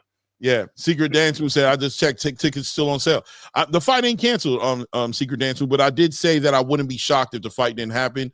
Right. And the reason I said that, and even Kenny Ellis spoke towards it as well. He more so said if it didn't happen, he would support Tank. But I do believe that if the PBC doesn't deliver, there's something going on. There's contingencies going on between Tank and the PBC and the way they're promoting it. And it does seem like there's some boxes that haven't been checked yet. If they don't deliver on what they said they were going to deliver to him, which I have no idea what they agreed upon. But if that doesn't get delivered, there is a chance this fight doesn't happen, man, because it does seem like he's not playing those games this time around. It seems like he's holding the PBC to the fire right now. He's holding them to the requirements. Like, yeah, you guys are going to check these boxes. And it seems like the PBC might be giving him, no doubt, champ, we're going to do that, don't worry about it type stuff. But it seems like the way he reacted, they haven't done it yet. So we'll see if they do get it done. I think they completely are able to get it done. Smart people over there. Al Heyman, a great businessman, right? PBC has a lot of smart people behind that business model. So they were able to do it with Canelo when people thought they were going to lose the Canelo situation. They brought it full circle, and we saw Canelo fight Jaime Munguia, right? Yep. So they're quite capable of doing it. But I did have questions and concerns about the way things are rolling out. I don't know what's going on with the undercard. You guys can educate me on it. I haven't heard nothing solid. I've heard about what they're anticipating as far as Rayo and Gary Antoine Russell, as far as Stanionis defending his title, as far as even Jamal Charlo supposedly, or Jamal Charlo, one of the Charlos will be on there as well. But once again, no confirmation. So until that happens, we're all in the same place here waiting on hearing an actual legitimate rollout on this fight, right? It is what it is. No hatred, Dark respectfully, of course. It's a dark room. Absolutely. It is what it is, man. One love to all you guys. Enjoy your holiday. Enjoy your family. Yes, indeed. I'll be on Blue Blood later today. We're going to be building on the same damn topics probably, or whatever Blue wants to talk about. Obviously, I'm co-hosting on his show, so I don't set the temperature over there. I just follow suit. But we'll be talking about whatever goes on over there. Shout out to everybody. If you haven't subscribed to the channel, please make it a point to do that. And also, if you haven't hit the like button, please make it a point to do that as well. Salute to all you guys, man. At this point, we out. Right? No, yeah, of course we are. We are out. We out. I just had to shout the people out. Yeah, go ahead. No, I did. I got you in the chat. Okay. Oh, yeah. One more thing. Yeah. One more thing. Just stay right there. Don't close it out yet.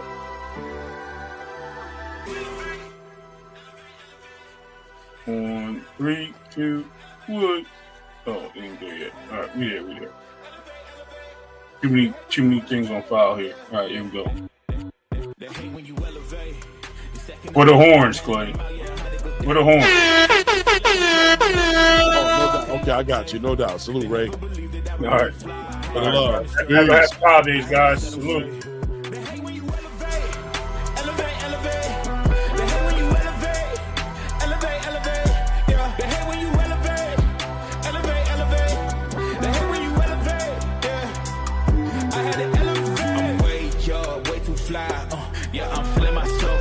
Chance I'm coming down, no. Got a soul view to myself, yeah. Why would I give it up? Why do they wanna come take my place?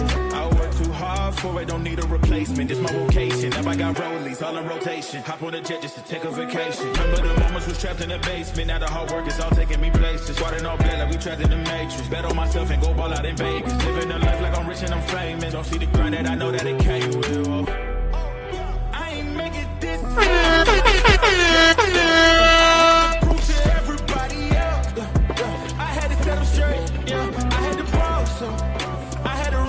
I know they hate when you elevate. The second of losses, I'm handing them out. Yeah, I had to go delegate. It feel like I'm floating, I'm lost in the moment. I swear I could levitate. They never believed that I would really fly. I had to go demonstrate. I had to set them straight. They hate